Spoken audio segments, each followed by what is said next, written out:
The Autobiography of an Ex-Colored Man by James Weldon Johnson. The Preface. This vivid and startlingly new picture of conditions brought about by the race question in the United States makes no special plea for the Negro, but shows in a dispassionate though sympathetic manner conditions as they actually exist between the whites and blacks today. Special pleas have already been made for and against the Negro in hundreds of books, but in these books either his virtues or his vices have been exaggerated. This is because writers in nearly every instance have treated the colored American as a whole. Each has taken some one group of the race to prove his case. Not before has a composite and proportionate presentation of the entire race, embracing all of its various groups and elements, showing their relations with each other and to the whites, been made. It is very likely that the Negroes of the United States have a fairly correct idea of what the white people of the country think of them, for that opinion has for a long time been and is still being constantly stated. But they are themselves more or less a sphinx to the whites. It is curiously interesting and even vitally important to know what are the thoughts of 10 millions of them concerning the people among whom they live. In these pages it is as though a veil had been drawn aside. The reader is given a view of the inner life of the Negro in America, is initiated into the Freemasonry, as it were, of the race. These pages also reveal the unsuspected fact that prejudice against the Negro is exerting a pressure which, in New York and other large cities where the opportunity is open, is actually and constantly forcing an unascertainable number of fair-complexioned colored people over into the white race. In this book, the reader is given a glimpse behind the scenes of this race drama which is being here enacted.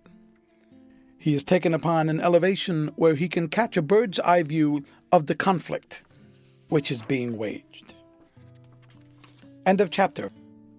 Chapter 1. I know that in writing the following pages I am divulging the great secret of my life. The secret which for some years I have guarded far more carefully than any of my earthly possessions. And it is a curious study to me to analyze the motives which prompt me to do it. I feel that I am led by the same impulse which forces the unfound-out criminal to take somebody into his confidence, although he knows that the act is liable, even almost certain to lead to his undoing. I know that I am playing with fire, and I feel the thrill which accompanies that most fascinating pastime. And, back of it all, I think I find a sort of savage and diabolical desire to gather up all the little tragedies of my life and turn them into a practical joke on society. And, too, I suffer a vague feeling of unsatisfaction, of regret, of almost remorse, from which I am seeking relief, and of which I shall speak in the last paragraph of this account. I was born in a little town of Georgia a few years after the close of the Civil War. I shall not mention the name of the town, because there are still many people living there who could be connected with this narrative. I have only a faint recollection of the place of my birth. At times I can close my eyes and call up in a dream-like way things that seem to have happened ages ago in some other world. I can see in this half-vision a little house. I am quite sure it was not a large one. I can remember that flowers grew in the front yard, and that around each bed of flowers was a hedge of vari-colored glass bottles, stuck in the ground neck down. I remember that once, while playing around in the sand, I became curious to know whether or not the bottles grew as the flowers did, and I proceeded to dig them out to find out. The investigation brought me a terrific spanking, which indelibly fixed the incident in my mind.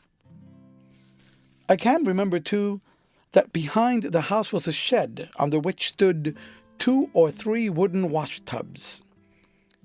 These tubs were the earliest aversion of my life, for regularly, on certain evenings, I was plunged into one of them and scrubbed until my skin ached.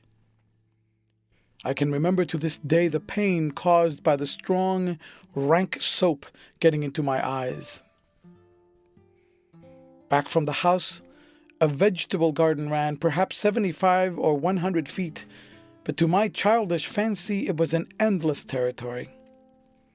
I can still recall the thrill of joy, excitement, and wonder it gave me to go on an exploring expedition through it, to find blackberries, both ripe and green, that grew along the edge of the fence.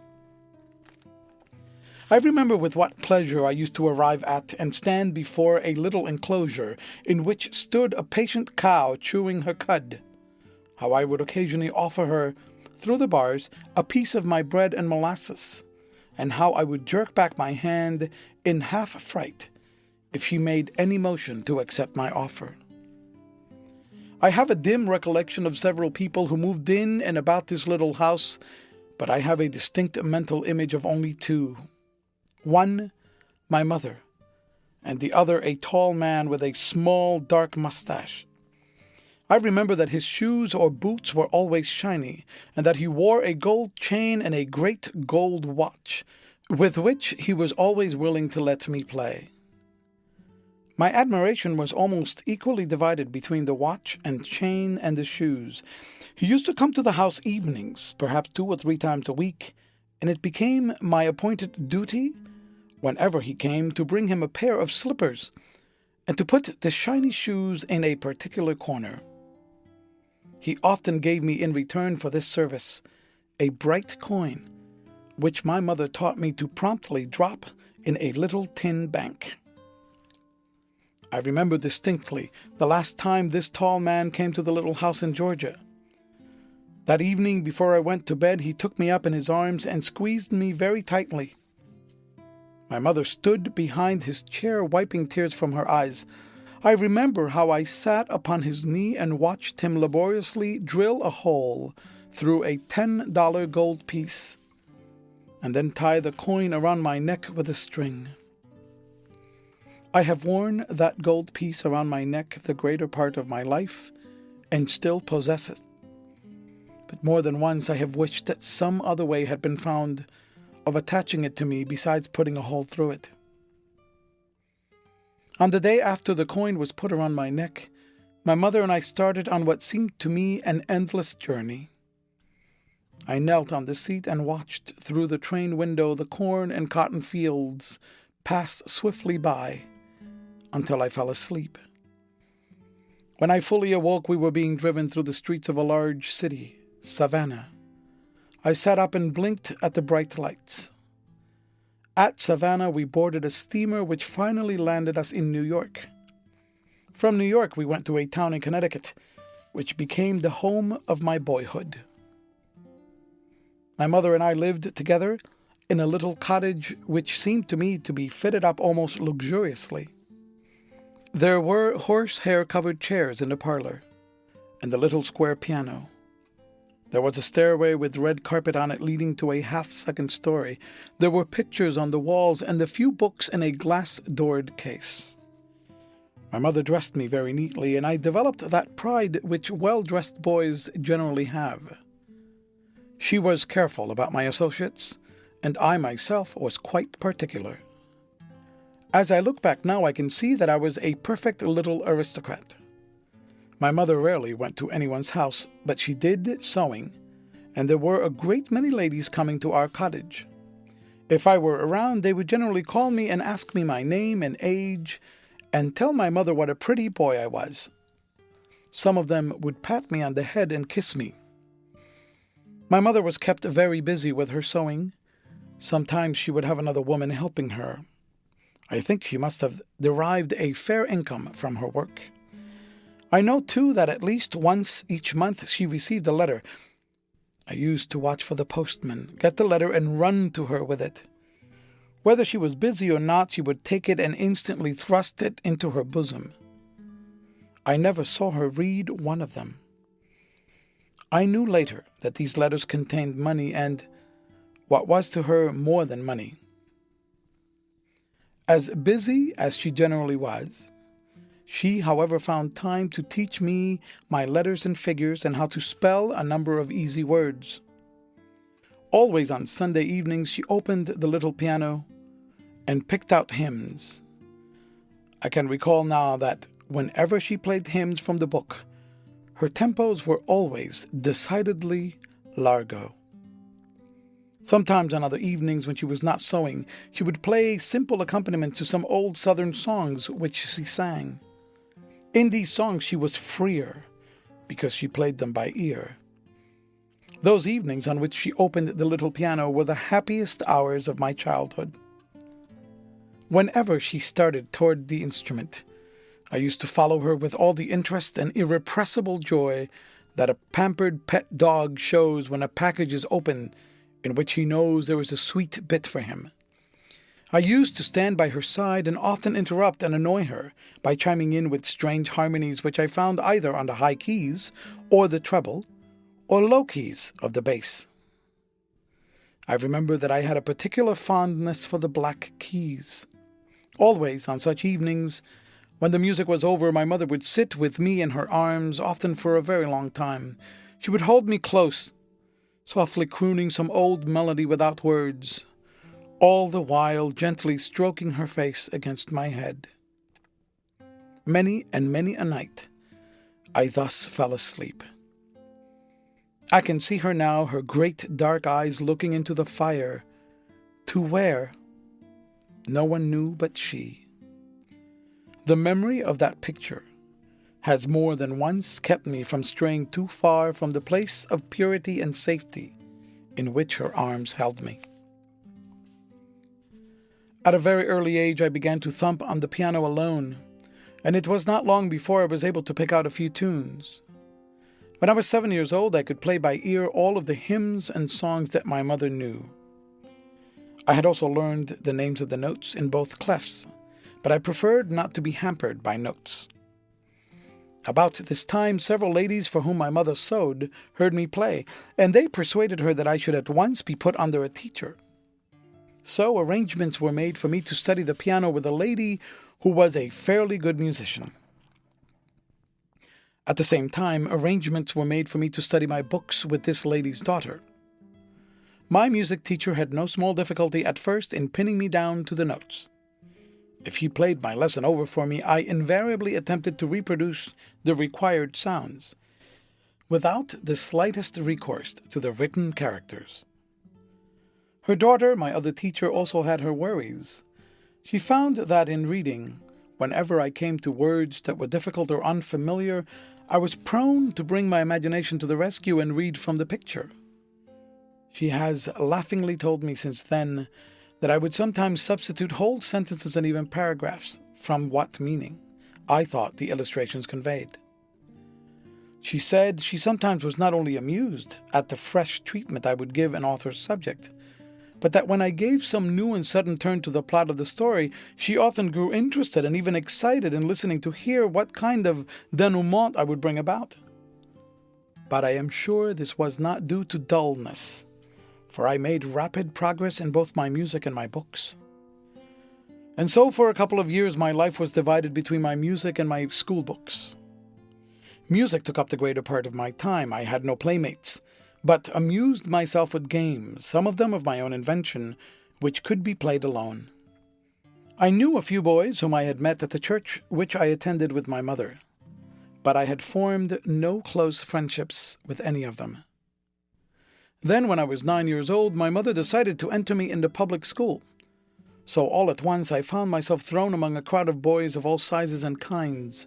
Some of them seemed to me like savages. I shall never forget the bewilderment, the pain, the heart-sickness of that first day at school. I seemed to be the only stranger in the place. Every other boy seemed to know every other boy. I was fortunate enough, however, to be assigned to a teacher who knew me. My mother made her dresses. She was one of the ladies who used to pat me on the head and kiss me. She had the tact to address a few words directly to me. This gave me a certain sort of standing in the class and put me somewhat at ease. Within a few days I had made one staunch friend, and I was on fairly good terms with most of the boys. I was shy of the girls and remained so. Even now, a word or look from a pretty woman sets me all a-tremble. This friend I bound to me with hooks of steel in a very simple way. He was a big, awkward boy with a face full of freckles and a head full of very red hair. He was perhaps 14 years of age, that is, 4 or 5 years older than any other boy in the class. This seniority was due to the fact that he had spent twice the required amount of time in several of the preceding classes. I had not been at school many hours before I felt that Redhead, as I involuntarily called him, and I were to be friends.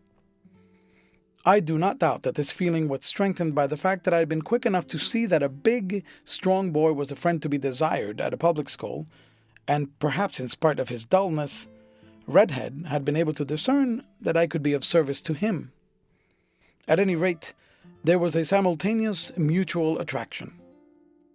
The teacher had strung the class promiscuously around the walls of the room for a sort of trial heat for places of rank.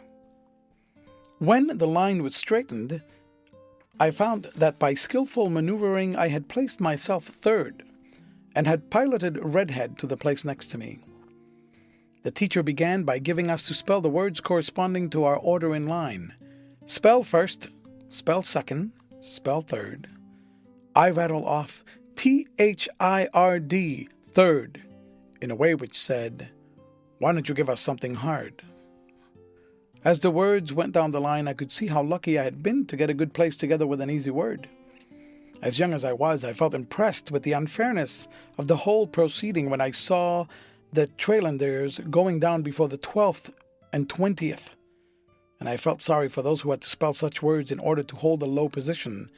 "Spell fourth," Redhead, with his hands clutched tightly behind his back, began FORTH. Like a flash, a score of hands went up, and the teacher began saying, "No snapping of fingers, no snapping of fingers." This was the first word missed, and it seemed to me that some of the scholars were about to lose their senses. Some were dancing up and down on one foot with a hand above their heads, the fingers working furiously, and joy beaming all over their faces.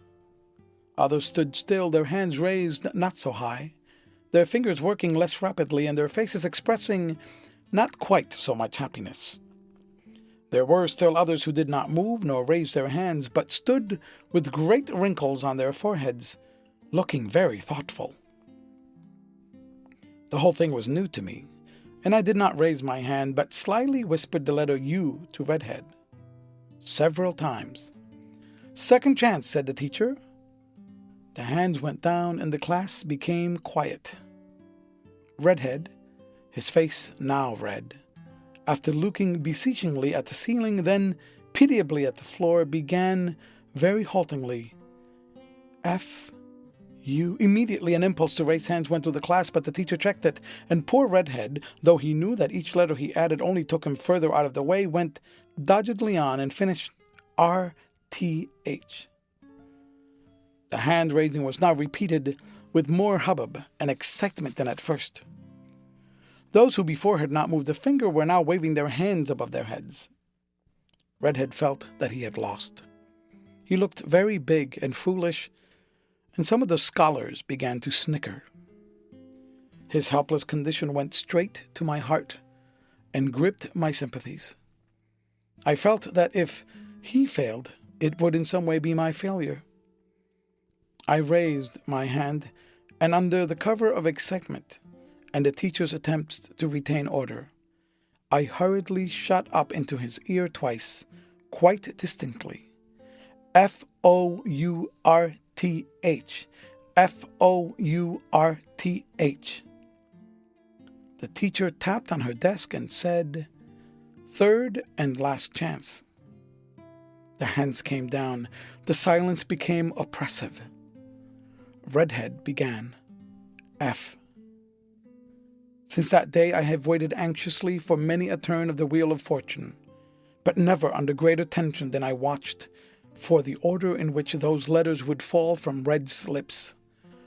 OURTH.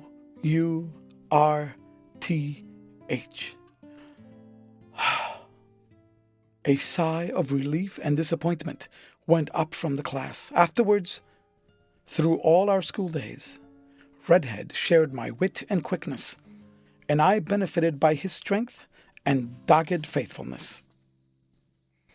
There were some black and brown boys and girls in the school, and several of them were in my class. One of the boys strongly attracted my attention from the day I saw him. His face was as black as night, but shone as though it was polished. He had sparkling eyes, and when he opened his mouth, he displayed glistening white teeth. It struck me at once as appropriate to call him Shiny Face, or Shiny Eyes, or Shiny Teeth, and I spoke of him often by one of these names to the other boys. These terms were finally merged into Shiny, and to that name he answered good-naturedly during the balance of his public school days. Shiny was considered without question to be the best speller, the best reader, the best penman, in a word, the best scholar in the class. He was very quick to catch anything, but nevertheless studied hard. Thus he possessed two powers very rarely combined in one boy. I saw him year after year on up into the high school win the majority of the prizes for punctuality, deportment, essay writing, and declamation. Yet it did not take me long to discover that in spite of his standing as a scholar, he was in some way looked down upon. The other black boys and girls were still more looked down upon. Some of the boys often spoke of them as niggers. Sometimes on the way home from school, a crowd would walk behind him repeating, "Nigger, nigger, never die, black face and shiny eye." On one such afternoon, one of the black boys turned suddenly on his tormentors and hurled a slate. It struck one of the white boys in the mouth, cutting a slight gash in his lip. At the sight of the blood, the boy who had thrown the slate ran, and his companions quickly followed. We ran after them, pelting them with stones until they separated in several directions. I was very much wrought up over the affair and went home and told my mother how one of the niggers had struck a boy with a slate.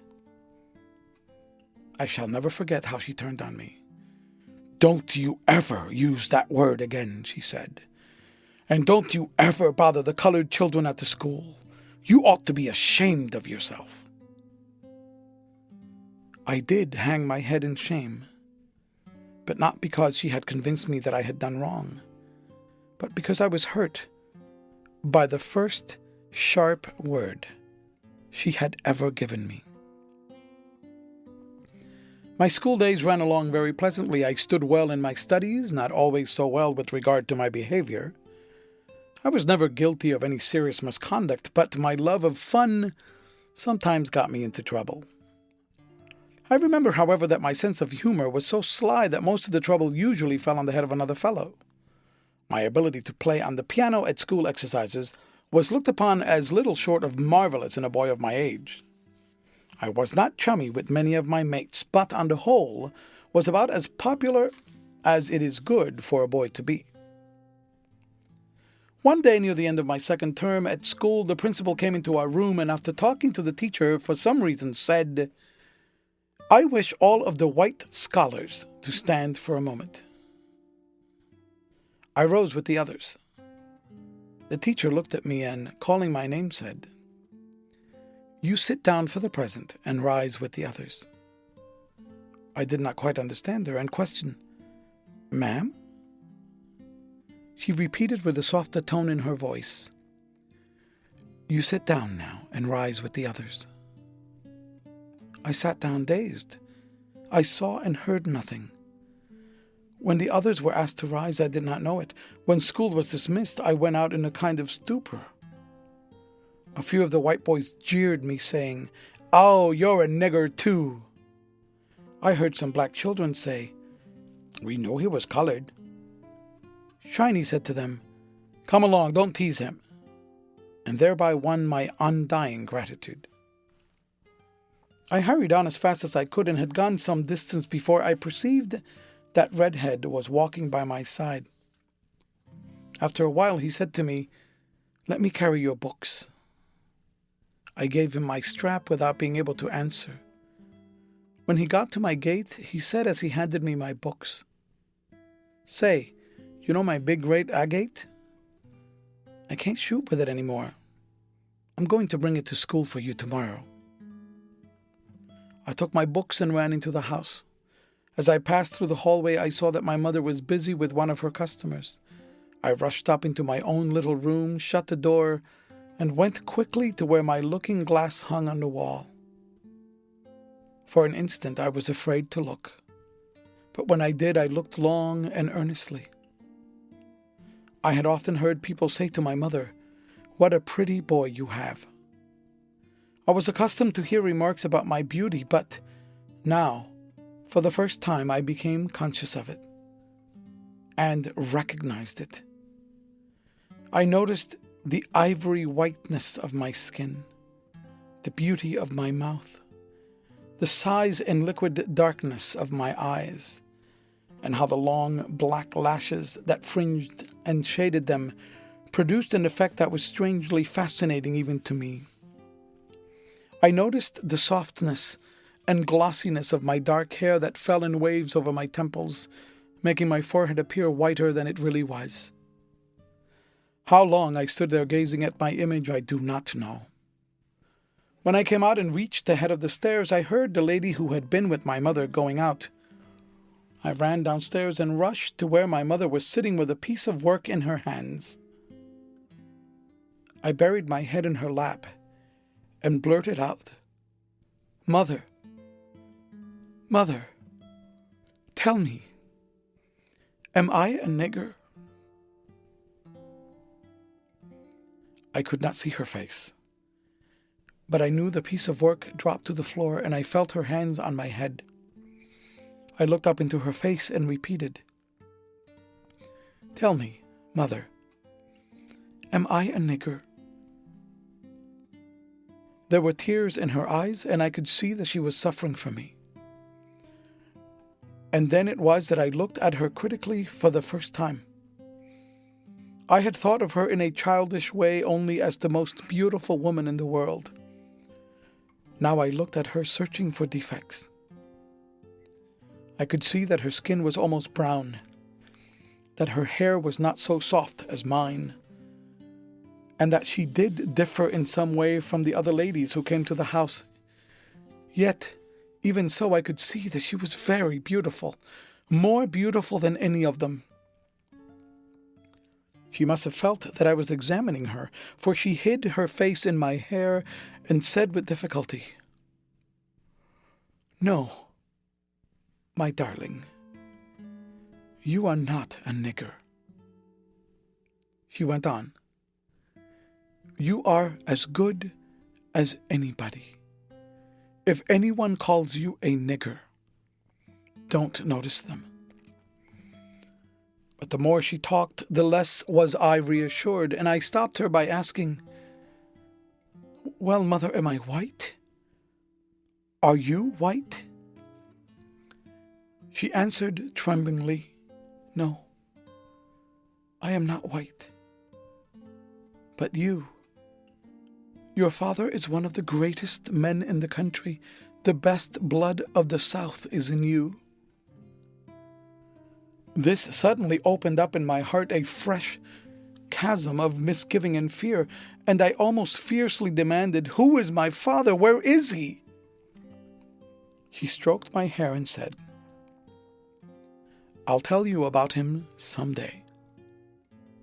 I sobbed, "I want to know now." She answered, "No, not now." Perhaps it had to be done, but I have never forgiven the woman who did it so cruelly. It may be that she never knew that she gave me a sword thrust that day in school, which was years in healing. End of chapter. Chapter 2. Since I have grown older, I've often gone back and tried to analyze the change that came into my life after that fateful day in school. There did come a radical change, and young as I was, I felt fully conscious of it, though I did not fully comprehend it. Like my first spanking, it is one of the few incidents in my life that I can remember clearly. In the life of everyone, there is a limited number of unhappy experiences which are not written upon the memory, but stamped there with a die. And in long years after, they can be called up in detail, and every emotion that was stirred by them can be lived through anew. These are the tragedies of life. We may grow to include some of them among the trivial incidents of childhood: a broken toy, a promise made to us which was not kept, a harsh, heart-piercing word. But these too, as well as the bitter experiences and disappointments of mature years, are the tragedies of life.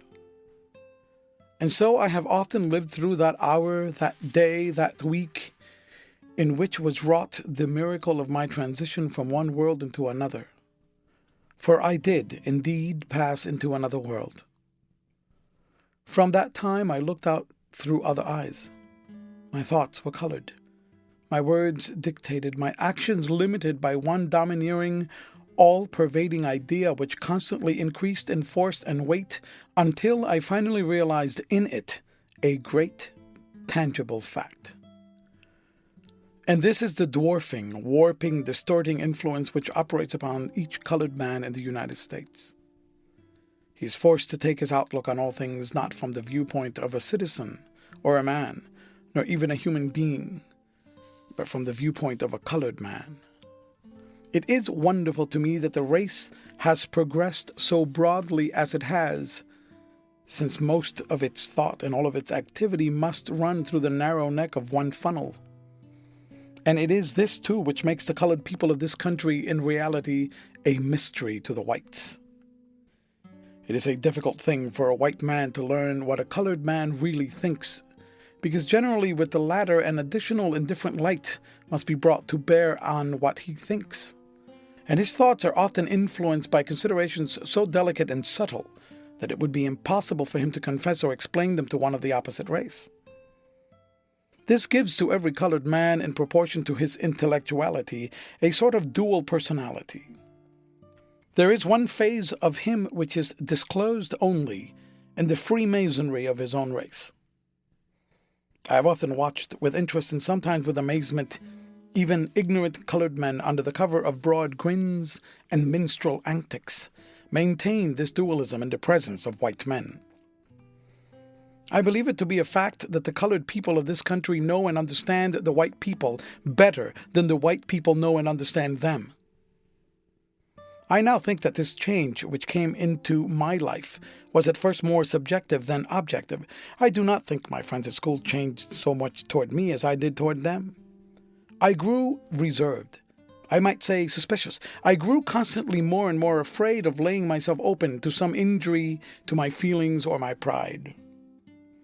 I frequently saw or fancied some slight where, I am sure, none was intended. On the other hand, my friends and teachers were, if anything, different, more considerate of me. But I can remember that it was against this very attitude in particular that my sensitiveness revolted. Red was the only one who did not so wound me. Up to this day I recall with a swelling heart his clumsy efforts to make me understand that nothing could change his love for me. I am sure that at this time the majority of my white schoolmates did not understand or appreciate any differences between me and themselves. But there were a few who had evidently received instructions at home on the matter, and more than once they displayed their knowledge in word and action. As the years passed, I noticed that the most innocent and ignorant among the others grew in wisdom. I myself would not have so clearly understood this difference had it not been for the presence of the other colored children at school.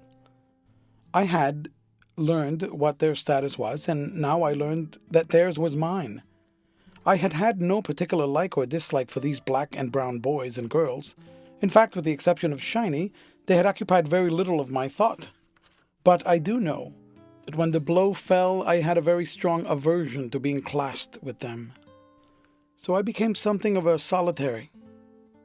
Red and I remained inseparable, and there was between Shiny and me a sort of sympathetic bond. But my intercourse with the others was never entirely free from a feeling of constraint. But I must add that this feeling was confined almost entirely to my intercourse with boys and girls of about my own age. I did not experience it with my seniors. And when I grew to manhood, I found myself freer with elderly white people, than with those near my own age. I was now about 11 years old, but these emotions and impressions which I have just described could not have been stronger or more distinct at an older age. There were two immediate results of my forced loneliness. I began to find company in books and greater pleasure in music. I made the former discovery through a big, gilt-bound, illustrated copy of the Bible which used to lie in splendid neglect on the center table in our little parlor. On top of the Bible lay a photograph album. I had often looked at the pictures in the album, and one day after taking the larger book down and opening it on the floor, I was overjoyed to find that it contained what seemed to be an inexhaustible supply of pictures. I looked at these pictures many times, in fact so often, that I knew the story of each one without having to read the subject. And then, somehow, I picked up the thread of history on which is strung the trials and tribulations of the Hebrew children. This I followed with feverish interest and excitement. For a long time, King David and Samson, a close second, stood at the head of my list of heroes. He was not displaced until I came to know Robert the Bruce. I read a good portion of the Old Testament, all that part treating of wars and rumors of wars, and then started in on the New. I became interested in the life of Christ, but became impatient and disappointed when I found that, notwithstanding the great power he possessed, he did not make use of it, when in my judgment he most needed to do so. So my first general impression of the Bible was what my later impression has been of a number of modern books, that the authors put their best work in the first part and grew either exhausted or careless toward the end.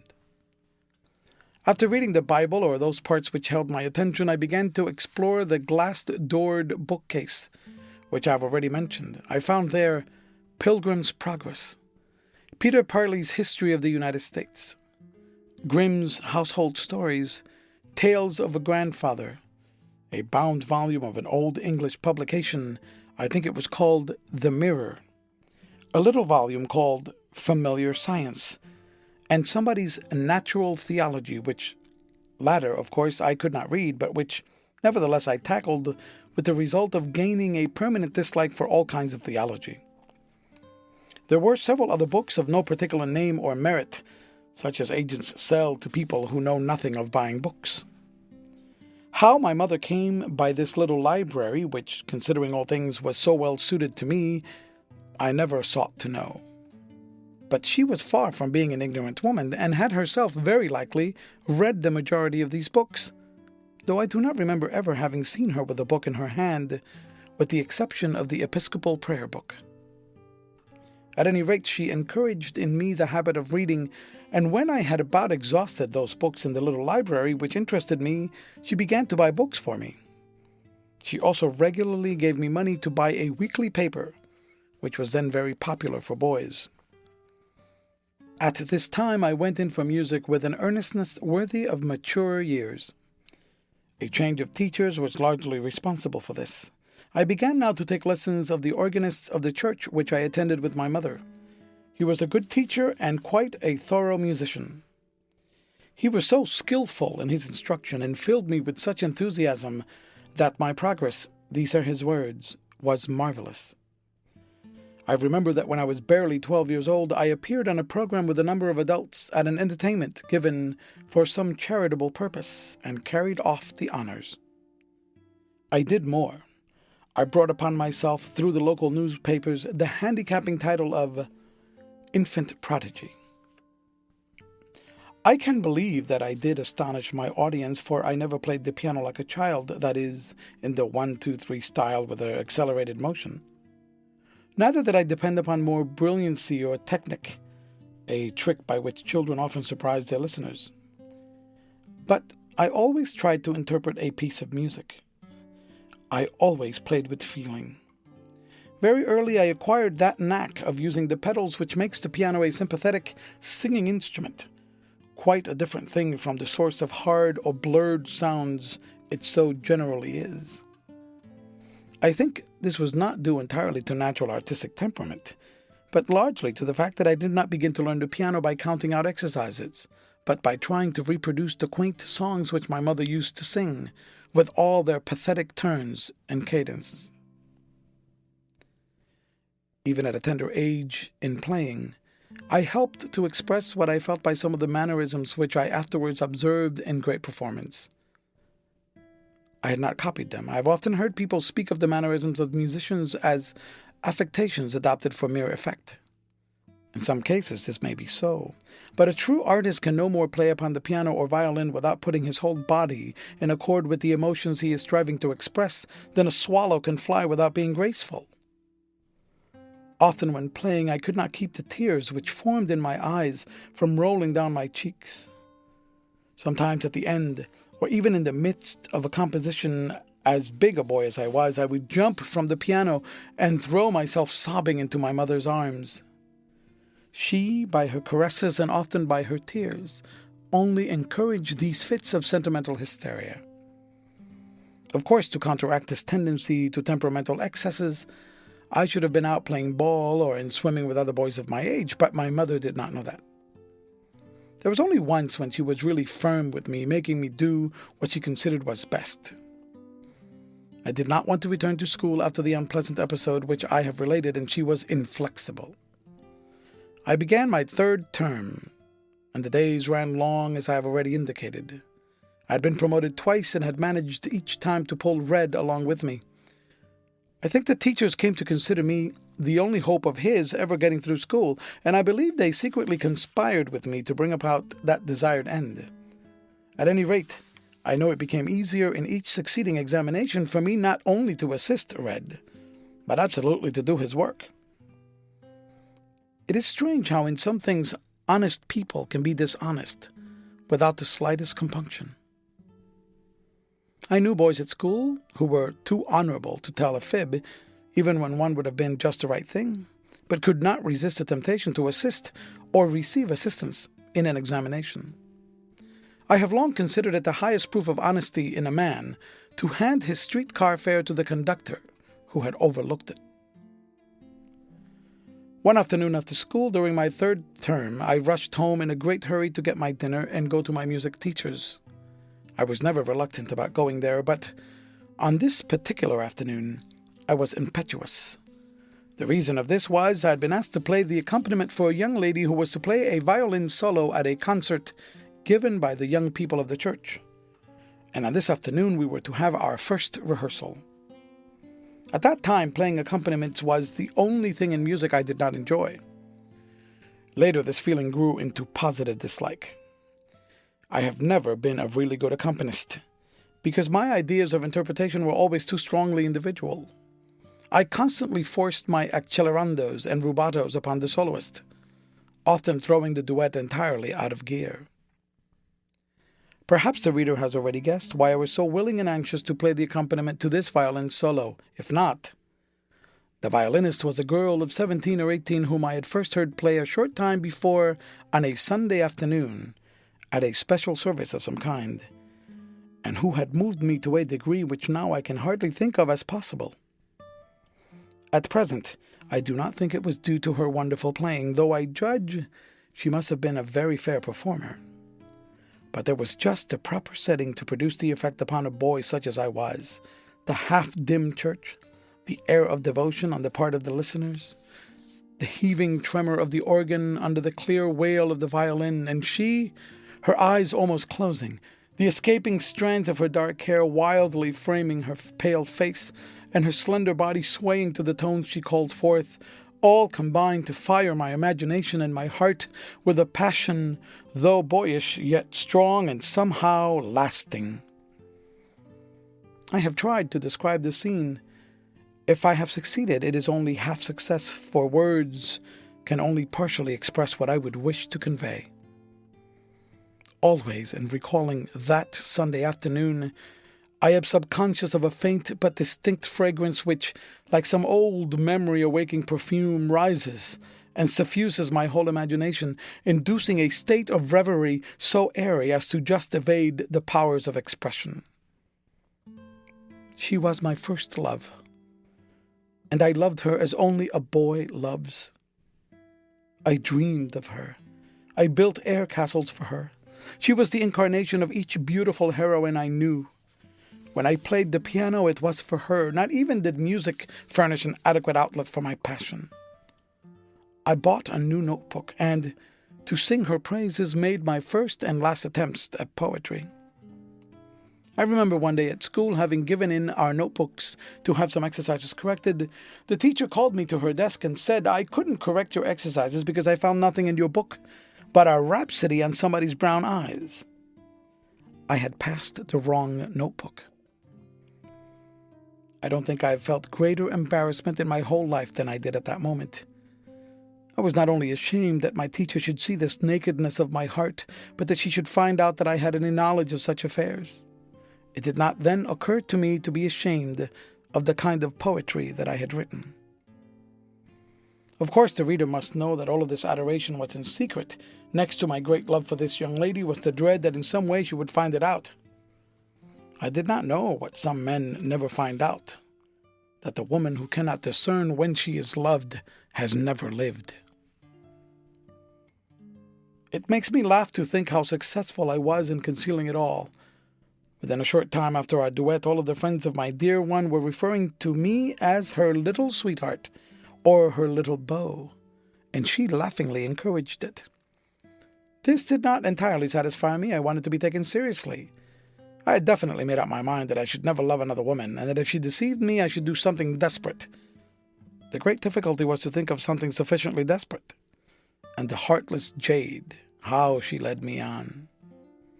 So I hurried home that afternoon, humming snatches of the violin part of the duet, my heart beating with pleasurable excitement over the fact that I was going to be near her, to have her attention placed directly upon me, that I was going to be of service to her, and in some way in which I could show myself to advantage. This last consideration has much to do with cheerful service. The anticipation produced in me a sensation somewhat between bliss and fear.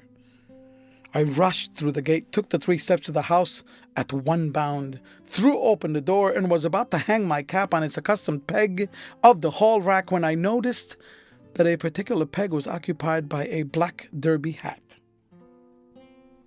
I stopped suddenly and gazed at this hat as though I had never seen an object of its description. I was still looking at it in open-eyed wonder when my mother, coming out of the parlor into the hallway, called me and said there was someone inside who wanted to see me.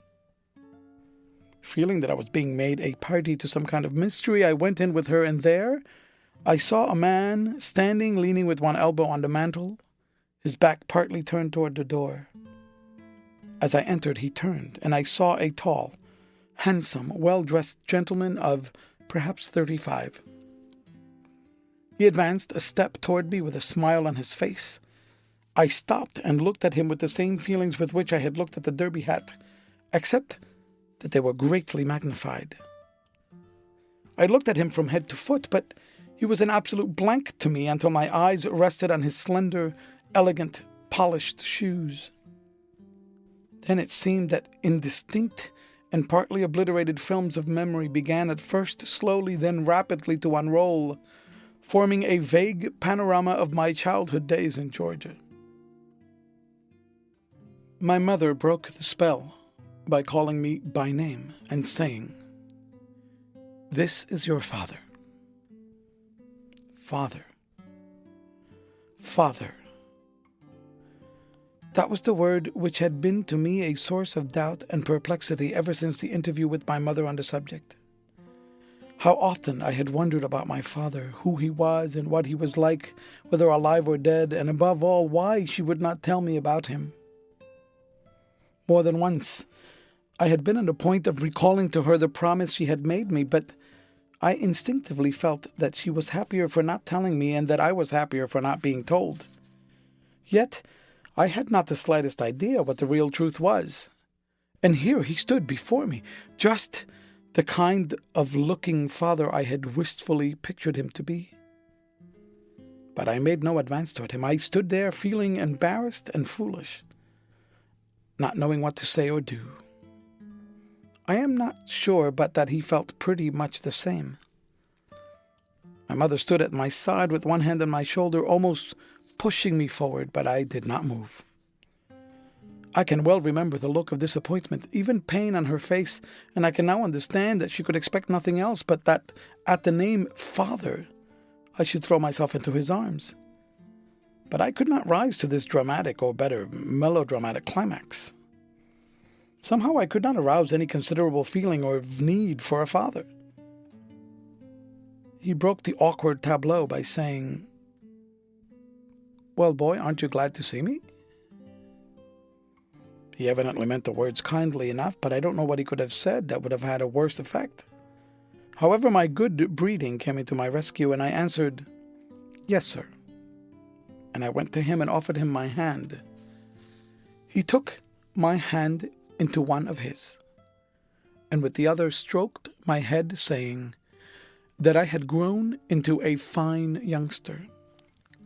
He asked me how old I was, which of course he must have done merely to say something more, or perhaps he did so as a test of my intelligence.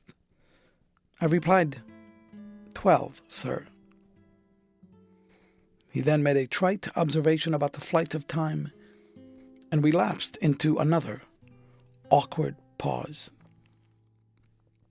My mother was all in smiles. I believe that was one of the happiest moments of her life. Either to put me more at ease or to show me off, she asked me to play something for my father. There is only one thing in the world that can make music, and at times and under all circumstances up to its general standard, that is a hand organ, or one of its variations. I went to the piano and played something in a listless, half-hearted way. I simply was not in the mood. I was wondering while playing when my mother would dismiss me and let me go, but my father was so enthusiastic in his praise that he touched my vanity, which was great. And more than that, he displayed that sincere appreciation which always arouses an artist to his best effort, and too, in an unexplainable manner, makes him feel like shedding tears. I showed my gratitude by playing for him a Chopin waltz with all the feeling that was in me. When I had finished, my mother's eyes were glistening with tears. My father stepped across the room, seized me in his arms, and squeezed me to his breast. I am certain that for that moment, he was proud to be my father. He sat and held me, standing between his knees, while he talked to my mother. I, in the meantime, examined him with more curiosity, perhaps, than politeness. I interrupted the conversation by asking, "Mother, is he going to stay with us now?" I found it impossible to frame the word father. It was too new to me, so I asked the question through my mother. Without waiting for her to speak, my father answered, "I've got to go back to New York this afternoon, but I'm coming to see you again." I turned abruptly and went over to my mother and almost in a whisper reminded her that I had an appointment which I should not miss. To my pleasant surprise, she said that she would give me something to eat at once so that I might go. She went out of the room and I began to gather from off the piano the music I needed. When I had finished, my father, who had been watching me, asked, "Are you going?" I replied, "Yes, sir. I've got to go practice for a concert." He spoke some words of advice to me about being a good boy and taking care of my mother when I grew up, and added that he was going to send me something nice from New York. My mother called and I said goodbye to him and went out. I saw him only once after that. I quickly swallowed down what my mother had put on the table for me, seized my cap and music, and hurried off to my teacher's house. On the way I could think of nothing but this new father, where he came from, where he had been, why he was here, and why he would not stay. In my mind I ran over the whole list of fathers I had become acquainted with in my reading, but I could not classify him. The thought did not cross my mind that he was different from me, and even if it had, the mystery would not thereby have been explained. For notwithstanding my changed relations with most of my schoolmates, I had only a faint knowledge of prejudice and no idea at all how it ramified and affected the entire social organism. I felt, however, that there was something about the whole affair which had to be hid. When I arrived, I found that she of the brown eyes had been rehearsing with my teacher and was on the point of leaving. My teacher, with some expressions of surprise, asked why I was late, and I stammered out the first deliberate lie of which I have any recollection. I told him that when I reached home from school, I found my mother was quite sick, and that I had stayed with her a while before coming. Then, unnecessarily and gratuitously, To give my words force of conviction, I suppose, I added, "I don't think she'll be with us very long." In speaking these words, I must have been comical, for I noticed that my teacher, instead of showing signs of anxiety or sorrow, half hid a smile. But how little did I know that in that lie I was speaking a prophecy. She of the brown eyes unpacked her violin, and we went through the duet several times. I was soon lost to all other thoughts in the delights of music and love. I say delights of love without reservation, for at no time of life is love so pure, so delicious, so poetic, so romantic as it is in boyhood.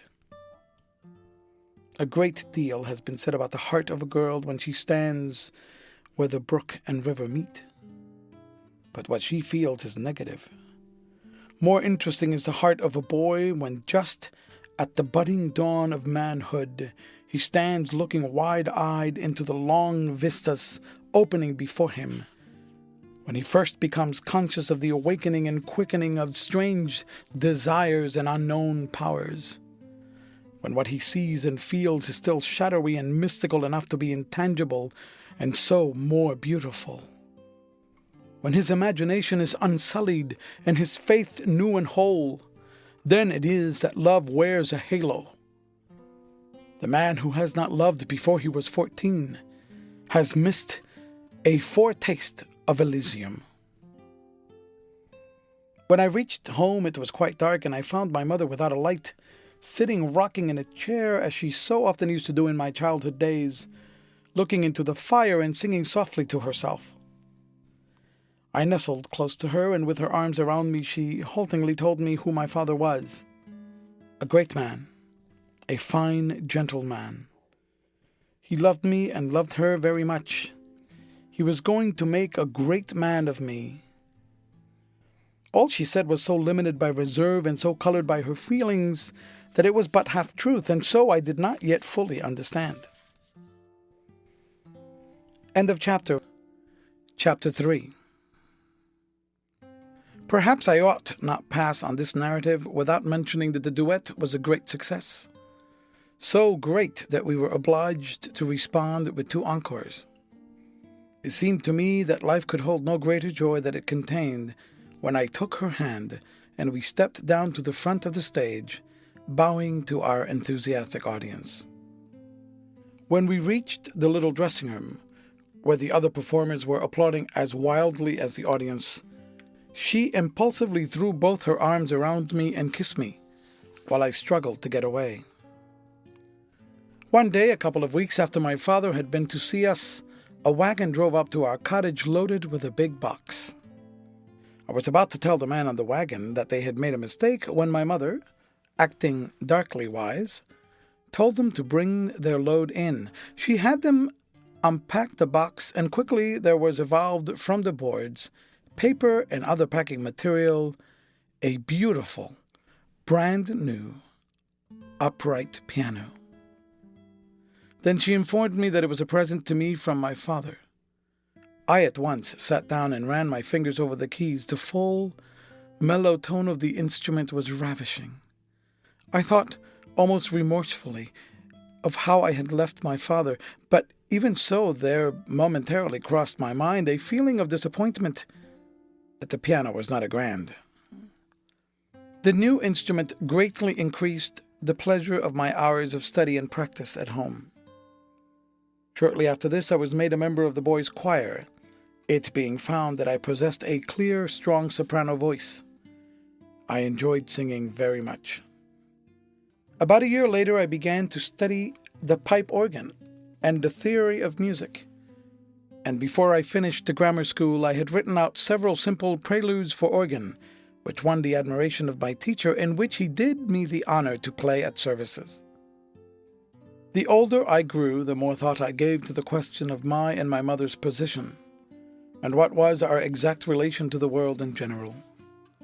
My idea of the whole matter was rather hazy. My study of United States history had been confined to those periods which were designated in my book as discovery, colonial, revolutionary, and constitutional. I now began to study about the Civil War, but the story was told in such a condensed and skipping style that I gained from it very little real information.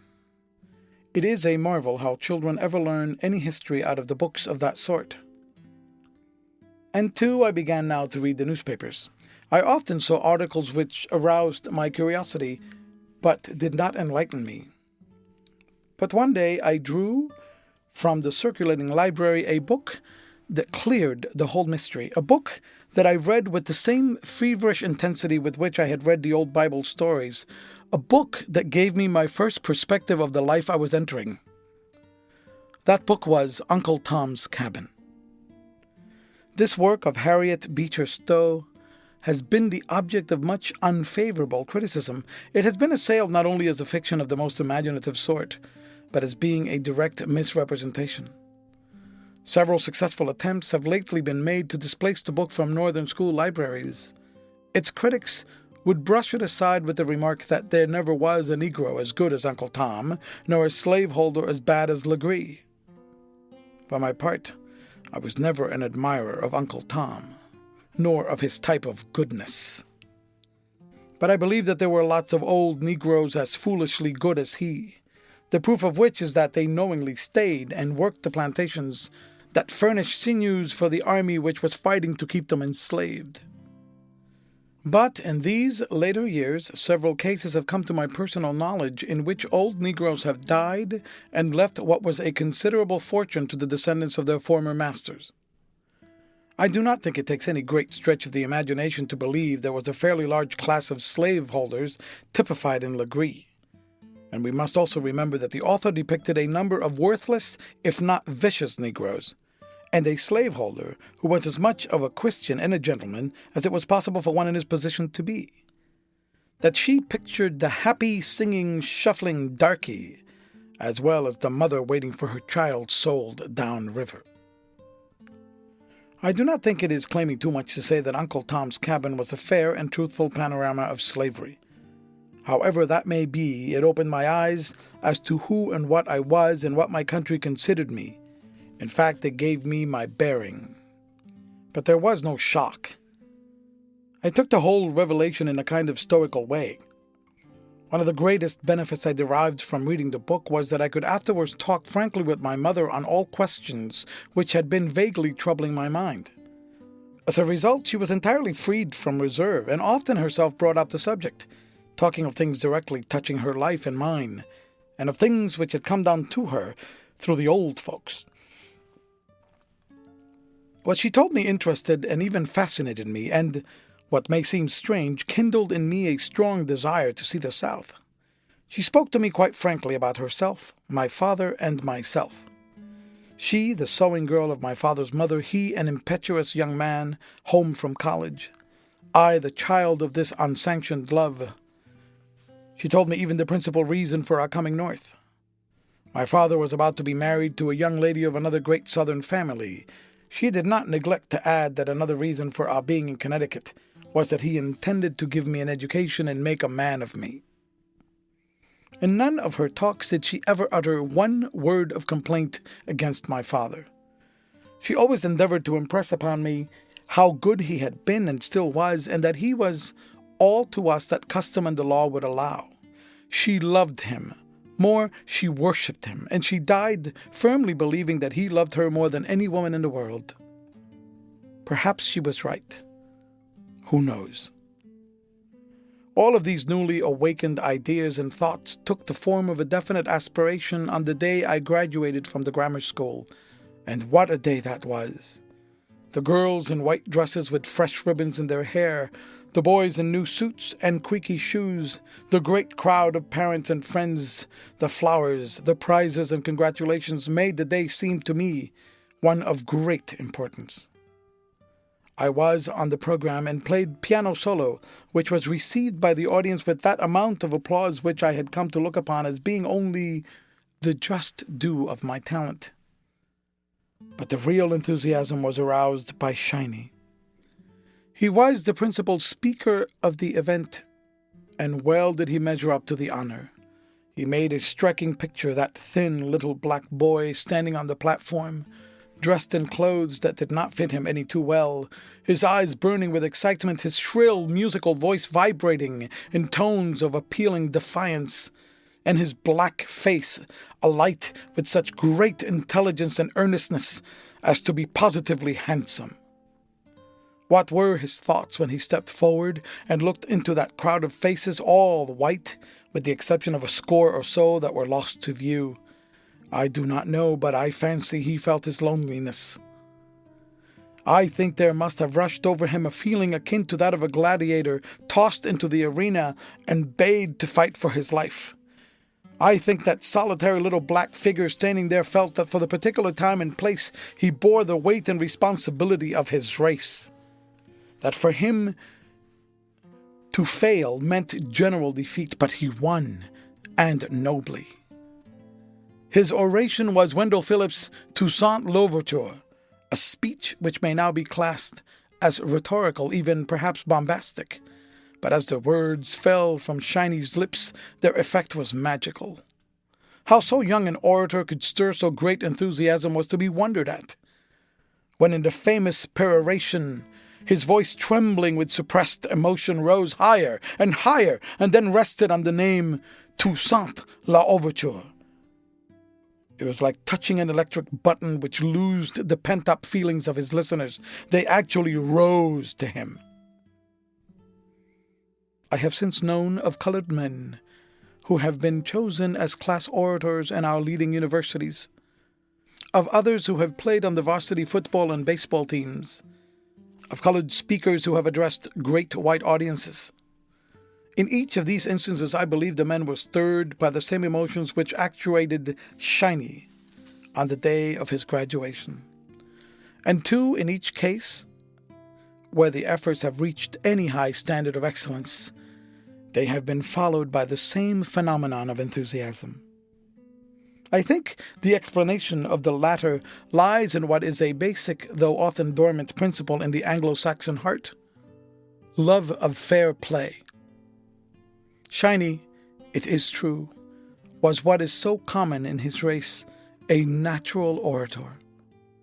But I doubt that any white boy of equal talents could have wrought the same effect. The sight of that boy gallantly waging with puny black arms so unequal a battle touched the deep strings in the heart of his audience, and they were swept by a wave of sympathy and admiration.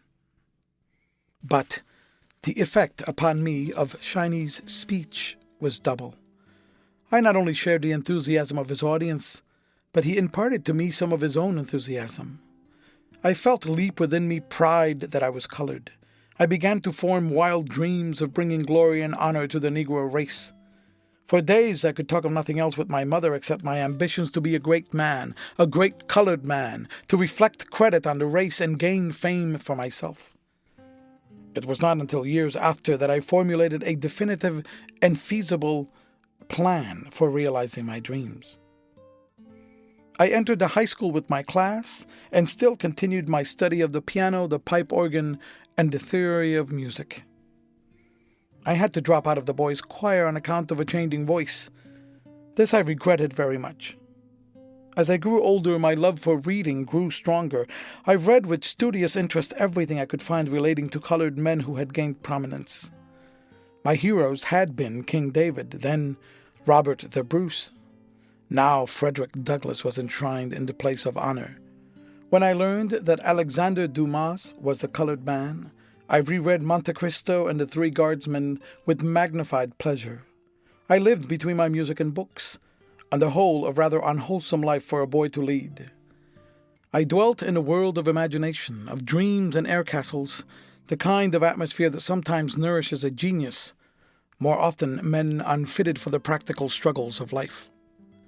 I never played a game of ball, never went fishing or learned to swim. In fact, the only outdoor exercise in which I took any interest was skating. Nevertheless, though slender, I grew well-formed and in perfect health.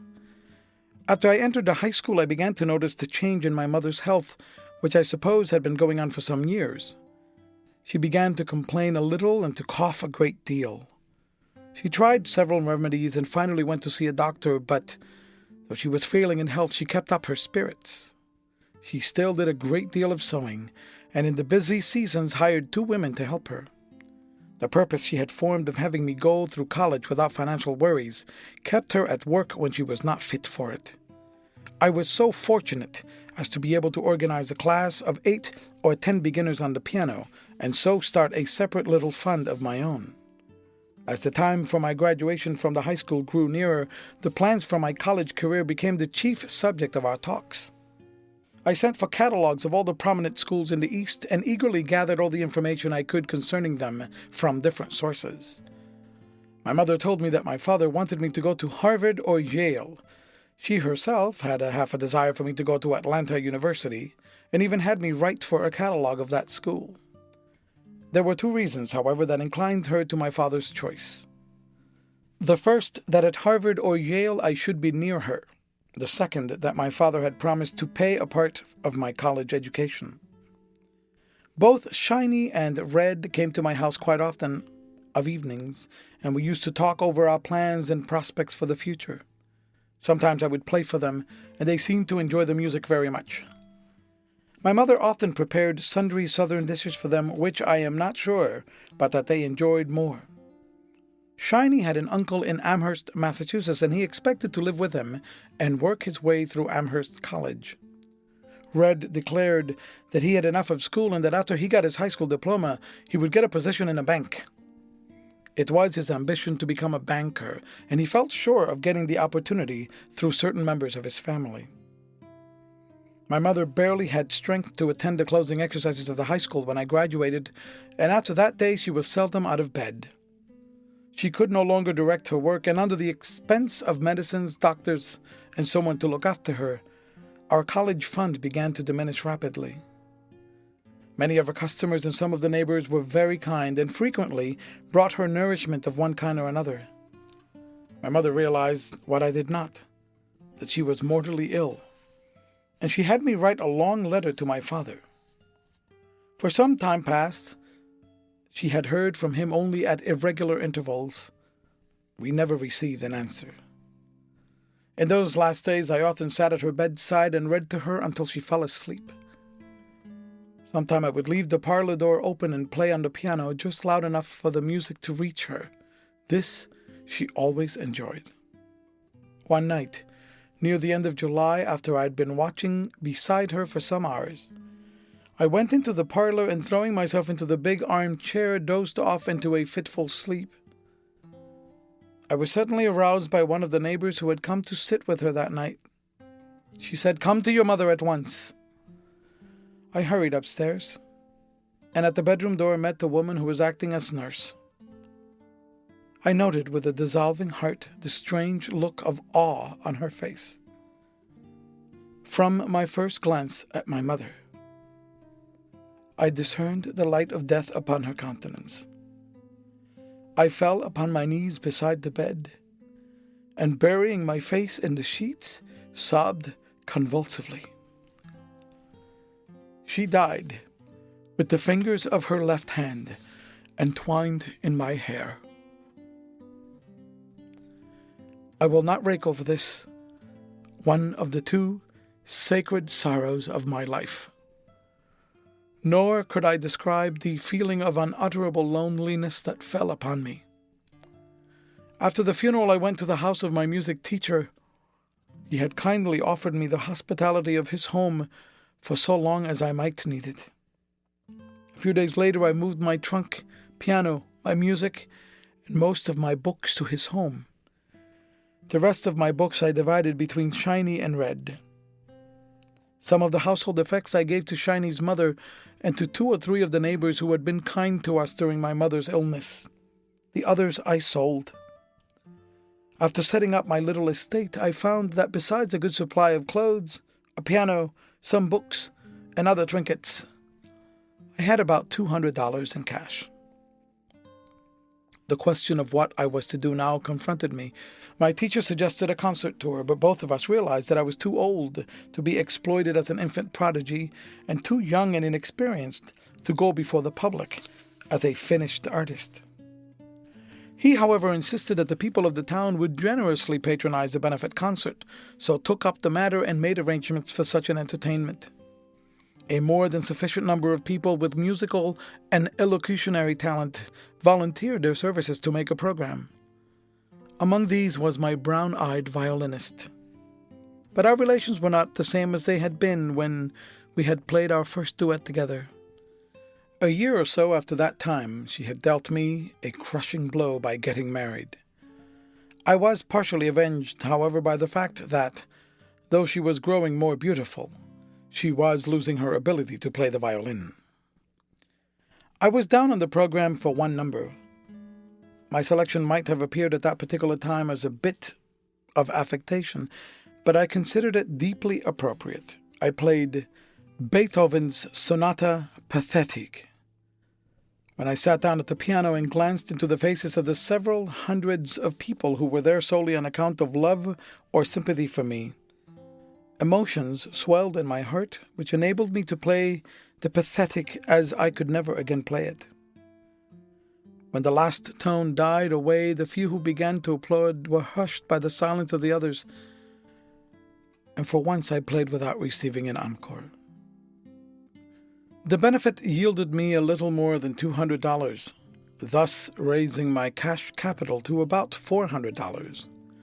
I still held to my determination of going to college, so it was now a question of trying to squeeze through a year at Harvard or going to Atlanta, where the money I had would pay my actual expenses for at least 2 years. The peculiar fascination which the South held over my imagination and my limited capital decided me in favor of Atlanta University. So about the last of September, I bade farewell to the friends and scenes of my boyhood and boarded a train for the South. End of chapter. Chapter 4. The farther I got below Washington, the more disappointed I became in the appearance of the country. I peered through the car windows, looking in vain for the luxuriant semi-tropical scenery which I had pictured in my mind. I did not find the grass so green, nor the woods so beautiful, nor the flowers so plentiful as they were in Connecticut. Instead, the red earth partly covered by tough, scrawny grass, the muddy straggling roads, the cottages of unpainted pine boards, and the clay-daubed huts imparted a burnt-up impression. Occasionally we ran through a little white and green village that was like an oasis in a desert. When I reached Atlanta, my steadily increasing disappointment was not lessened. I found it a big, dull, red town.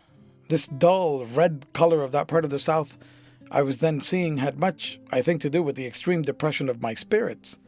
No public squares, no fountains, dingy streetcars, and, with the exception of 3 or 4 principal thoroughfares, unpaved streets. It was raining when I arrived, and some of these unpaved streets were absolutely impassable.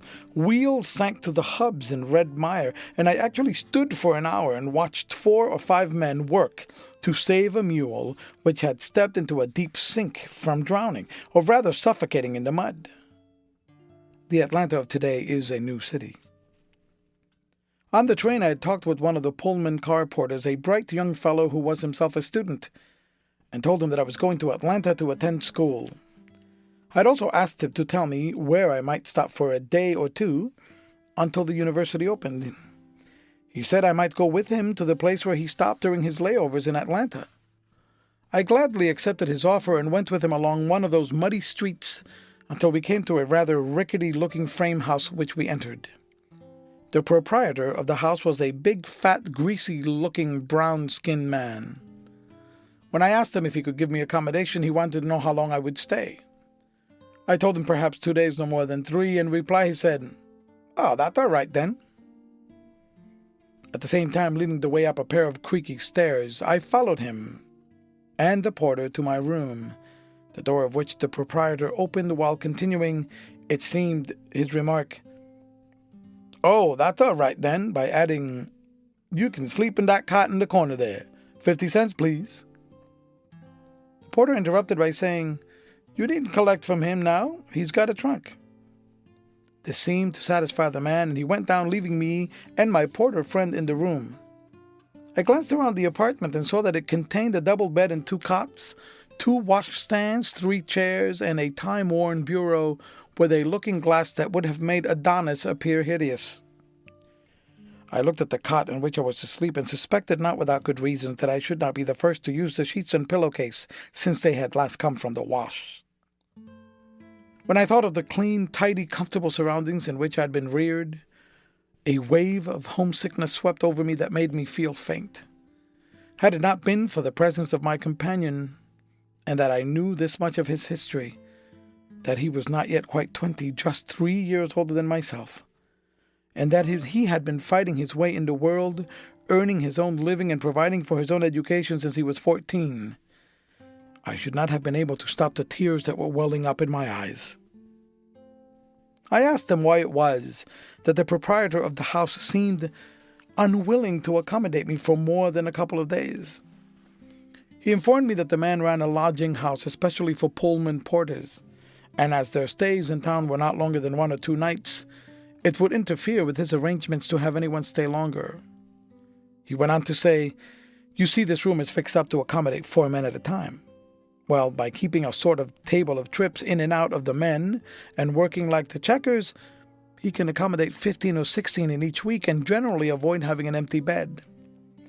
You happened to catch a bed that would have been empty for a couple of nights." I asked him where he was going to sleep. He answered, "I sleep in that other cot tonight. Tomorrow night, I go out." He went on to tell me that the man who kept the house did not serve meals, and that if I was hungry, we would go out and get something to eat. We went into the street, and in passing the railroad station, I hired a wagon to take my trunk to my lodging place. We passed along until finally we turned into a street that stretched away up and down hill for a mile or 2, and here I caught my first sight of colored people in large numbers. I had seen little squads around the railroad stations on my way south, but here I saw a street crowded with them. They filled the shops and thronged the sidewalks and lined the curb. I asked my companion if all the colored people in Atlanta lived in this street. He said they did not, and assured me that the ones I saw were of the lower class. I felt relieved, in spite of the size of the lower class.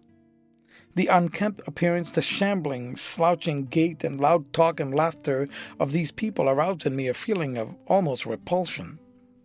Only one thing about them awoke a feeling of interest. That was their dialect.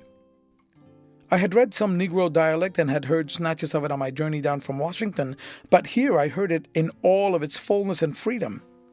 I was particularly struck by the way in which it was punctuated by such exclamatory phrases as, "Lord a mercy," "Go on, man," "Bless my soul," "Look a here, Chilly." These people talked and laughed without restraint. In fact, they talked straight from their lungs and laughed from the pits of their stomachs, and this hearty laughter was often justified by the droll humor of some remark. I paused long enough to hear one man say to another, "What's the matter with you and your friend Sam?" And the other came back like a flash, "My friend? He my friend? Man, I go to his funeral just the same as I'd go to a minstrel show." I have since learned that this ability to laugh heartily is, in part, the salvation of the American Negro. It does much to keep him from going the way of the Indian. The business places of the street along which we were passing consisted chiefly of low bars, cheap dry goods and notion stores, barber shops, and fish and bread restaurants. We at length turned down a pair of stairs that led to a basement, and I found myself in an eating house somewhat better than those I had seen in passing, but that did not mean much for its excellence. The place was smoky, the tables were covered with oilcloth, the floor covered with sawdust, and from the kitchen came a rancid odor of fish fried over several times, which almost nauseated me. I asked my companion if this were the place we were to eat. He informed me that it was the best place in town where a colored man could get a meal. I then wanted to know why somebody didn't open a place where respectable colored people who had money could be accommodated. He answered, "It wouldn't pay. All the respectable colored people eat at home, and the few who travel generally have friends in the towns to which they go who entertain them." He added, "Of course, you could go in any place in the city. They wouldn't know you from white." I sat down with the porter at one of the tables, but was not hungry enough to eat with any relish what was put before me. The food was not badly cooked, but the iron knives and forks needed to be scrubbed. The plates and dishes and glasses needed to be washed and well dried. I minced over what I took on my plate while my companion ate. When we finished, we paid the waiter 20 cents each and went out. We walked around until the lights of the city were lit. Then the porter said that he must get to bed and have some rest. He had not had 6 hours sleep since he left Jersey City. I went back to our lodging house with him. When I awoke in the morning, there were, beside my newfound friend, 2 other men in the room, asleep in the double bed. I got up and dressed myself very quietly so as to not awake anyone. I then drew from under the pillow my precious roll of greenbacks, took out a $10 bill, and very softly unlocking my trunk, put the remainder, about $300, in the inside pocket of a coat near the bottom, glad of the opportunity to put it unobserved in a place of safety. When I had carefully locked my trunk, I tiptoed toward the door with the intention of going out to look for a decent restaurant where I might get something fit to eat. As I was easing the door open, my porter friend said with a yawn, "Hello, you going out?" I answered him yes. "Oh," he yawned again. "I guess I've had enough sleep. Wait a minute, I'll go with you." For the instant, his friendship bored and embarrassed me. I had visions of another meal in the greasy restaurant of the day before. He must have divined my thoughts, for he went on to say, "I know a woman across town who takes a few boarders. I think we can go over there and get a good breakfast." With a feeling of mingled fears and doubts regarding what the breakfast might be, I waited until he had dressed himself. When I saw the neat appearance of the cottage we entered, my fears vanished, and when I saw the woman who kept it, my doubts followed the same course. Scrupulously clean, in its spotless white apron and colored head handkerchief, her round face beaming with motherly kindness, she was picturesquely beautiful. She impressed me as one broad expanse of happiness and good nature. In a few minutes she was addressing me as "child" and "honey." She made me feel as though I should like to lay my head on her capacious bosom and go to sleep. And a breakfast, simple as it was, I could not have had at any restaurant in Atlanta at any price. There was fried chicken, as it is fried only in the South, hominy boiled to the consistency where it could be eaten with a fork, and biscuits so light and flaky that a fellow with any appetite at all would have no difficulty in disposing of 8 or 10. When I had finished, I felt that I had experienced the realization of at least one of my dreams of Southern life. During the meal, we found out from our hostess, who had 2 boys in school, that Atlanta University opened on that very day. I had somehow mixed my dates. My friend, the porter, suggested that I go out to the university at once and offered to walk over and show me the way. We had to walk because although the university was no more than 20 minutes distance from the center of the city, there were no streetcars running in that direction. My first sight of the school grounds made me feel that I was not far from home. Here the red hills had been terraced and covered with green grass. Clean gravel walks, well shaded, led up to the buildings. Indeed, it was a bit of New England transplanted. At the gate, my companion said he would bid me goodbye because it was likely he would not see me again before his car went out. He told me that he would make 2 more trips to Atlanta and that he would come out and see me. That after his second trip, he would leave the Pullman service for the winter and return to school in Nashville. We shook hands. I thanked him for all his kindness, and we said goodbye. I walked up to a group of students and made some inquiries. They directed me to the president's office in the main building. The president gave me a cordial welcome. It was more than cordial. He talked to me not as the official head of a college, but as though he were adopting me into what was his large family, to personally look after my general welfare as well as my education. He seemed especially pleased with the fact that I had come to them all the way from the north. He told me that I could have come to the school as soon as I had reached the city, and that I had better move my trunk out at once. I gladly promised him that I would do so. He then called the boy and directed him to take me to the matron and to show me around afterwards. I found the matron even more motherly than the president was fatherly. She had me to register, which was in effect to sign a pledge to abstain from the use of intoxicating beverages, tobacco, and profane language while I was a student at the school. This act caused me no sacrifice, as up to that time I was free from either habit. The boy who was with me then showed me about the grounds.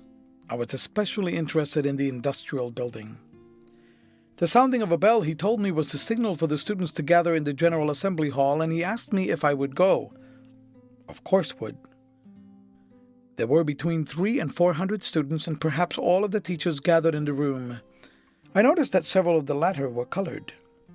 The president gave a talk addressed principally to newcomers, but I scarcely heard what he said. I was so much occupied in looking at those around me. They were of all types and colors, the more intelligent types predominating. The colors ranged from jet black to pure white, with light hair and eyes. Among the girls especially, there were many so fair that it was difficult to believe that they had Negro blood in them. And too, I could not help but notice that many of the girls, particularly those of the delicate brown shades, with black eyes and wavery dark hair, were decidedly pretty. Among the boys, many of the blackest were fine specimens of young manhood, tall, straight, and muscular, with magnificent heads. These were the kind of boys who developed into the patriarchal uncles of the old slave regime. When I left the university, it was with the determination to get my trunk and move out to the school before night. I walked back across the city with a light step and a light heart.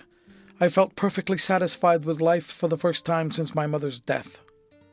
And passing the railroad station, I hired a wagon and rode with the driver as far as my stopping place. I settled with my landlord and went upstairs to put away several articles I had left out. As soon as I opened my trunk, a dart of suspicion shot through my heart.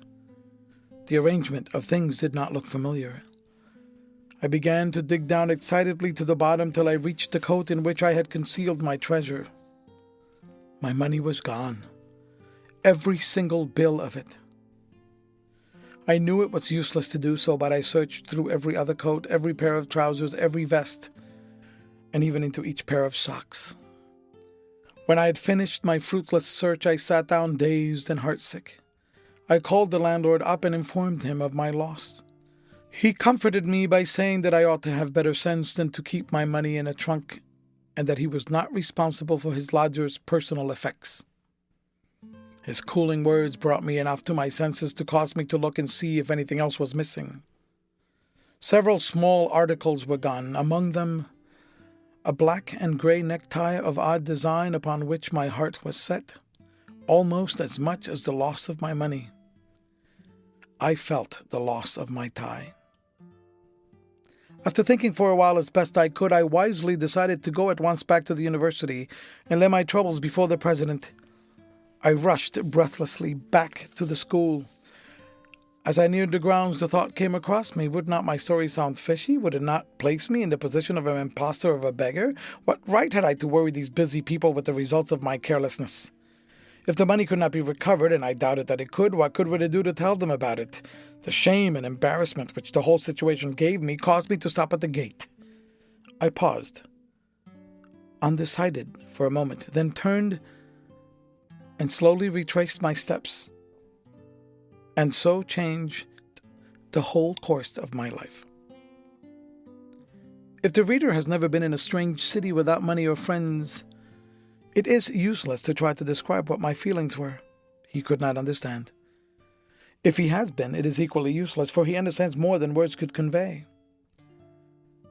When I reached my lodgings, I found in the room one of the porters who had slept there the night before. When he heard what misfortune had befallen me, he offered many words of sympathy and advice.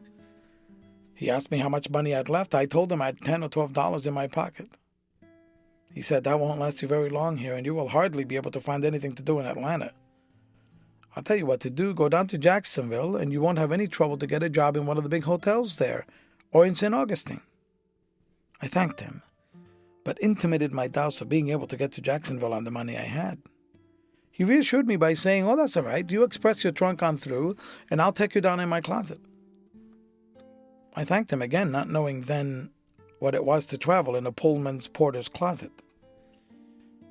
He put me under a deeper debt of gratitude by lending me $15, which he said I could pay back after I had secured work. His generosity brought tears to my eyes, and I concluded that, after all, there were some kind hearts in the world. I now forgot my troubles in the hurry and excitement of getting my trunk off in time to catch the train, which went out at 7 o'clock. I even forgot that I hadn't eaten anything since that morning. We got a wagon, the porter went with me, and took my trunk to the express office. My new friend then told me to come to the station at about 7:15 and walk straight to the car where I should see him standing and not lose my nerve. I found my role not so difficult to play as I thought it would be, because the train did not leave from the central station but from a smaller one, where there were no gates and guards to pass. I followed directions, and the porter took me on his car and locked me in his closet. In a few minutes the train pulled out for Jacksonville. I may live to be 100 years old, but I shall never forget the agonies I suffered that night. I spent 12 hours doubled up in the porter's basket for soiled linen, not being able to straighten up on account of the shelves for clean linen. Just over my head. The air was hot and suffocating, and the smell of damp towels and used linen was sickening. At each lurch of the car over the none-too-smooth track, I was bumped and bruised against the narrow walls of my narrow compartment. I became acutely conscious of the fact that I had not eaten for hours. Then nausea took possession of me, and at one time I had grave doubts about reaching my destination alive. If I had to make the trip again, I should prefer to walk. End of chapter 5. The next morning I got out of the car at Jacksonville with a stiff and aching body. I determined to ask no more porters, not even my benefactor, about stopping places, so I found myself on the street not knowing where to go. I walked along listlessly until I met a colored man who had the appearance of a preacher. I asked him if he could direct me to a respectable boarding house for colored people. He said that if I walked along with him in the direction he was going, he would show me such a place. I turned and walked at his side. He proved to be a minister and asked me a great many direct questions about myself. I answered as many as I saw fit to answer. The others I evaded or ignored. At length, we stopped in front of a frame house, and my guide informed me that it was the place. A woman was standing in the doorway, and he called to her, saying that he had brought her a new boarder. I thanked him for his trouble, and after he had urged upon me to attend his church while I was in the city, he went on his way. I went in and found the house neat and not uncomfortable. The parlor was furnished with cane-bottomed chairs, each of which was adorned with a white crocheted tidy. The mantel over the fireplace had a white crocheted cover. A marble-topped center table held a lamp, a photographed album, and several trinkets, each of which was set upon a white crocheted mat. There was a cottage organ in the corner of the room, and I noted that the lamp racks upon it were covered with white crocheted mats. There was a matting on the floor, but a white crocheted carpet would not have been out of keeping. I made arrangements with the landlady for my board and lodging. The amount was, I think, $3.50 a week. She was a rather fine-looking, stout, brown-skinned woman of about 40 years of age. Her husband was a light-colored Cuban, a man about one-half her size, and one whose age could not be guessed from his appearance. He was small in size, but a handsome black mustache and typical Spanish eyes redeemed him from insignificance. I was in time for breakfast, and at the table I had the opportunity to see my fellow boarders. There were 8 or 10 of them. 2, as I afterwards learned, were colored Americans. All of them were cigar makers and worked in one of the large factories. Cigar making is the one trade in which the color line is not drawn. The conversation was carried on entirely in Spanish, and my ignorance of the language subjected me more to alarm than embarrassment. I had never heard such uproarious conversation. Everybody talked at once, loud exclamation, rolling carambas, menacing gesticulations with knives, forks, and spoons. I looked every moment for the clash of blows. One man was emphasizing his remarks by flourishing a cup in his hand, seemingly forgetful of the fact that it was nearly full of hot coffee. He ended by emptying it over what was, relatively, the only quiet man at the table excepting himself, bringing from him a volley of language which made the others appear dumb by comparison. I soon learned that in all of this clatter of voices and table utensils they were discussing purely ordinary affairs and arguing about mere trifles, and that not the least ill feeling was aroused. It was not long before I enjoyed dispirited chatter and badinage at the table as much as I did my meals, and the meals were not bad. I spent the afternoon in looking around the town. The streets were sandy, but were well shaded by fine oak trees, and far preferable to the clay roads of Atlanta. 1 or 2 public squares with green grass and trees gave the city a touch of freshness. That night after supper I spoke to my landlady and her husband about my intentions. They told me that the big winter hotels would not open within 2 months. It can easily be imagined what effect this news had on me. I spoke to them frankly about my financial condition and related the main fact of my misfortune in Atlanta. I modestly mentioned my ability to teach music and asked if there was any likelihood of my being able to get some scholars. My landlady suggested that I speak to the preacher who had shown me her house. She felt sure that through his influence I should be able to get up a class in piano. She added, however, that the colored people were poor and that the general price for music lessons was only 25 cents. I noticed that the thought of my teaching white pupils did not even remotely enter her mind. None of this information made my prospects look much brighter. The husband, who up to this time had allowed the woman to do most of the talking, gave me the first bit of tangible hope. He said that he could get me a job as a stripper in the factory where he worked, and that if I succeeded in getting some music pupils, I could teach a couple of them every night, and so make a living until something better turned up. He went on to say that it would not be a bad thing for me to stay at the factory and learn my trade as a cigar maker, and impressed on me that for a young man knocking about the country, a trade was a handy thing to have. I determined to accept his offer and thanked him heartily. In fact, I became enthusiastic not only because I saw a way out of my financial troubles, but also because I was eager and curious over the new experience I was about to enter. I wanted to know all about the cigar-making business. This narrowed the conversation down to the husband and myself, so the wife went in and left us talking. He was what is called a regalia workman and earned from $35 to $40 a week. He generally worked a $60 job. That is, he made cigars for which he was paid at the rate of $60 per thousand.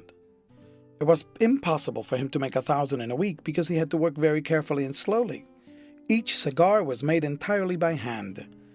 Each piece of filler and each wrapper had to be selected with care. He was able to make a bundle of 100 cigars in a day, not one of which could be told from the others by any difference in size or shape, or even by any appreciable difference in weight. This was the acme of artistic skill in cigar making. Workmen of this class were rare. Never more than 3 or 4 of them in one factory, and it was never necessary for them to remain out of work. There were men who made 200, 300, or 400 cigars of the cheaper grades in a day. They had to be very fast in order to make decent week's wages. Cigar making was a rather independent trade. The men went to work when they pleased and knocked off when they felt like doing so. As a class, the workmen were careless and improvident. Some very rapid makers would not work more than 3 or 4 days out of the week, and there were others who never showed up at the factory on Mondays. Strippers were the boys who pulled the long stems from the tobacco leaves. After they had served at that work for a certain time, they were given tables as apprentices. All of this was interesting to me, and we drifted along in conversation until my companion struck the subject nearest his heart, the independence of Cuba. He was an exile from the island and a prominent member of the Jacksonville Junta. Every week, sums of money were collected from juntas all over the country. This money went to buy arms and ammunition for the insurgents. As the man sat there nervously smoking his long green cigar and telling me of the Gomezes, both the white one and the black one, of Maco and Bandera, he grew positively eloquent. He also showed that he was a man of considerable education and reading.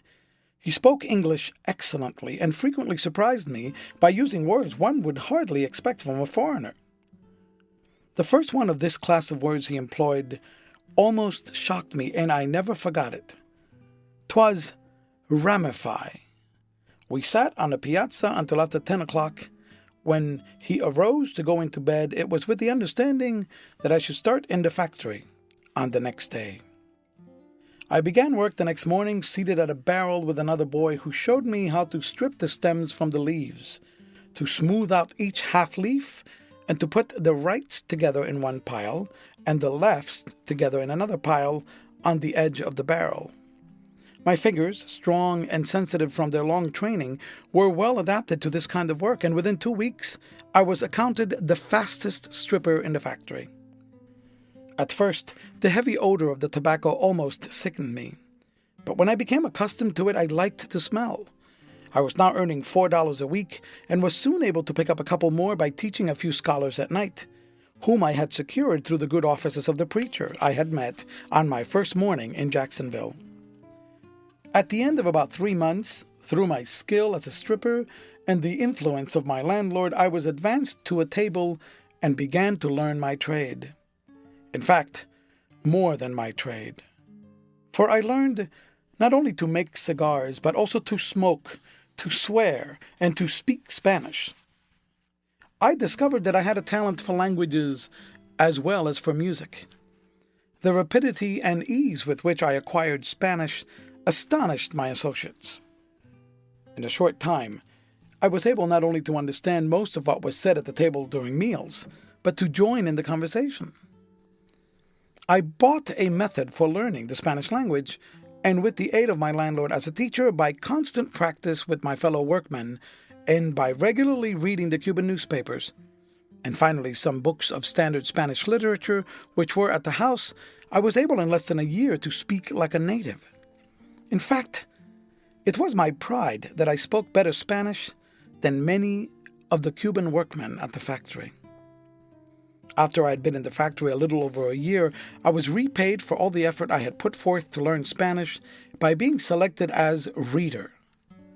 The reader is quite an institution in all cigar factories, which employ Spanish-speaking workmen. He sits in the center of the large room in which the cigar makers work and reads to them for a certain number of hours each day all the important news from the papers and whatever else he may consider would be interesting. He often selects an exciting novel and reads it in daily installments. He must, of course, have a good voice, but he must also have a reputation among the men for intelligence, for being well posted and having in his head a stock of varied information. He is generally the final authority on all arguments which arise, and in a cigar factory these arguments are many and frequent, ranging from discussions on the respective and relative merits of rival baseball clubs to the duration of the sun's light and energy. Cigar making is a trade in which talk does not interfere with work. My position as reader not only released me from the rather monotonous work of rolling cigars, it gave me something more in accord with my tastes. It also added considerably to my income. I was now earning about $25 a week and was able to give up my peripatetic method of giving music lessons. I hired a piano and taught only those who could arrange to take their lessons where I lived. I finally gave up teaching entirely, as what I made scarcely paid for my time and trouble. I kept the piano, however, in order to keep up my own studies, and occasionally I played at some church concert or other charitable entertainment. Through my music teaching and my not absolutely irregular attendance at church, I became acquainted with the best class of colored people in Jacksonville. This was really my entrance into the race. It was my initiation into what I have termed the Freemasonry of the race. I had formulated a theory of what it was to be colored. Now I was getting to practice. The novelty of my position caused me to observe and consider things which I think entirely escaped the young men I associated with, or at least were so commonplace to them as to not attract their attention. And of many of the impressions which came to me then, I have realized the import only within the past few years, since I have had a broader knowledge of men and history and a fuller comprehension of the tremendous struggle which is going on between the races in the South. It is a struggle, for though the black man fights passively, he nevertheless fights, and his passive resistance is more effective at present than active resistance could possibly be. He bears the fury of the storm, as does the willow tree. It is a struggle, for though the white man of the South may be too proud to admit it, he is nevertheless using in the contest his best energies. He is devoting to it the greater part of his thought and much of his endeavor. The South today stands panting and almost breathless from its exertions. And how the scene of the struggle has shifted. The battle was first waged over the right of the Negro to be classed as a human being with a soul. Later, as to whether he had sufficient intellect to master even the rudiments of learning. And today it is being fought out over his social recognition. I said somewhere in the early part of this narrative that because the colored man looked at everything through the prism of his relationship to society as a colored man, and because most of his mental efforts ran through the narrow channel bounded by his rights and his wrongs, it was to be wondered at that he has progressed so broadly as he has. The same thing may be said of the white man of the South. Most of his mental efforts run through one narrow channel, his life as a man and a citizen. Many of his financial activities and all of his political activities are impassably limited by the ever-present Negro question. I am sure it would be safe to wager that no group of Southern white men could get together and talk for 60 minutes without bringing up the race question. If a Northern white man happened to be in the group, the time could be safely cut to 30 minutes. In this respect, I consider the condition of the whites more to be deplored than that of the blacks. Here, a truly great people, a people that produced a majority of the great historic Americans from Washington to Lincoln, now forced to use up its energies in a conflict as lamentable as it is violent. I shall give the observations I made in Jacksonville as seen through the light of after years, and they apply generally to every Southern community. The colored people may be said to be roughly divided into three classes, not so much in respect to themselves as in respect to their relations with the whites. There are those constituting what might be called the desperate class, the men who worked in the lumber and turpentine camps, the ex-convicts, the barroom loafers are all in this class. These men conform to the requirements of civilization much as a trained lion with low muttered growls goes through his stunts under the crack of the trainer's whip. They cherish a sullen hatred for all white men, and they value life as cheap. I have heard more than one of them say, "I'd go to hell for the first white man that bothers me." Many who have expressed that sentiment have kept their word, and it is that fact which gives such prominence to this class. For in numbers it is but a small proportion of the colored people, but it often dominates public opinion concerning the whole race. Happily, this class represents the black people of the South far below their normal physical and moral condition, but in its increase lies the possibility of grave dangers. I am sure there is no more urgent work before the white South, not only for its present happiness, but its future safety, than the decreasing of this class of blacks. And it is not at all a hopeless class, for these men are but the creatures of conditions, as much so as the slum and criminal elements of all the great cities of the world are creatures of conditions. Decreasing their number by shooting and burning them off will not be successful, for these men are truly desperate, and thoughts of death, however terrible, have little effect in deterring them from acts that result of hatred or degeneracy. This class of blacks hate everything covered by a white skin, and in return they are loathed by whites. The whites regard them just about as a man would a vicious mule, a thing to be worked, driven, and beaten, and killed for kicking. The second class, as regards the relation between blacks and whites, comprises the servants, the washerwomen, the waiters, the cooks, the coachmen, and all who are connected with the whites by domestic service. These may be generally characterized as simple, kind-hearted, and faithful, not over-fine in their moral deductions, but intensely religious and relatively, such matters can be judged only relatively, about as honest and wholesome in their lives as any other grade of society. Any white person is good who treats them kindly, and they love them for that kindness. In return, the white people with whom they have to do regard them with indulgent affection. They come into close daily contact with the whites and may be called the connecting link between whites and blacks. In fact, it is through them that the whites know the rest of their colored neighbors. Between this class of the blacks and the whites, there is little or no friction. The third class is composed of the independent workmen and tradesmen, and of the well-to-do and educated colored people, and strange to say, for directly opposite reason, they are as far removed from the whites as members of the first class I mentioned. These people live in a little world of their own. In fact, I concluded that if a colored man wanted to separate himself from his white neighbors, he had but to acquire some money, education, and culture, and to live in accordance. For example, the proudest and fairest lady in the South could, with propriety, and it is what she would most likely do, go to the cabin of Aunt Mary, her cook, if Aunt Mary were sick, and minister to comfort with her own hands. But if Mary's daughter, Eliza, a girl who used to run around my lady's kitchen, but who has received an education and married a prosperous young colored man, were at death's door, my lady would no more think of crossing the threshold of Eliza's cottage than she would of going into a bar room for a drink. I was walking down the street one day with a young man who was born in Jacksonville, but had been away to prepare himself for a professional life. We passed a young white man, and my companion said to me, "You see that young man? We grew up together. We have played, hunted, and fished together.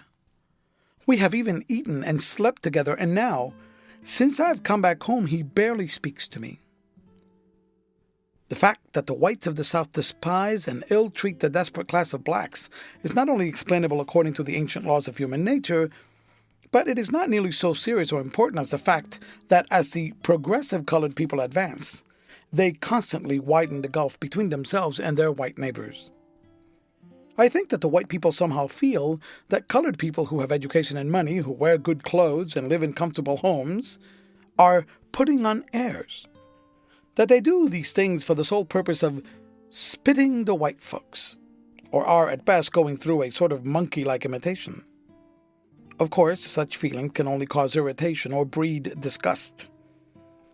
It seems that the whites have not yet been able to realize and understand that these people, in striving to better their physical and social surroundings in accordance with their financial and intellectual progress, are simply obeying an impulse which is common to human nature the world over.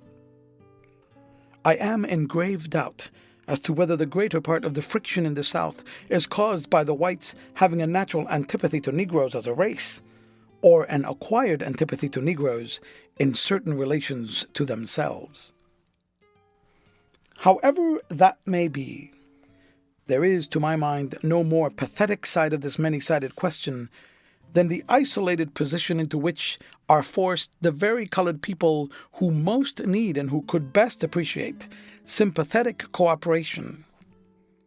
And their position grows tragic when the effort is made to couple them, whether or no, with the Negroes of the first class I mentioned. This latter class of colored people are well disposed toward the whites, and always willing to meet them more than halfway. They, however, feel keenly any injustice or gross discrimination, and generally show their resentment.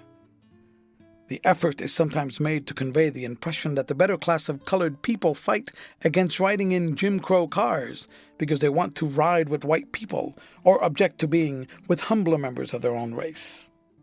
The truth is, they object to the humiliation of being forced to ride in a particular car, aside from the fact that that car is distinctly inferior and that they are required to pay full first-class fare. To say that the whites are forced to ride in the superior car is less than a joke. And two, odd as it may sound, refined colored people get no more pleasure out of riding with offensive Negroes than anybody else would get. I can realize more fully than I could years ago that the position of the advanced element of the colored race is often very trying.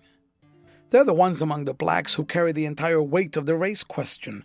It worries the others very little, and I believe the only thing which at times sustains them is that they know that they are in the right. On the other hand, this class of colored people get a good deal of pleasure out of life. Their existence is far from being one long groan about their condition. Out of a chaos of ignorance and poverty, they have evolved a social life which they need not be ashamed of. In cities where the professional and well-to-do class is large, they have formed society. Society as discriminating as the actual conditions will allow it to be, I should say, perhaps. Society possessing discriminating tendencies which become rules as fast and actual conditions allow. This statement will, I know, sound preposterous, even ridiculous to some persons, but as this class of colored people is least known of the race, it is not surprising. These social circles are connected throughout the country, and a person in good standing in one city is readily accepted in another. One who is on the outside will often find it a difficult matter to get in. I know of one case personally in which money to the extent of $30,000 or $40,000 and a fine house, not backed up by a good reputation after several years of repeated effort, failed to gain entry for the possessor. These people have their dances and dinners and card parties, their musicals and their literary societies. The women attend social affairs dressed in good taste, and the men in evening dress suits which they own, and the reader will make a mistake to confound these entertainments with the bellman balls and whitewashers' picnics and lime kiln clubs, with which the humorous press of the country illustrates colored society. Jacksonville, when I was there, was a small town, and the number of educated and well-to-do colored people was few. So this society phase of life did not equal what I have since seen in Boston, Washington, Richmond, and Nashville. And it is upon what I have more recently seen in these cities that I have made the observations just above. However, there were many comfortable and pleasant homes in Jacksonville to which I was often invited. I belonged to the literary society at which we generally discussed the race question and attended all of the church festivals and other charitable entertainments. In this way I passed 3 years, which were not at all the least enjoyable of my life. In fact, my joy took such an exuberant turn that I fell in love with a young school teacher and began to have dreams of matrimonial bliss. But another turn in the course of my life brought these dreams to an end. I do not wish to mislead my readers into thinking that I led a life in Jacksonville which would make copy as the hero of a Sunday school library book. I was a hail fellow, well met with all of the workmen at the factory, most of whom knew little and cared less about social distinctions. From their example, I learned to be careless about money, and for that reason I constantly postponed and finally abandoned returning to Atlanta University. It seemed impossible for me to save as much as $200. Several of the men at the factory were my intimate friends, and I frequently joined them in their pleasures. During the summer months, we went almost every Monday on an excursion to a seaside resort called Pablo Beach. These excursions were always crowded. There was a dancing pavilion, a great deal of drinking, and generally a fight or two to add to the excitement. I also contracted the cigar maker's habit of riding around in a hack on Sunday afternoons. I sometimes went with my cigar maker friends to public balls that were given at a large hall on one of the main streets. I'd learned to take a drink occasionally and paid for quite a number that my friends took, but strong liquors never appealed to my appetite. I drank them only when the company I was in required it and suffered for it afterwards. On the whole, though, I was a bit wild. I can't remember that I ever did anything disgraceful or, as the usual standard for young men goes, anything to forfeit my claim to respectability. At one of the first public balls I attended, I saw the Pullman car porter who had so kindly assisted me in getting to Jacksonville. I went immediately to one of my factory friends and borrowed $15 with which to repay the loan my benefactor had made me. After I had given him the money and was thanking him, I noticed that he wore what was, at least, an exact duplicate of my lamented black and gray tie. It was somewhat worn, but distinct enough for me to trace the same odd design which had first attracted my eye. This was enough to arouse my strongest suspicions, but whether it was sufficient for the law to take cognizance of, I did not consider. My astonishment and the ironical humor of the situation drove everything else out of my mind. These balls were attended by a great variety of people. They were generally given by the waiters of some of the big hotels and were often patronized by a number of hotel guests who came to see the sights. The crowd was always noisy but good-natured. There was much quadrille dancing, and a strong-lunged man called figures in a voice which did not confine itself to the limits of the hall. It is not worth the while for me to describe in detail how these people acted. They conducted themselves in about the same manner as I have seen other people at similar balls conduct themselves. When one has seen something of the world and human nature, he must conclude, after all, that between people in like stations of life, there is very little difference the world over. However, it was at one of these balls that I first saw the cakewalk. There was a contest for a gold watch to be awarded to the hotel head waiter receiving the greatest number of votes. There was some dancing while the votes were being counted. Then the floor was cleared for the cakewalk. A half a dozen guests from some of the hotels took seats on the stage to act as judges, and 12 or 14 couples began to walk for a, sure enough, highly decorated cake, which was in plain evidence.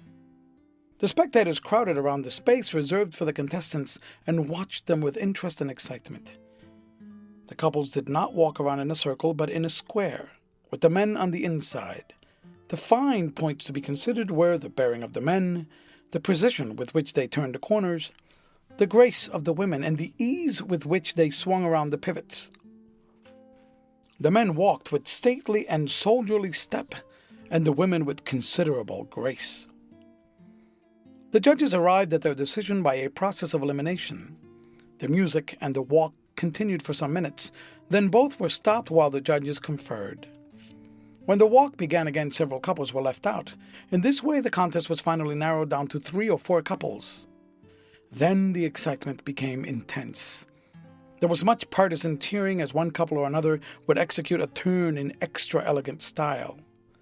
When the cake was finally awarded, the spectators were about evenly divided between those who cheered the winners and those who muttered about the unfairness of the judges.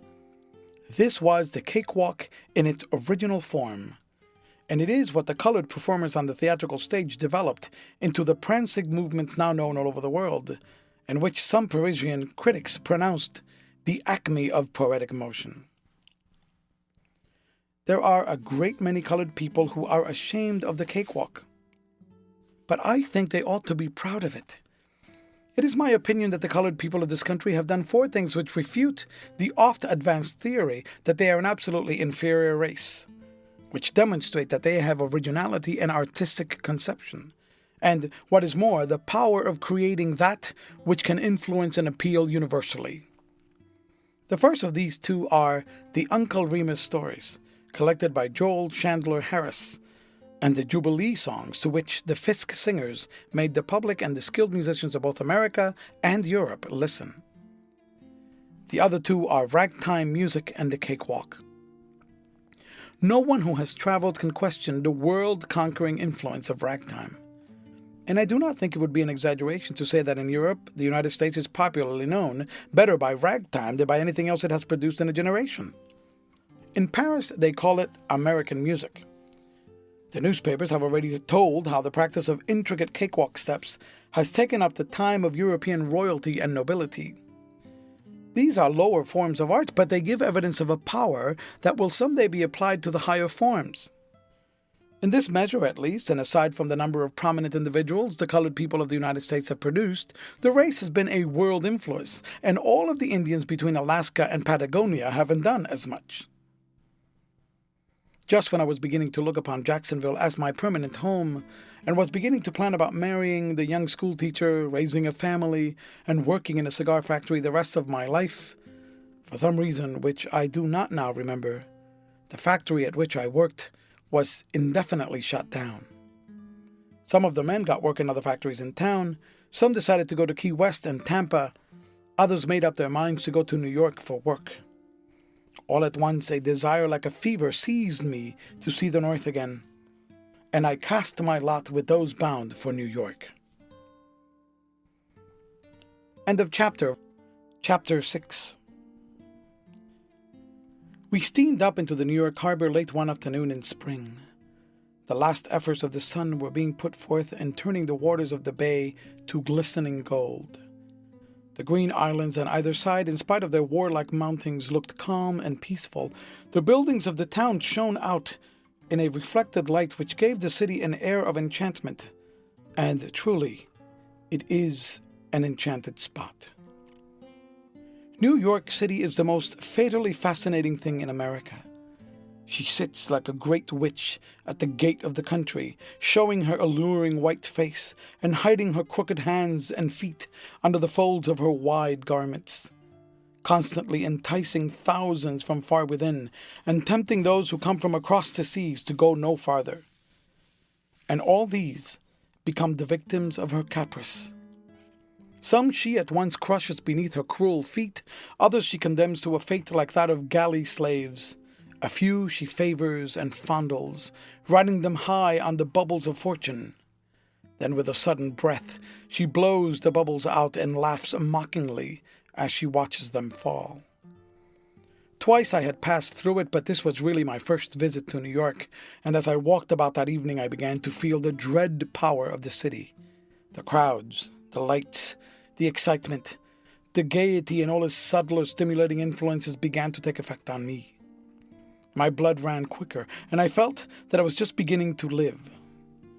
To some natures, the stimulant of life in a great city becomes a thing as binding and necessary as opium is to one addicted to the habit.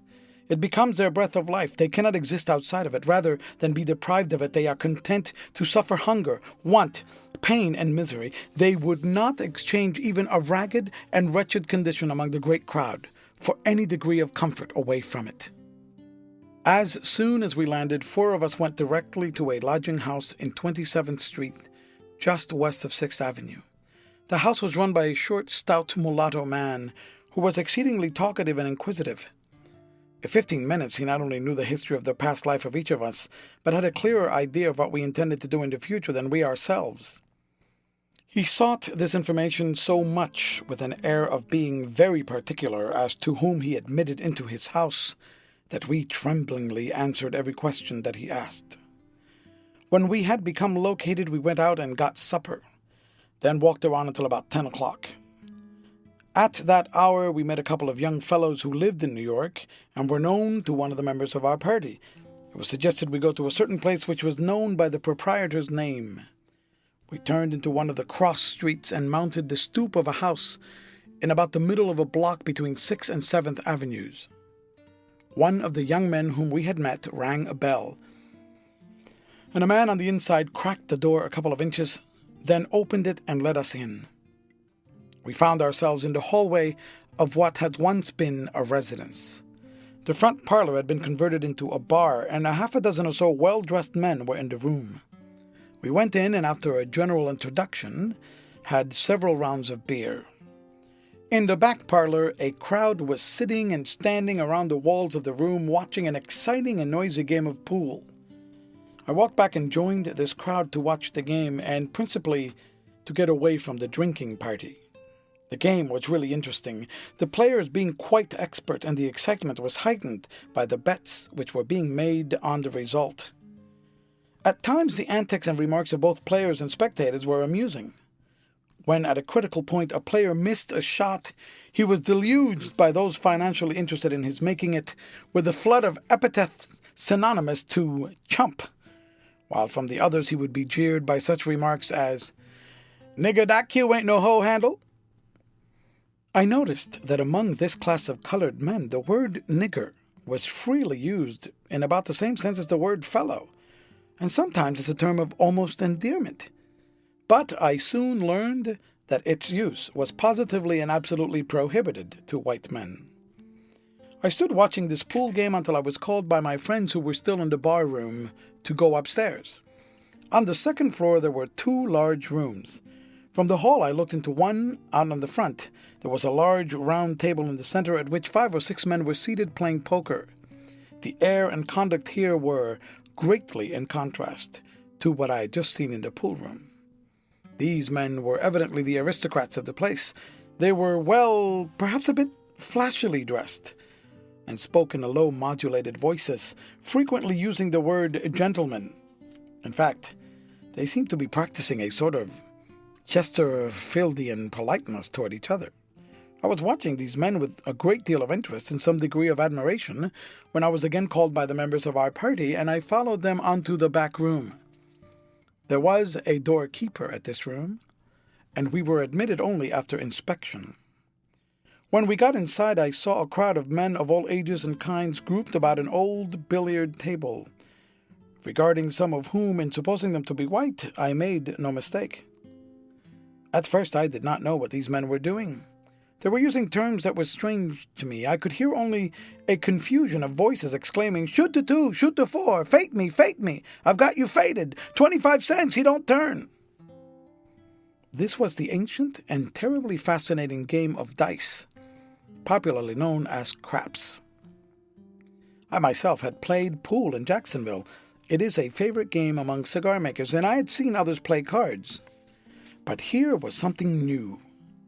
I edged my way into the table and stood between one of my newfound New York friends and a tall, slender black fellow who was making side bets while the dice were at the other end of the table. My companion explained to me the principles of the game, and they are so simple that they hardly need to be explained twice. The dice came around the table until they reached the man on the other side of the tall black fellow. He lost, and the latter said, "Give me the bones." He threw $1 on the table and said, "Shoot the dollar." His style of play was so strenuous that he had to be allowed plenty of room. He shook the dice high above his head, and each time he threw them on the table, he emitted a grunt such as men give when they are putting forth physical exertion with a rhythmic regularity. He frequently whirled completely around on his heels, throwing the dice the entire length of the table and talking to them as though they were trained animals. He appealed to them in short sing-song phrases. "Come, dice," he would say, "little Phoebe, little Joe, way down yonder in the cornfield." Whether these mystic incantations were efficacious or not, I could not say, but at any rate his luck was great. And he had what gamblers term nerve. "Shoot the dollar, shoot the 2, shoot the 4, shoot the 8 came from his lips as quickly as the dice turned to his advantage. My companion asked me if I'd ever played. I told him no. He said that I ought to try my luck, that everybody won at first. The tall man at my side was waving his arms in the air, exclaiming, "Shoot the 16, shoot the 16, fate me!" Whether it was my companion's suggestion or some latent daredevil strain in my blood, which suddenly sprang into activity, I do not know, but with a thrill of excitement which went through my whole body, I threw a $20 bill on the table and said in a trembling voice, "I fate you." I could feel that I had gained the attention and respect of everybody in the room. Every eye was fixed on me, and the widespread question, "Who is he?" went around. This was gratifying to a certain sense of vanity of which I have never been able to rid myself, and I felt that it was worth the money even if I lost. The tall man, with a whirl on his heels and a double grunt, threw the dice. 4 was the number which turned up. This is considered a hard point to make. He redoubled his contortions and his grunts and his pleading to the dice, but on his 3rd and 4th throw the fateful 7 turned up, and I had won. My companion and all my friends shouted to me to follow up my luck. The fever was on me. I seized the dice. My hands were so hot that the bits of bone felt like pieces of ice. I shouted as loudly as I could, "Shoot it all!" but the blood was tingling so about my ears that I could not hear my own voice. I was soon fated. I threw the dice. 7. I had won. "Shoot it all!" I cried again. There was a pause. The stake was more than one man cared to or could cover. I was finally fated by several men taking a part of it. Then I threw the dice again. 7. I had won. "Shoot it all!" I shouted excitedly. After a short delay, I was fated. Again I rolled the dice. 11. Again I had won. My friends now surrounded me and, much against my inclination, forced me to take down all the money except $5. I threw my luck once more and threw some small point, which I failed to make, and the dice passed on to the next man. In less than 3 minutes I had won more than $200, a sum which afterwards cost me dearly. I was the hero of the moment and was soon surrounded by a group of men who expressed admiration for my nerve and predicted for me a brilliant future as a gambler. Although at the time I had no thought of becoming a gambler, I felt proud of my success. I felt a bit ashamed, too, that I had allowed my friends to persuade me to take down my money so soon. Another set of men also got around me and begged me for 25 or 50 cents to put them back into the game. I gave each of them something. I saw that several of them had on linen dusters, and as I looked about I noticed that there were perhaps a dozen men in the room similarly clad. I asked the fellow who had been my prompter at the dice table why they dressed in such a manner. He told me that men who had lost all the money and jewelry they possessed, frequently in an effort to recoup their losses, would gamble away their outer clothing and even their shoes, and that the proprietor kept on hand a supply of linen dusters for all who were so unfortunate. My informant went on to say that sometimes a fellow would become almost completely dressed, and then, by a turn of the dice, would be thrown back into a state of semi-nakedness. Some of them were virtually prisoners and unable to get into the streets for days at a time. They ate at the lunch counter where their credit was good, so long as they were fair gamblers and did not attempt to jump their debts.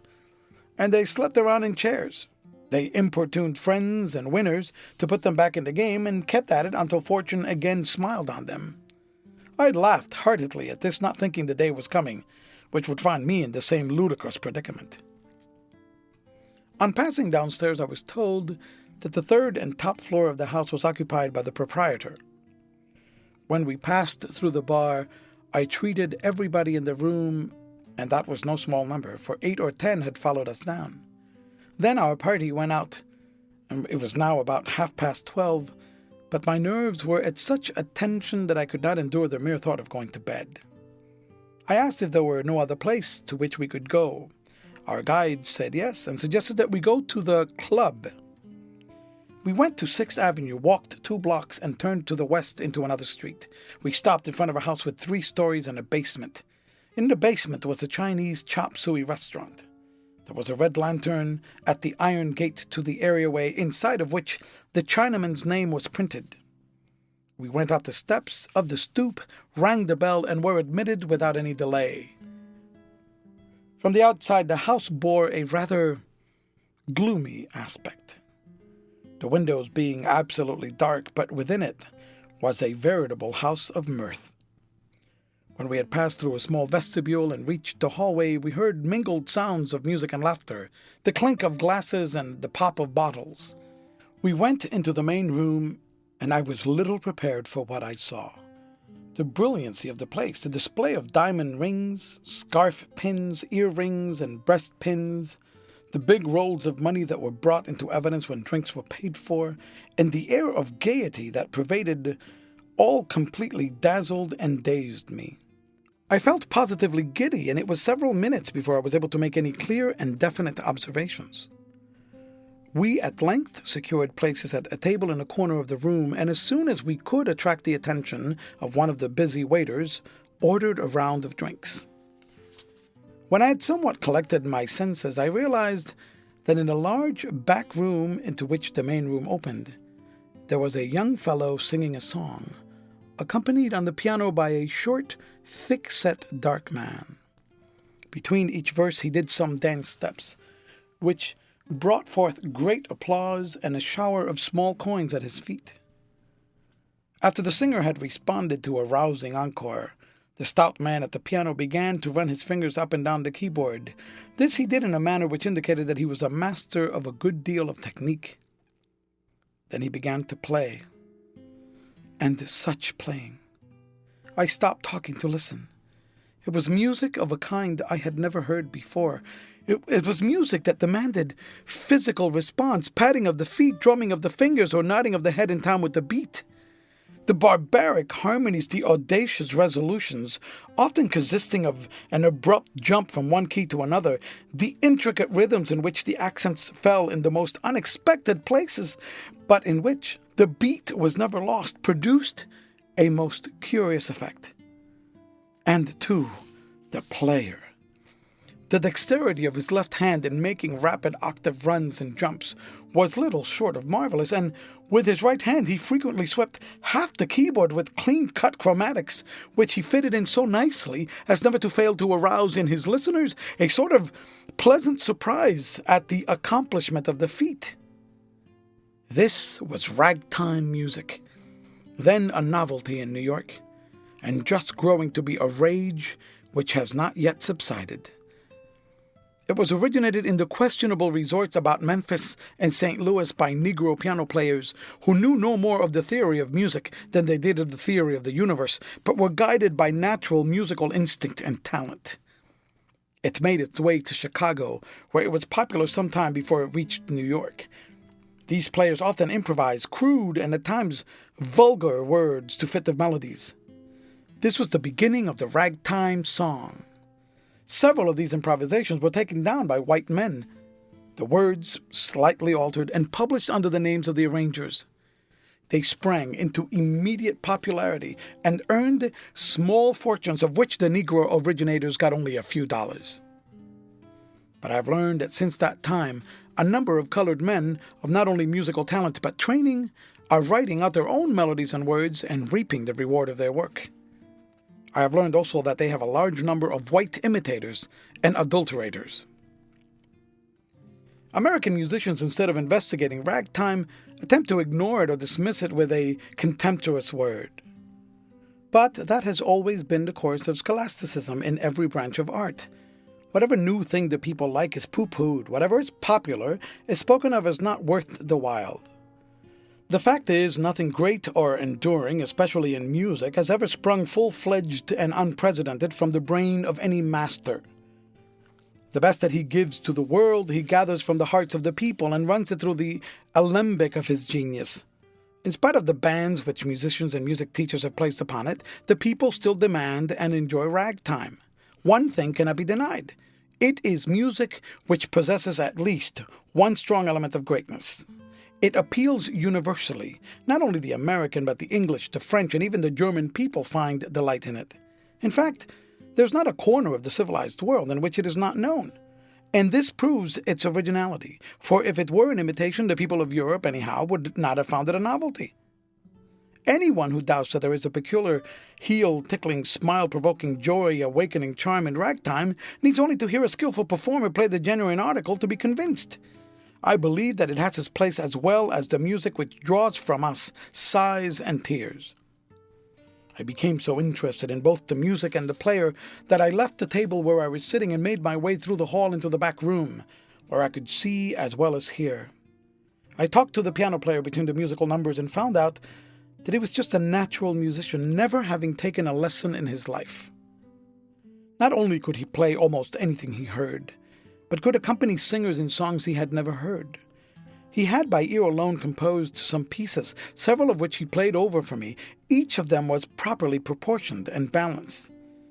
I began to wonder what this man with such a lavish natural endowment would have done if he had been trained. Perhaps he wouldn't have done anything at all. He might have become at best a mediocre imitator of the great masters in what they have already done to a finish, or one of the modern innovators who strive after originality by seeing how cleverly they can dodge about through the rules of harmony, and at the same time avoid melody. it is certain that he would not have been so delightful as he was in ragtime. I sat by watching and listening to this man until I was dragged away by my friends. The place was now almost deserted. Only a few stragglers hung on, and they were all the worse for drink. My friends were well up in this class. We passed into the street. The lamps were pale against the sky. Day was just breaking. We went home and got into bed. I fell into a fitful sort of sleep, with ragtime music ringing continually in my ears. End of chapter 7. I shall take advantage of this pause in my narrative to more closely describe the club spoken of in the latter part of the preceding chapter. To describe it as I afterwards came to know it, as a habitué. I shall do this not only because of the direct influence it had on my life, but also because it was, at that time, the most famous place of its kind in New York, and was well known to both white and colored people of certain classes. I have already stated that in the basement of the house there was a Chinese restaurant. The Chinaman who kept it did an exceptionally good business, for chop suey was a favorite dish among the frequenters of the place.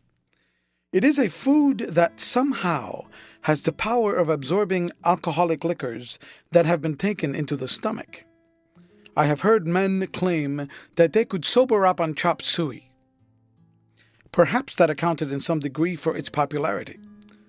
On the main floor there were 2 large rooms, a parlor about 30 feet in length, and a large square back room into which the parlor opened. The floor of the parlor was carpeted. Small tables and chairs were arranged about the room. The windows were draped with lace curtains, and the walls were literally covered with photographs and lithographs of every colored man in America who had ever done anything. There were pictures of Frederick Douglass and of Peter Jackson, of all the lesser lights of the prize fighting ring, of all the famous jockeys and the stage celebrities, down to the newest song and dance team. The most of these photographs were autographed and, in a sense, made a really valuable collection. In the back room there was a piano and tables were placed around the wall. The floor was bare and the center was left vacant for singers, dancers, and others who entertained the patrons. In a closet in this room, which jutted out into the hall, the proprietor kept his buffet. There was no open bar because the place had no liquor license. In this back room, the tables were sometimes pushed aside and the floor given over to general dancing. The front room on the next floor was a sort of private party room. A back room on the same floor contained no furniture and was devoted to the use of new and ambitious performers. In this room, song and dance teams practiced their steps, acrobatic teams practiced their tumbles, and many other kinds of acts rehearsed their turns. The other rooms of the house were used as sleeping apartments. No gambling was allowed, and the conduct of the place was surprisingly orderly. It was, in short, a center of colored bohemians and sports. Here the great prize fighters were wont to come, the famous jockeys, the noted minstrels, whose names and faces were familiar on every billboard in the country. And these drew a multitude of those who love to dwell in the shadow of greatness. There were then no organizations giving performances of such order as are now given by several colored companies. That was because no manager could imagine that audiences would pay to see Negro performers in any other role than that of Mississippi River roustabouts. But there was lots of talent and ambition. I often heard the younger and brighter men discussing the time when they would compel the public to recognize that they could do something more than grin and cut pigeon wings. Sometimes 1 or 2 of the visiting stage professionals, after being sufficiently urged, would go into the back room and take the places of the regular amateur entertainers. But they were very sparing with these favors, and the patrons regarded them as special treats.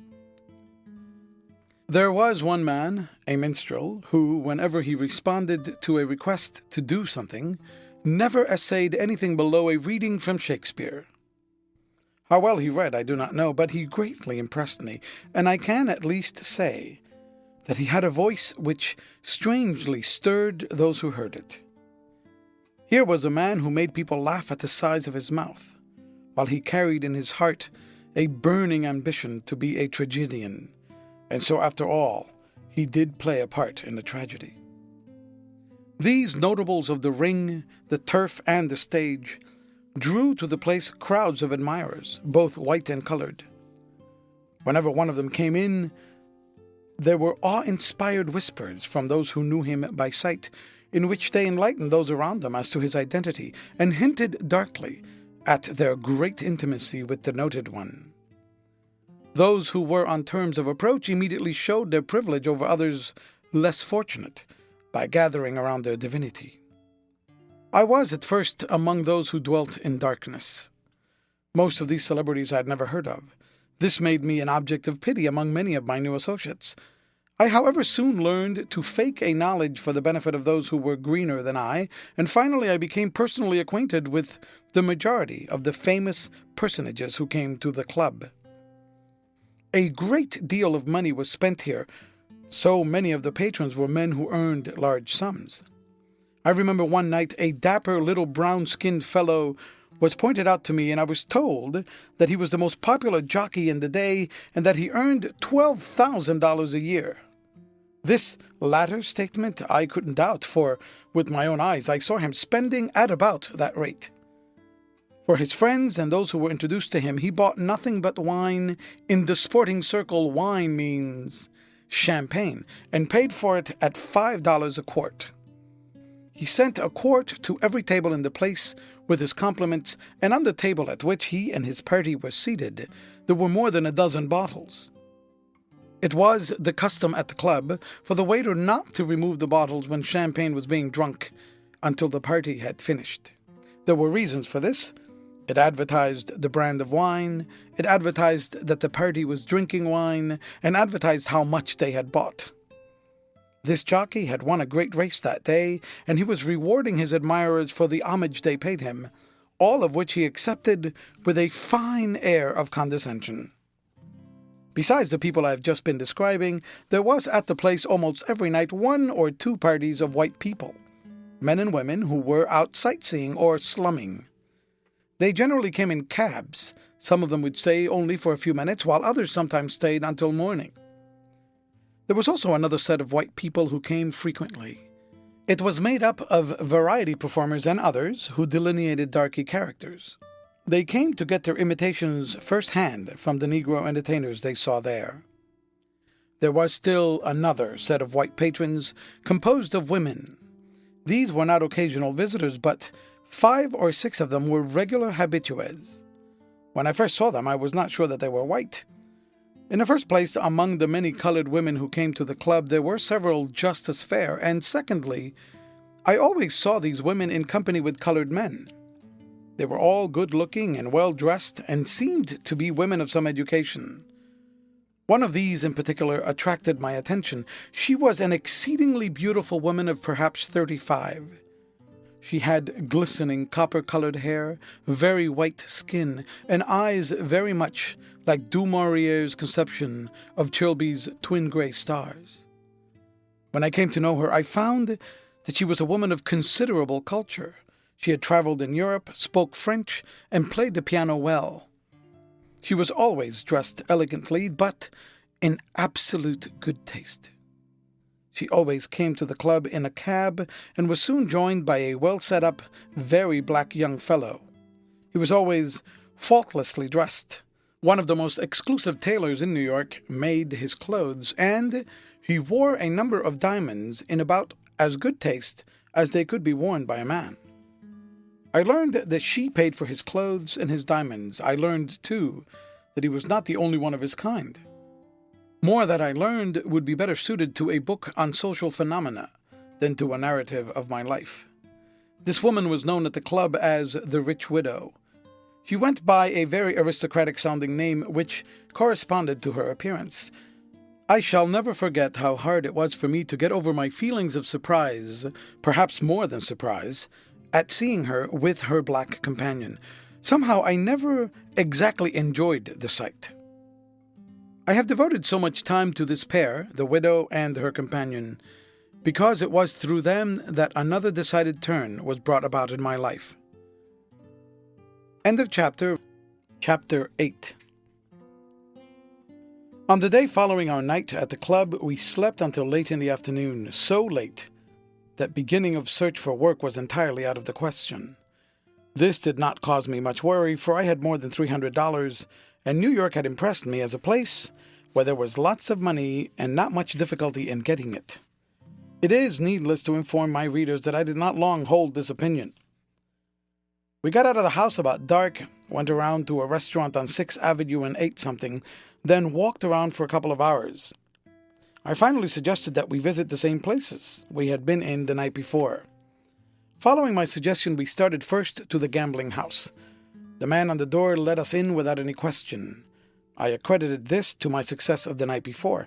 We went straight to the crap room, and I at once made my way to the table, where I was rather flattered by the murmur of recognition which went around. I played in up and down luck for 3 or 4 hours, then, worn with nervous excitement, quit, having lost about $50. But I was so strongly possessed with the thought that I would make up my losses the next time I played that I left that place with a light heart.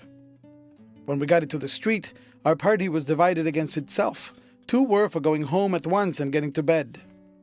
They gave us a reason that we were to get up early and look for jobs. I think the real reason was that they had each lost several dollars in the game. I lived to learn that in the world of sport all men win alike but lose differently.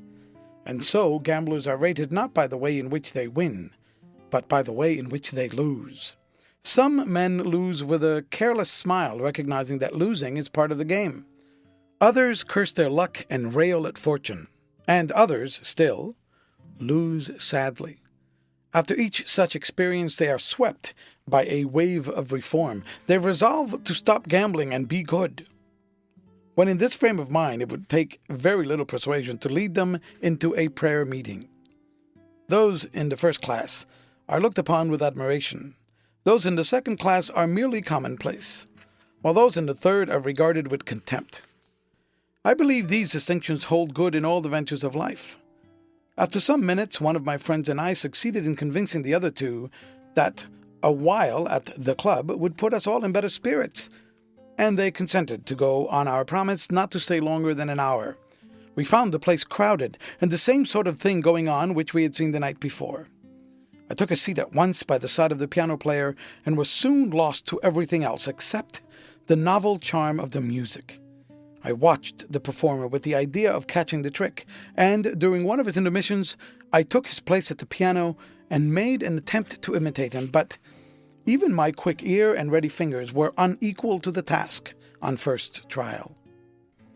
We did not stay at the club very long, but went home to bed in order to be up early the next day. We had no difficulty in finding work, and my 3rd morning in New York found me at a table rolling cigars. I worked steadily for some weeks, at the same time spending my earnings between the crap game and the club. Making cigars became more and more irksome to me. Perhaps my more congenial work as a reader had unfitted me for work at the table. And, too, the late hours I was keeping made such a sedentary occupation almost beyond the powers of will and endurance. I often found it hard to keep my eyes open and sometimes had to get up and move around to keep from falling asleep. I began to miss whole days from the factory, days on which I was compelled to stay at home and sleep. My luck at the gambling table was varied. Sometimes I was $50 to $100 ahead, and other times I had to borrow money from my fellow workmen to settle my room rent and pay for my meals. Each night after leaving the dice game, I went to the club to hear music and watch the gaiety. If I had won, this was in accord with my mood. If I had lost, it made me forget. I at last realized that making cigars for a living and gambling for a living could not both be carried on at the same time, and I resolved to give up the cigar making. This resolution led me into a life which held me bound more than a year. During that period, my regular time for going to bed was somewhere between 4 and 6 o'clock in the mornings. I got up late in the afternoons, walked about a little, then went on to the gambling house or the club.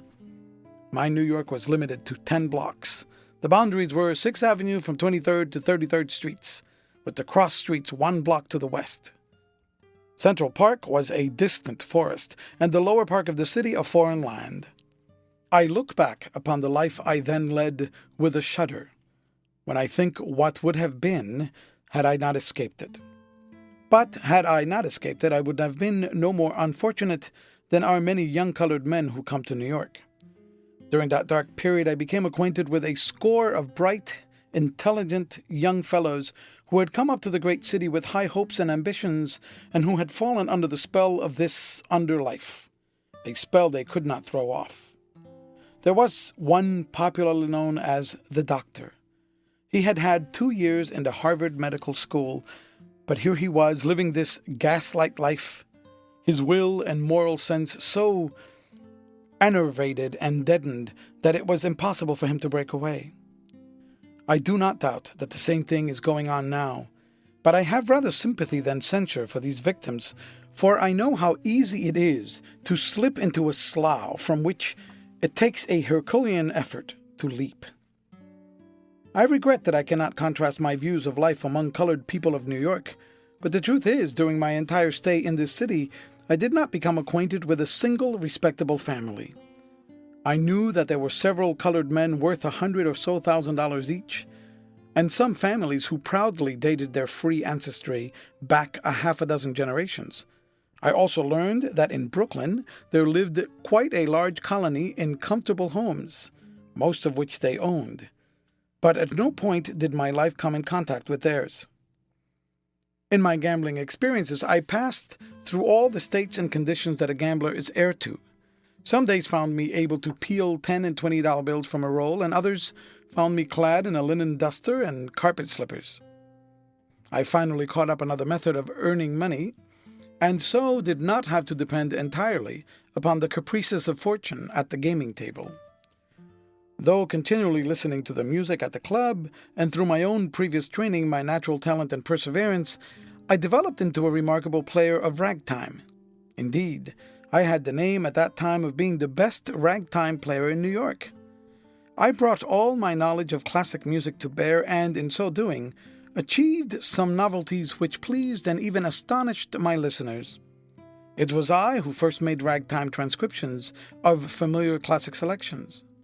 I used to play Mendelssohn's Wedding March in a manner that never failed to arouse enthusiasm among the patrons of the club.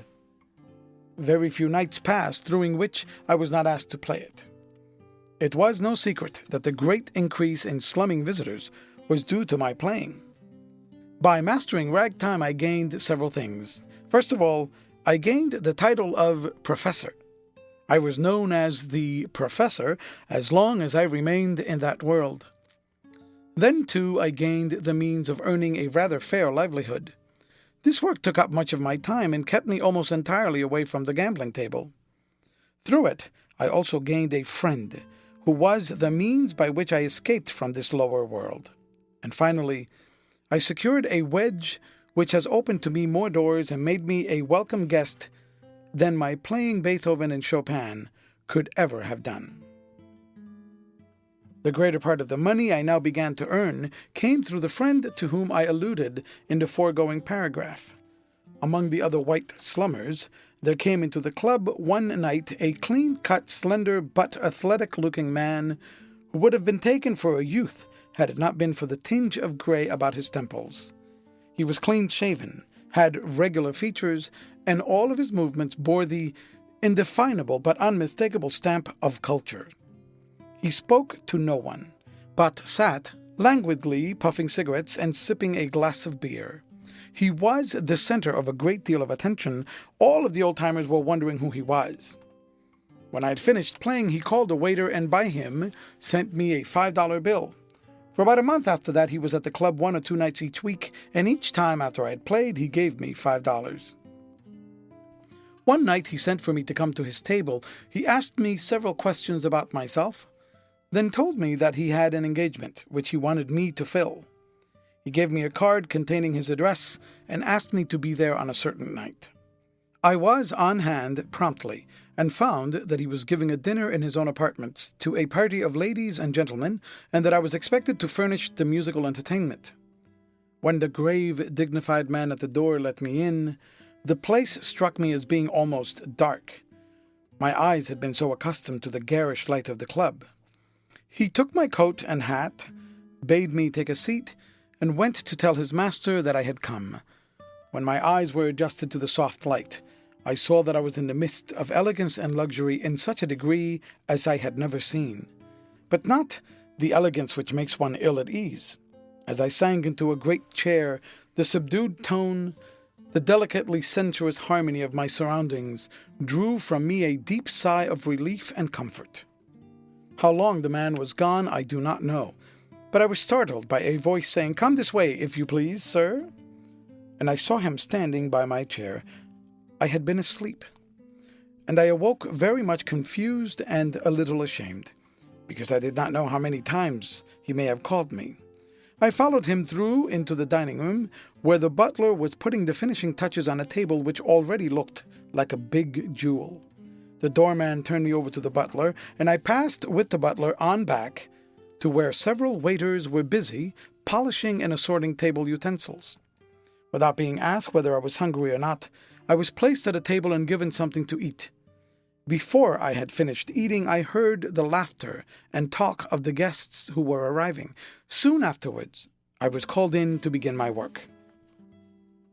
I passed in to where the company was gathered and went directly to the piano. According to a suggestion from the host, I began with classic music. During the first number, there was absolute quiet and appreciative attention. And when I had finished, I was given a round of generous applause. After that, the talk and laughter began to grow until the music was only an accompaniment to the chatter. This, however, did not disconcert me, as it once would have done, for I had become accustomed to playing in the midst of uproarious noise. As the guests began to pay less attention to me, I was enabled to pay more to them. There were about a dozen of them. The men ranged in appearance from a girlish-looking youth to a big, grizzled man, whom everybody addressed as Judge. None of the women appeared to be under 30, but each of them struck me as being handsome. I was not long in finding out that they were all decidedly blasé. Several of the women smoked cigarettes, and with a careless grace which showed they were used to the habit. Occasionally, a "damn it" escaped from the lips of one of them, but in such a charming way as to rob it of all vulgarity. The most notable thing which I observed was that the reserve of the host increased in direct proportion to the hilarity of his guests. I thought that there was something going wrong which displeased him. I afterwards learned that it was his habitual manner on such occasions. He seemed to take cynical delight in watching and studying others indulging in excess. His guests were evidently accustomed to this rather non-participating attitude, for it did not seem in any degree to dampen their spirits. When dinner was served, the piano was moved and the door left open, so that the company might hear the music while eating. At a word from the host, I struck up one of my liveliest ragtime pieces. The effect was perhaps surprising even to the host. The ragtime music came very near spoiling the party so far as eating the dinner was concerned. As soon as I began, the conversation stopped suddenly. It was a pleasure to me to watch the expression of astonishment and delight that grew on the faces of everybody. These were people, and they represented a large class, who were ever expecting to find happiness and novelty, each day restlessly exploring and exhausting every resource of this great city that might possibly furnish a new sensation or awaken a fresh emotion, and who were always grateful to anyone who aided them in their quest. Several of the women left the table and gathered about the piano. They watched my fingers, asked what kind of music it was that I was playing, where I had learned it, and a host of other questions. It was only by being repeatedly called back to the table that they were induced to finish their dinner. When the guests arose, I struck up my ragtime transcription of Mendelssohn's Wedding March, playing it with terrific chromatic octave runs in the bass. This raised everybody's spirits to the highest point of gaiety, and the whole company involuntarily and unconsciously did an impromptu cakewalk. From that time on until the time of leaving, they kept me so busy that my arms ached. I obtained a little respite when the girlish-looking youth and one or two of the ladies sang several songs. But after each of these, it was back to ragtime. In leaving, the guests were enthusiastic in telling the host that he had furnished them the most unique entertainment they had ever enjoyed. When they had gone, my millionaire friend, for he was reported to be a millionaire, said to me with a smile, "Well, I have given them something they've never had before." After I had put on my coat and was ready to leave, he made me take a glass of wine. He then gave me a cigar and $20 in bills. He told me that he would give me lots of work, his only stipulation being that I should not play any engagements such as I had just filled for him, except by his instructions. I readily accepted the proposition, for I was sure that I could not be the loser by such a contract. I afterwards played for him at many dinners and parties of one kind or another. Occasionally he loaned me to some of his friends, and too, I often played for him alone at his apartments. At such times he was quite a puzzle to me until I became accustomed to his manners. He would sometimes sit for 3 or 4 hours hearing me play, his eyes almost closed, making scarcely a motion except to light a fresh cigarette, and never commenting one way or another on the music. At first I used sometimes to think that he had fallen asleep and would pause in playing. The stopping of the music always aroused him enough to tell me to play this or that, and I soon learned that my task was not to be considered finished until he got up from his chair and said, "That will do." The man's powers of endurance in listening often exceeded mine in performing, yet I am not sure that he was always listening. At times I became so oppressed with fatigue and sleepiness that it took almost superhuman effort to keep my fingers going. In fact, I believe I sometimes did so while dozing. During such moments, this man, sitting there so mysteriously silent, almost hid in a cloud of heavy-scented smoke, filled me with a sort of unearthly terror. He seemed to be some grim, mute, but relentless tyrant, possessing over me a supernatural power which he used to drive me on mercilessly to exhaustion. But these feelings came very rarely. Besides, he paid me so liberally I could forget much. There, at length, grew between us a familiar and warm relationship, and I am sure he had a decided personal liking for me. On my part, I looked upon him at that time as about all a man could wish to be. The club still remained my headquarters, and when I was not playing for my good patron, I was generally to be found there. However, I no longer depended on playing at the club to earn my living. I rather took rank with the visiting celebrities, and occasionally, after being sufficiently urged, would favor my old and new admirers with a new number or two. I say, without any egotistic pride, that among my admirers were several of the best-looking women who frequented the place, and who made no secret of the fact that they admired me as much as they did my playing. Among these was the widow, indeed. Her attentions became so marked that one of my friends warned me to beware of her black companion, who was generally known as a bad man. He said there was much more reason to be careful because the pair had lately quarreled and had not been together at the club for some nights. This warning greatly impressed me, and I resolved to stop the affair before it should go any further. But the woman was so beautiful that my native gallantry and delicacy would not allow me to repulse her. My finer feelings entirely overcame my judgment. The warning also opened my eyes sufficiently to see that though my artistic temperament and skill made me interesting and attractive to a woman, she was, after all, using me only to excite the jealousy of her companion and revenge herself upon him. It was this surly black despot who held sway over her deepest emotions. One night, shortly afterwards, I went into the club and saw the widow sitting at a table in company with another woman. She at once beckoned for me to come to her. I went, knowing that I was committing worse than folly. She ordered a quart of champagne and insisted that I sit down and drink with her. I took a chair on the opposite side of the table and began to sip a glass of the wine. Suddenly, I noticed by an expression on the widow's face that something had occurred. I instinctively glanced around and saw that her companion had just entered. His ugly look completely frightened me. My back was turned to him, but by watching the widow's eyes, I judged that he was pacing back and forth across the room. My feelings were far from comfortable. I expected every moment to feel a blow on my head. She too was very nervous. She was trying hard to appear unconcerned, but could not succeed in hiding her real feelings. I decided that it was best to get out of such a predicament, even at the expense of appearing cowardly, and I made a motion to rise. Just as I partly turned in my chair, I saw the black fellow approaching. He walked directly to our table and leaned over. The widow evidently feared he was going to strike her, and she threw back her head. Instead of striking her, he whipped out a revolver and fired. The first shot went straight into her throat.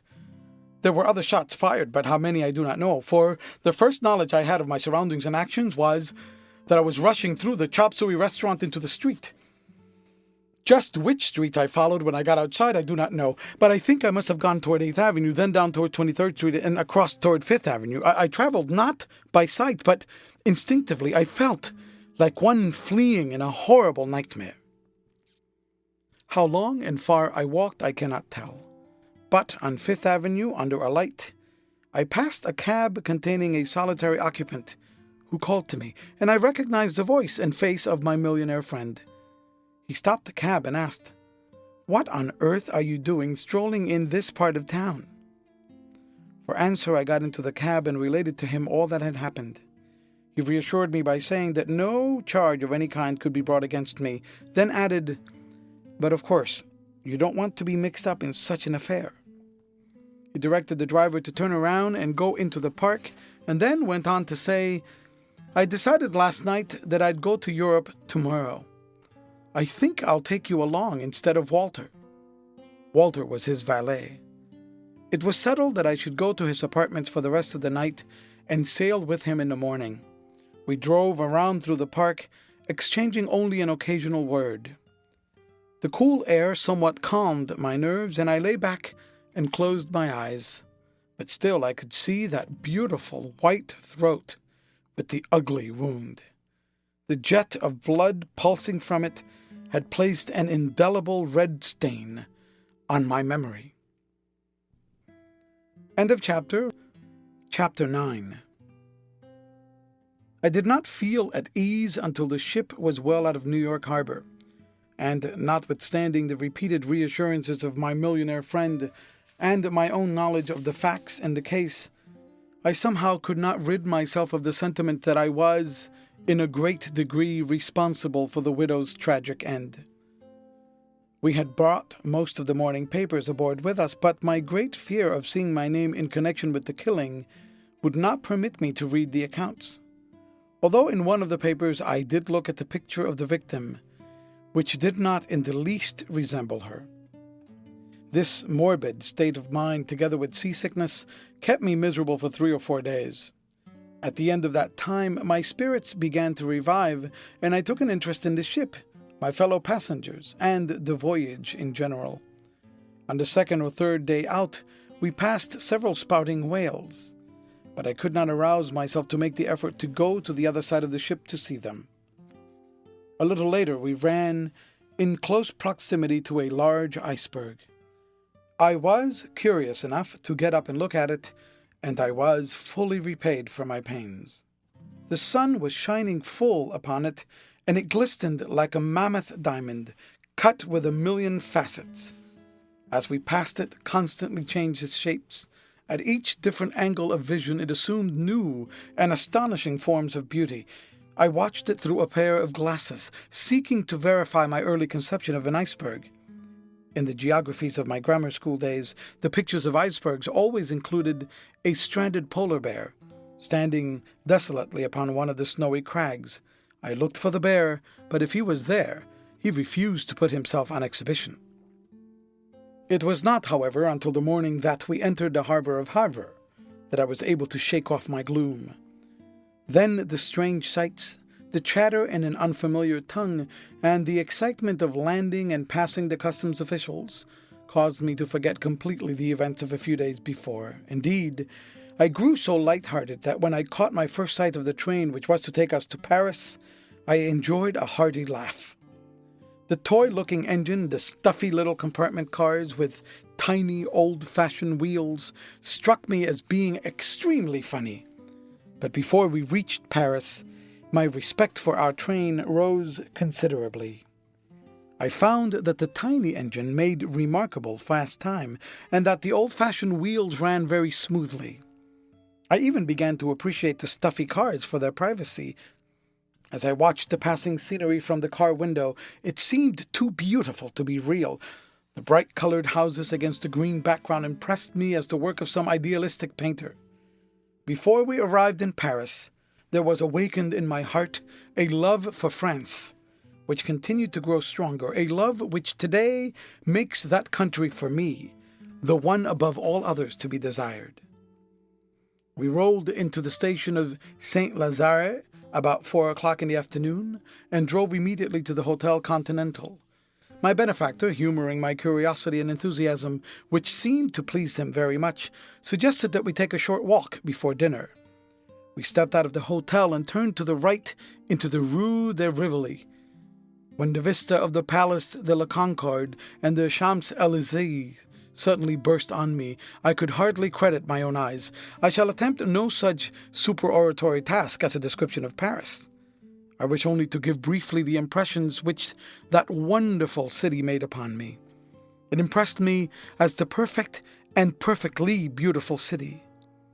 And even after I had been there for some time and seen not only its avenues and palaces, but its most squalid alleys and hovels, this impression was not weakened. Paris became for me a charmed spot, and whenever I have returned there I have fallen under the spell, a spell which compels admiration for all of its manners and customs and justification of even its follies and sins. We walked a short distance up the Champs-Élysées and sat for a while in chairs along the sidewalk, watching the passing crowds on foot and in carriages. It was with reluctance that I went back to the hotel for dinner. After dinner we went to one of the summer theaters, and after the performance my friend took me to a large café on one of the grand boulevards. Here it was that I had my first glimpse of the French life of popular literature, so different from real French life. There were several hundred people, men and women, in the place, drinking, smoking, talking, and listening to the music.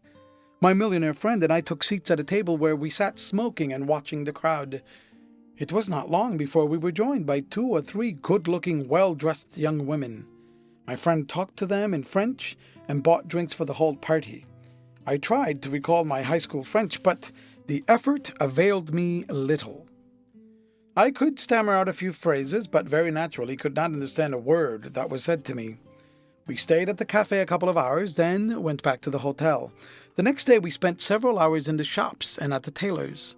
I had no clothes, except what I had been able to gather together at my benefactor's apartments the night before we sailed. He bought me the same kind of clothes which he himself wore, and that was the best. And he treated me in every way as he dressed me, as an equal, not as a servant. In fact, I don't think anyone could have guessed that such a relation existed. My duties were light and few, and he was a man full of life and vigor who rather enjoyed doing things for himself. He kept me supplied with money far beyond what ordinary wages would have amounted to. For the first 2 weeks we were together almost constantly, seeing the sights old to him, but from which he seemed to get new pleasure in showing them to me. During the day we took in the places of interest, and at night the theaters and cafes. This sort of life appealed to me as ideal, and I asked him one day how long he intended to stay in Paris. He answered, "Oh, until I get tired of it." I could not understand how that could ever happen. As it was, including several short trips to the Mediterranean, to Spain, to Brussels, or to Ostend, we did remain there 14 or 15 months.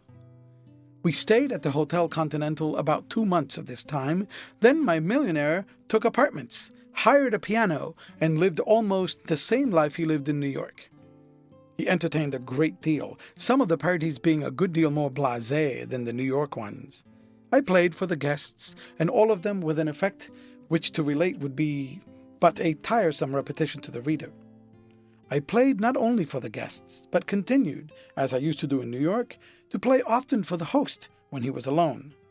This man of the world, who grew weary of everything and was always searching for something new, appeared never to grow tired of my music. He seemed to take it as a drug. He fell into a habit which caused me no little annoyance. Sometimes he would come in during the early hours of the morning and, finding me in bed asleep, would wake me up and ask me to play something. This, so far as I can remember, was my only hardship during my whole stay with him in Europe. After the first few weeks spent in sightseeing, I had a great deal of time left to myself. My friend was often I did not know where.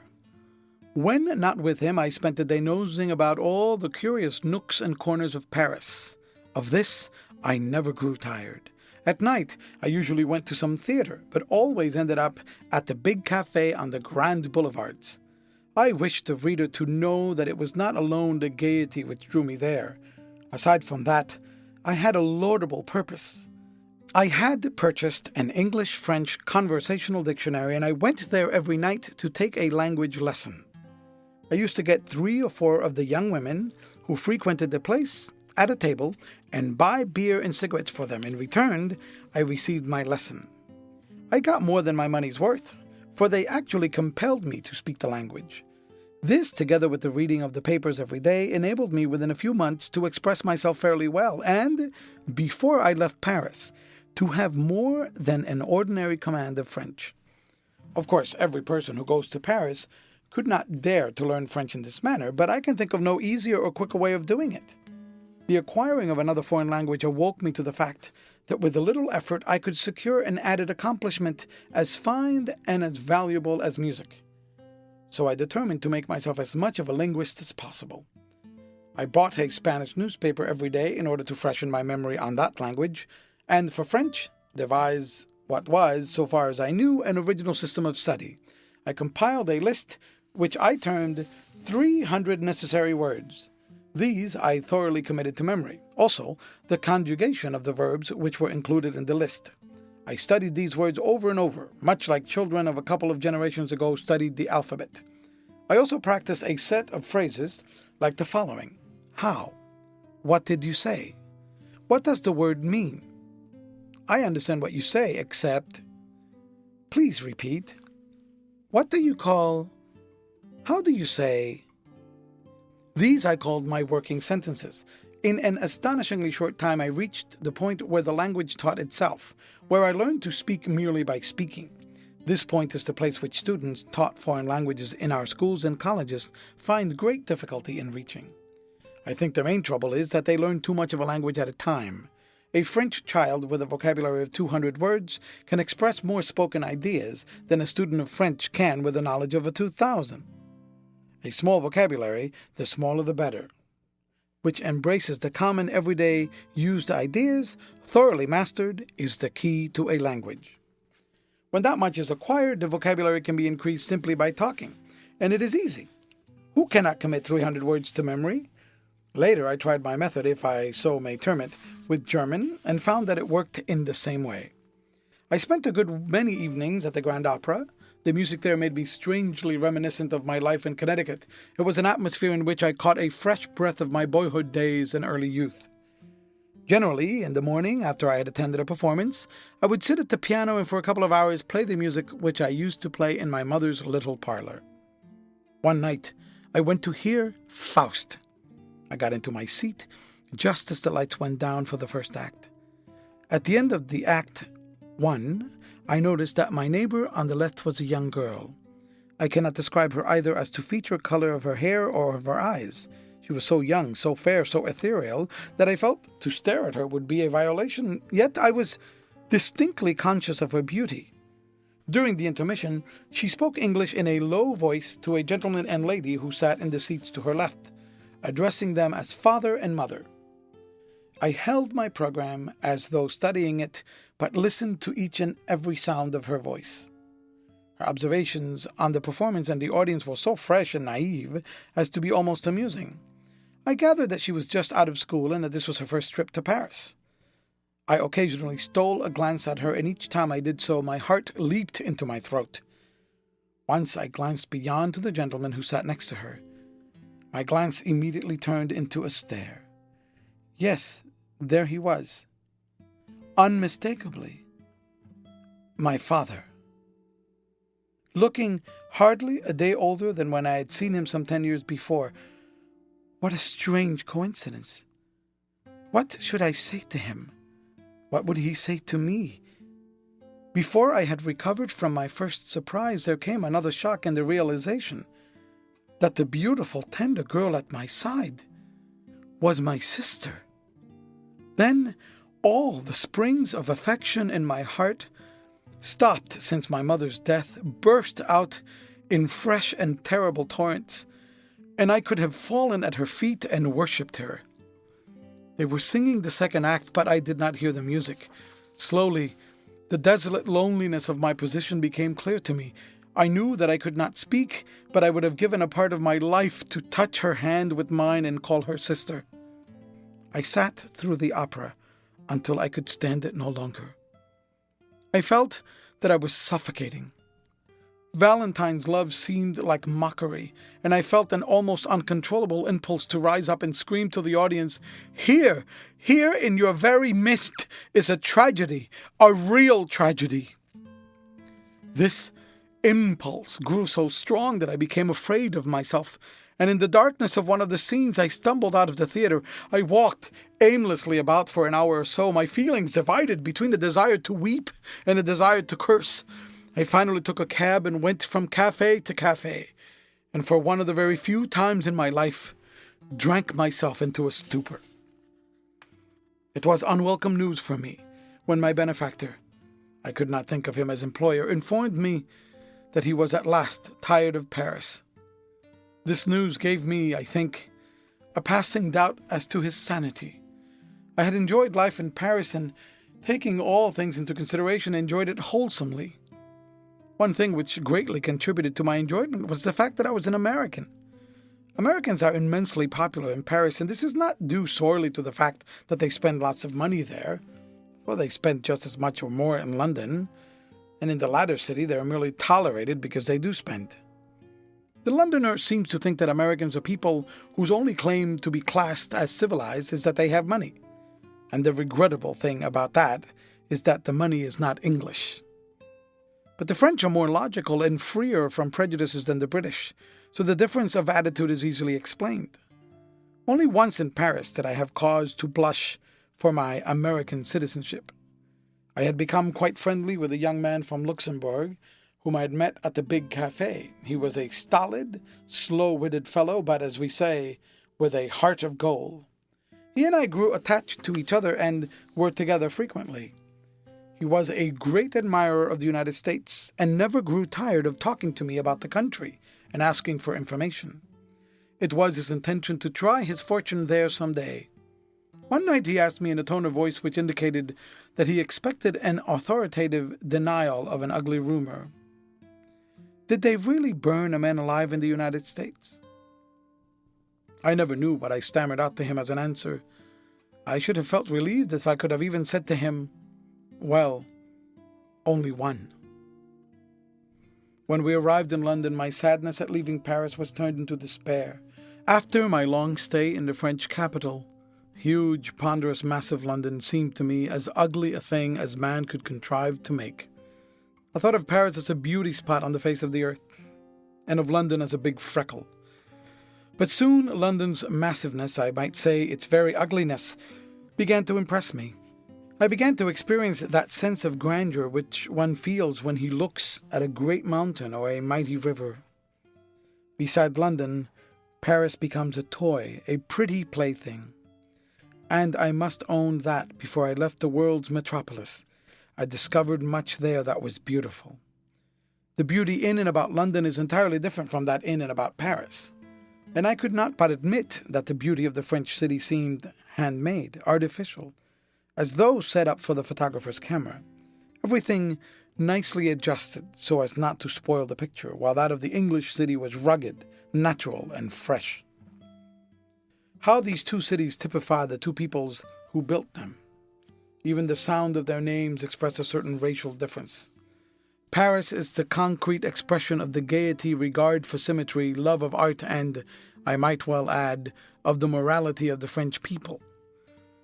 London stands for the conservatism, the solidarity, the utilitarianism, and I might well add the hypocrisy of the Anglo-Saxon. It may sound odd to speak of the morality of the French, if not of the hypocrisy of the English. But this seeming paradox impressed me as a deep truth. I saw many things in Paris which were immoral according to English standards, but the absence of hypocrisy, the absence of the spirit to do the right thing if it might only be done in secret, robed these very immoralities of the damning influence of the same evils in London. I have walked along the terrace cafes of Paris and seen hundreds of men and women sipping their wine and beer without observing a sign of drunkenness. As they drank, they chatted and laughed and watched the passing crowds. The drinking seemed to be a secondary thing. This I have witnessed not only in the cafes along the grand boulevards, but in the out-of-way places patronized by the working classes. In London, I have seen in the pubs men and women crowded in stuffy little compartments, drinking seemingly only for the pleasure of swallowing as much as they could hold. I have seen there women from 18 to 80, some in tatters and some clutching babies in their arms, drinking the heavy English ales and whiskies served to them by women. In the whole scene, not one ray of brightness, not one flash of gaiety, only maudlin joviality or grim despair. And I have thought, if some men and women will drink, and it is certain that some will, is it not better that they do so under the open sky and the fresh air than huddled together in some close, smoky room? There is a sort of frankness about the evils of Paris which robs them of much of the seductiveness of things forbidden, and with that frankness goes a certain cleanliness of thought belonging to things not hidden. London will do whatever Paris does, provided exterior morals are not shocked. As a result, Paris has the appearance only of being the more immoral city. The difference may be summed up in this. Paris practices its sins as lightly as it does its religion, while London practices both very seriously. I should not neglect to mention what impressed me most forcibly during my stay in London. It was not St. Paul's, nor the British Museum, nor Westminster Abbey. It was nothing more or less than the simple phrase, "Thank you," or sometimes more elaborated, "Thank you very kindly, sir." I was continually surprised by the varied uses to which it was put. And, strange to say, its use as an expression of politeness seemed more limited than any other. One night I was in a cheap music hall and accidentally bumped into a waiter who was carrying a tray-load of beer, almost bringing him to several shillings' worth of grief. To my amazement, he righted himself and said, "Thank you, sir," and left me wondering whether he meant that he had thanked me for not completely spilling his beer, or that he would thank me for keeping out of his way. I also found cause to wonder upon what ground the English accuse Americans of corrupting the language by introducing slang words. I think I heard more and more different kinds of slang during my few weeks in London than in my whole tenderloin life in New York. But I suppose the English feel that the language is theirs, and that they may do with it as they please without at the same time allowing that privilege to others. My millionaire was not so long in growing tired of London as of Paris. After a stay of 6 or 8 weeks, we went across into Holland. Amsterdam was a great surprise to me. I'd always thought of Venice as the city of canals, but it had never entered my mind that I should find similar conditions in a Dutch town. I don't suppose the comparison goes far beyond the fact that there are canals in both cities. I've never seen Venice, but Amsterdam struck me as being extremely picturesque. From Holland we went to Germany, where we spent 5 or 6 months, most of the time in Berlin. I found Berlin more to my taste than London, and occasionally I had to admit that in some things it was superior to Paris. In Berlin I especially enjoyed the orchestral concerts, and I attended a large number of them. I formed the acquaintance of a good many musicians, several of whom spoke of my playing in high terms. It was in Berlin that my inspiration was renewed. One night, my millionaire entertained a party of men composed of artists, musicians, writers, and, for aught I know, a count or two. They drank and smoked a great deal, talked art and music, and discussed, it seemed to me, everything that had ever entered man's mind. I could only follow the general drift of what they were saying. When they discussed music, it was more interesting to me, for then some fellow would turn excitedly to the piano and give a demonstration of his opinions, and another would follow quickly doing the same. In this way I learned that regardless of what his specialty might be, every man in the party was a musician. I was at the same time impressed with the falsity of the general idea that Frenchmen are excitable and emotional, and that Germans are calm and phlegmatic. Frenchmen are merely gay and never overwhelmed by their emotions. When they talk loud and fast, it's merely talk, while Germans get worked up and red in the face when sustaining an opinion, and in heated discussions are likely to allow their emotions to sweep them off their feet. My millionaire planned in the midst of the discussion on the music to have me play the new American music and astonish everybody present. The result was that I was more astonished than anyone else. I went to the piano and played the most intricate ragtime piece I knew. Before there was time for anybody to express an opinion on what I had done, a big, bespectacled, bushy-headed man rushed over and, shoving me out of the chair, exclaimed, "Get up! Get up!" He seated himself at the piano and, taking the theme of my ragtime, played it through first in straight chords, then varied and developed it through every known musical form. I sat amazed. I had been turning classic music into ragtime, a comparatively easy task, and this man had taken ragtime and made it classic. The thought came across me like a flash. It can be done. Why can't I do it? From that moment my mind was made up. I clearly saw the way of carrying out the ambition I had formed when a boy. I now lost interest in our trip. I thought, here I am, a man, no longer a boy, and what am I doing but wasting my time and abusing my talent? What use am I making of my gifts?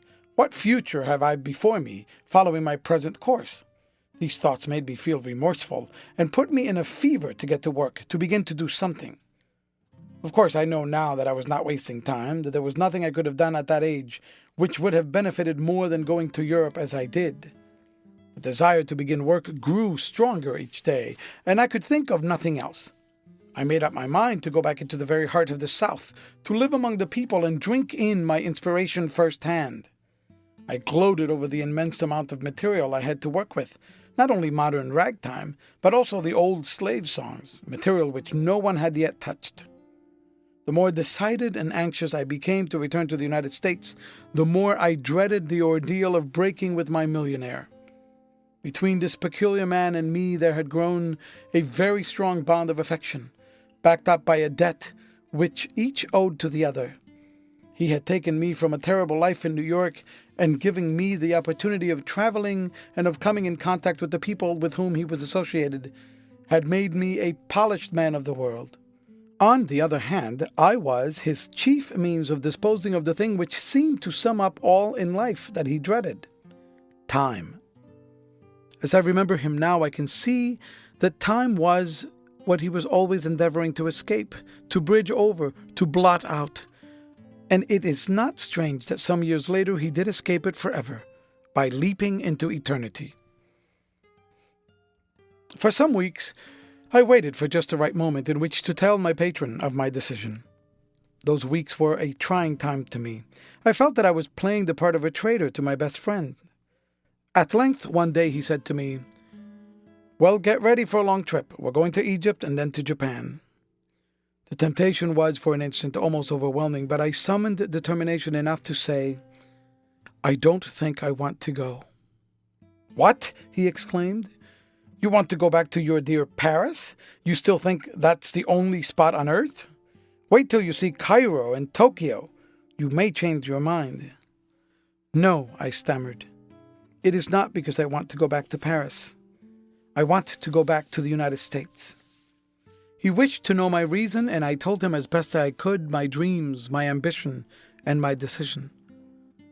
While I was talking, he watched me with a curious, almost cynical smile growing on his lips. When I had finished, he put his hand on my shoulder.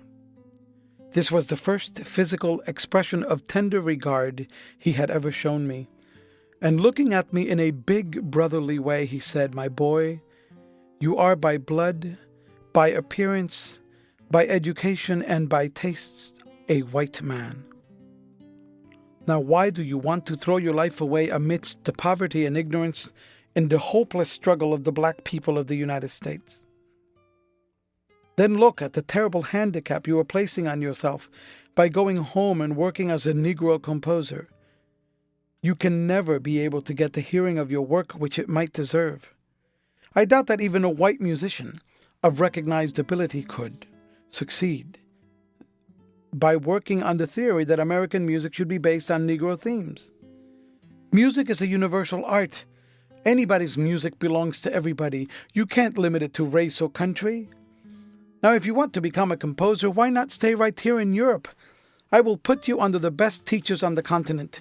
Then if you want to write music on Negro themes, why, go ahead and do it. We talked for some time on music and the race question. On the latter subject, I had never before heard him express any opinion. Between him and me, no suggestion of racial differences had ever come up. I found that he was a man entirely free from prejudice, but he recognized that prejudice was a big, stubborn entity which had to be taken into account.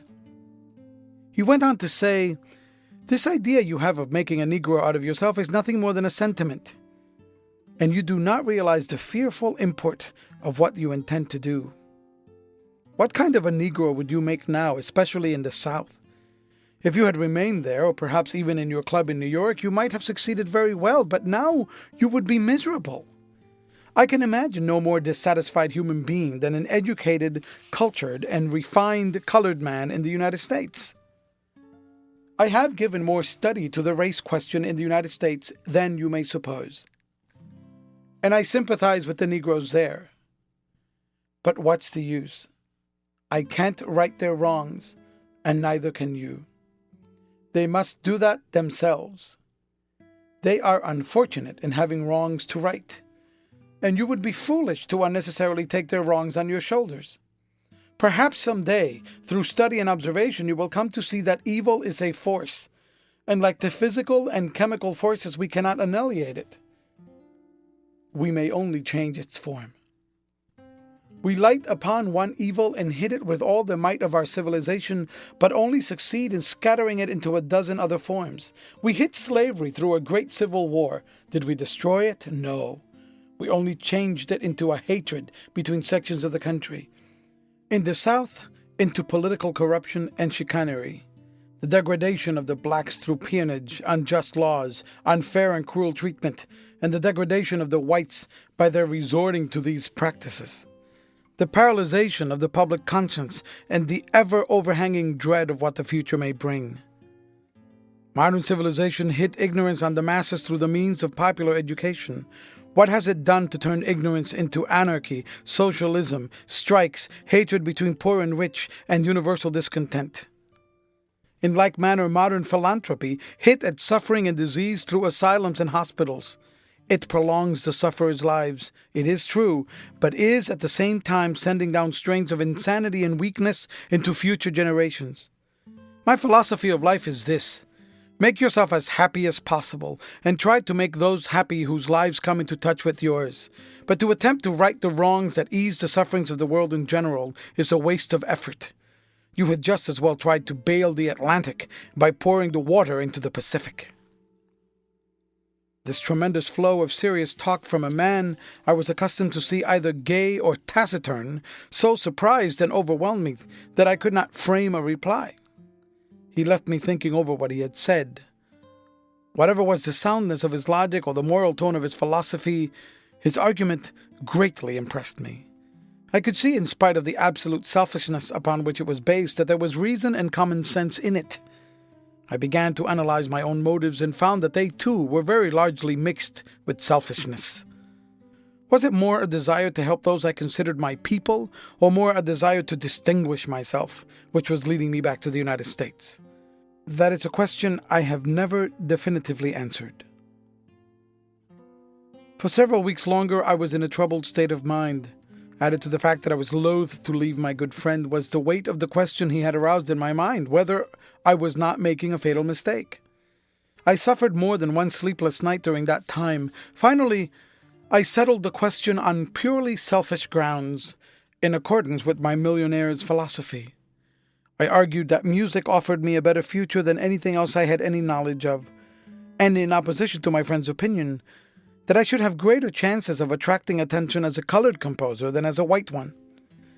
But I must own that I also felt stirred by an unselfish desire to voice all the joys and sorrows, the hopes and ambitions of the American Negro in classic musical form. When my mind was fully made up, I told my friend. He asked me when I intended to start. I replied that I would do so at once. He then asked me how much money I had. I told him that I had saved several $100s out of sums he had given me. He gave me a check for $500 and told me to write to him, care of his Paris bankers, if I ever needed his help. Wished me good luck and bade me goodbye. All this he did almost coldly, and I often wondered whether he was in a hurry to get rid of what he considered a fool, or whether he was striving to hide deeper feelings of sorrow. And so I separated from a man who was, all in all, the best friend I ever had, except my mother. The man who exerted the greatest influence ever brought into my life, except that exerted by my mother. My affection for him was so strong, my recollections of him are so distinct, he was such a peculiar and striking character, that I could easily fill several chapters with reminiscences of him. But for fear of tiring the reader, I shall go on with my narration. I decided to go to Liverpool and take ship for Boston. I still had an uneasy feeling about returning to New York, and in a few days I found myself aboard a ship headed for home. End of chapter. Chapter 10. Among the first of my fellow passengers of whom I took any particular notice was a tall, broad-shouldered, almost gigantic colored man. His dark brown face was clean-shaven. He was well-dressed and bore a decidedly distinguished air. In fact, if he was not handsome, he at least compelled admiration for his fine physical proportions. He attracted general attention as he strode the deck in sort of majestic loneliness. I became curious to know who he was and determined to strike up an acquaintance with him at the first opportune moment. The chance came a day or two later. He was sitting in the smoking room with a cigar in his mouth which had gone out, reading a novel. I sat down beside him and, offering him a fresh cigar, said, "You don't mind my telling you something unpleasant, do you?" He looked at me with a smile, accepted the proffered cigar, and replied in a voice which comported perfectly with his size and appearance, "I think my curiosity overcomes any objections I might have." "Well," I said, "have you noticed that the man who sat at your right in the saloon during the first meal has not sat there since?" He frowned slightly without answering my question. "Well," I continued, "he asked the steward to remove him. And not only that, he attempted to persuade a number of the passengers to protest against your presence in the dining saloon." The big man at my side took a long draw from his cigar, threw his head back, and slowly blew a great cloud of smoke toward the ceiling. Then turning to me, he said, "Do you know I don't object to anyone having prejudices, so long as those prejudices don't interfere with my personal liberty. Now the man you are speaking of had a perfect right to change his seat if I in any way interfered with his appetite or his digestion. I would have no reason to complain if he removed to the farthest corner of the saloon, or even if he got off the ship. But when his prejudice attempts to move me 1 foot, 1 inch out of the place where I am comfortably located, then I object." On the word "object," he brought his great fist down on the table in front of us with such a crash that everyone in the room turned to look. We both covered up this slight embarrassment with a laugh and strolled out on the deck. We walked the deck for about an hour or more, discussing different phases of the Negro question. I, in referring to the race, used the personal pronoun we. My companion made no comment about it, nor evinced any surprise, except to slightly raise his eyebrows the first time he caught the significance of the word. He was the broadest-minded colored man I have ever talked with on the Negro question. He even went so far as to sympathize with and offer excuses for some white Southern points of view. I asked him what were his main reasons for being so hopeful. He replied, "In spite of all that is written, said, and done, this great, big, incontrovertible fact stands out. The Negro is progressing, and that disproves all the argument in the world that he is incapable of progress. I was born in slavery, and at emancipation was set adrift a ragged, penniless bit of humanity. I have seen the Negro in every grade, and I know what I'm talking about. Our detractors point to the increase of crime as evidence against us. Certainly we have progressed in crime, as in other things. What less could be expected? And yet, in this respect, we are far from the point which has been reached by the more highly civilized white race. As we continue to progress, crime among us will gradually lose much of its brutal, vulgar, I might say healthy aspect, and become more delicate, refined, and subtle. Then it will be less shocking and noticeable, although more dangerous to society." Then, dropping his tone of irony, he continued with some show of eloquence, "But above all, when I am discouraged and disheartened, I have this to fall back on. If there is a principle of right in the world which finally prevails, and I believe that there is, if there is a merciful but justice-loving God in heaven, and I believe that there is, we shall win. For we have right on our side, while those who oppose us can defend themselves by nothing in the moral law, not even by anything in the enlightened thought of the present age." For several days, together with other topics, we discussed the race problem, not only in the United States, but the race problem as it affected Native Africans and Jews. Finally, before we reached Boston, our conversation had grown familiar and personal. I had told him something of my past and much about my intentions for the future. I learned that he was a physician, a graduate of Howard University, Washington, and had done postgraduate work in Philadelphia, and this was his second trip abroad to attend professional courses. He had practiced for some years in the city of Washington, and though he did not say so, I gathered that his practice was a lucrative one. Before we left the ship, he had made me promise that I would stop 2 or 3 days in Washington before going south. We put up at a hotel in Boston for a couple of days and visited several of my new friends' acquaintances. They were all people of education and culture and, apparently, of means. I could not but help being struck by the great difference between them and the same class of colored people in the South. In speech and thought, they were genuine Yankees. The difference was especially noticeable in their speech. There was none of that heavy-tongued enunciation which characterizes even the best educated colored people of the South. It is remarkable, after all, what an adaptable creature the Negro is. I have seen the black West India gentleman in London, and he is in speech and manners a perfect Englishman. I have seen natives of Haiti and Martinique in Paris, and they are more French than any Frenchman. I have no doubt that the Negro would make a good Chinaman, with the exception of the pigtail. My stay in Washington, instead of being 2 or 3 days, was 2 or 3 weeks. This was my first visit to the national capital, and I was, of course, interested in seeing the public buildings and something of the working of the government. But most of my time I spent with the doctor among his friends and acquaintances. The social phase of life among colored people, which I spoke of in an earlier chapter, is more developed in Washington than in any other city in the country. This is on account of the large number of individuals earning good salaries and having a reasonable amount of leisure time to be drawn from. There are dozens of physicians and lawyers, scores of school teachers, and hundreds of clerks in the departments. As to the colored department clerks, I think it is fair to say that in educational equipment, they average above the white clerks of the same grade. For, whereas a colored college graduate will seek such a job, the white university man goes into one of the many higher vocations which are open to him.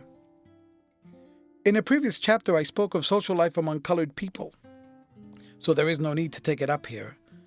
But there is one thing I did not mention. Among Negroes themselves, there is the peculiar inconsistency of a color question. Its existence is rarely admitted and hardly ever mentioned. It may not be too strong a statement to say that the greater portion of the race is unconscious of its influence. Yet this influence, though silent, is constant. It is evidenced most plainly in marriage selection. Thus, the black men generally marry women fairer than themselves, while on the other hand, the dark women of stronger mental endowment are very often married to light-complexioned men. The effect is a tendency toward lighter complexions, especially among the more active elements in the race. Some might claim that this is a tacit admission of colored people among themselves of their own inferiority judged by the color line. I do not think so. What I have termed an inconsistency is, after all, most natural. It is in fact a tendency in accordance with what might be called an economic necessity. So far as racial differences go, the United States puts a greater premium on color, or better, lack of color, than upon anything else in the world. To paraphrase, have a white skin and all things else may be added unto you. I have seen advertisements in newspapers for waiters, bellboys, or elevator men which read, "Light-colored man wanted." It is this tremendous pressure which the sentiment of the country exerts that is operating on the race. There is involved not only the question of higher opportunity, but often the question of earning a livelihood. And so I say it is not strange, but a natural tendency. Nor is it any more a sacrifice of self-respect than a black man should give to his children every advantage he can, which complexion of the skin carries, than that the new or vulgar rich should purchase for their children the advantages which ancestry, aristocracy, and social position carry.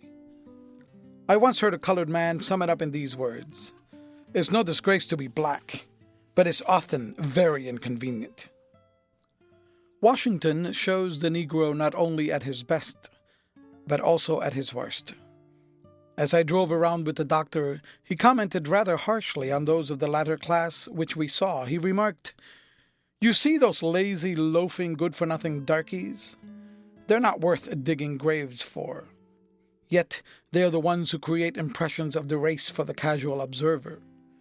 It's because they are always in evidence on the street corners, while the rest of us are hard at work. And you know a dozen loafing darkies make a bigger crowd and a worse impression in this country than 50 white men of the same class. But they ought not to represent the race. We are the race, and the race ought to be judged by us, not by them. Every race and every nation is judged by the best it has been able to produce, not by the worst." The recollection of my stay in Washington is a pleasure to me now. In company with the doctor, I visited Howard University, the public schools, the excellent colored hospital, with which he was in some way connected, if I remember correctly, and many comfortable and even elegant homes. It was with some reluctance that I continued my journey south. The doctor was very kind in giving me letters to people in Richmond and Nashville, when I told him that I intended to stop in both of these cities. In Richmond, a man who was then editing a very creditable colored newspaper gave nigh a great deal of his time and made my stay there of 3 or 4 days very pleasant. In Nashville, I spent a whole day at Fisk University, the home of the Jubilee Singers, and was more than repaid for my time. Among my letters of introduction was one to a very prosperous physician. He drove me about the city and introduced me to a number of people. From Nashville, I went to Atlanta, where I stayed long enough to gratify an old desire to see Atlanta University again. I then continued my journey to Macon. During the trip from Nashville to Atlanta, I went into the smoking compartment of the car to smoke a cigar. I was traveling in a Pullman, not because of an abundance of funds, but because through my experience with my millionaire, a certain amount of comfort and luxury had become a necessity to me whenever it was obtainable. When I entered the car, I found only a couple of men there, but in a half hour there were half a dozen or more. From the general conversation, I learned that a fat, Jewish-looking man was a cigar manufacturer and was experimenting in growing Havana tobacco in Florida. That a slender and bespectacled young man was from Ohio, and a professor in some state institution in Alabama. That a white, mustached, well-dressed man was an old Union soldier who had fought through the Civil War, and that a tall, raw-boned, red-faced man who seemed bent on leaving nobody in ignorance of the fact that he was from Texas was a cotton planter. In the North, men may ride together for hours in a smoker, and unless they are acquainted with each other, never exchange a word. In the South, men thrown together in such manner are friends in 15 minutes. There is always present a warm-hearted cordiality which will melt down the most frigid reserve. It may be because Southerners are very much like Frenchmen in that they must talk. And not only must they talk, but they must express their opinions. The talk in the car was for a while miscellaneous, on the weather, crops, business prospects. The old Union soldier had invested capital in Atlanta, and he predicted that all that city would soon be one of the greatest in the country. Finally, the conversation drifted to politics, then, as a natural sequence, turned upon the Negro question. In the discussion of the race question, the diplomacy of the Jew was something to be admired. He had the faculty of agreeing with everybody without losing his allegiance to any side.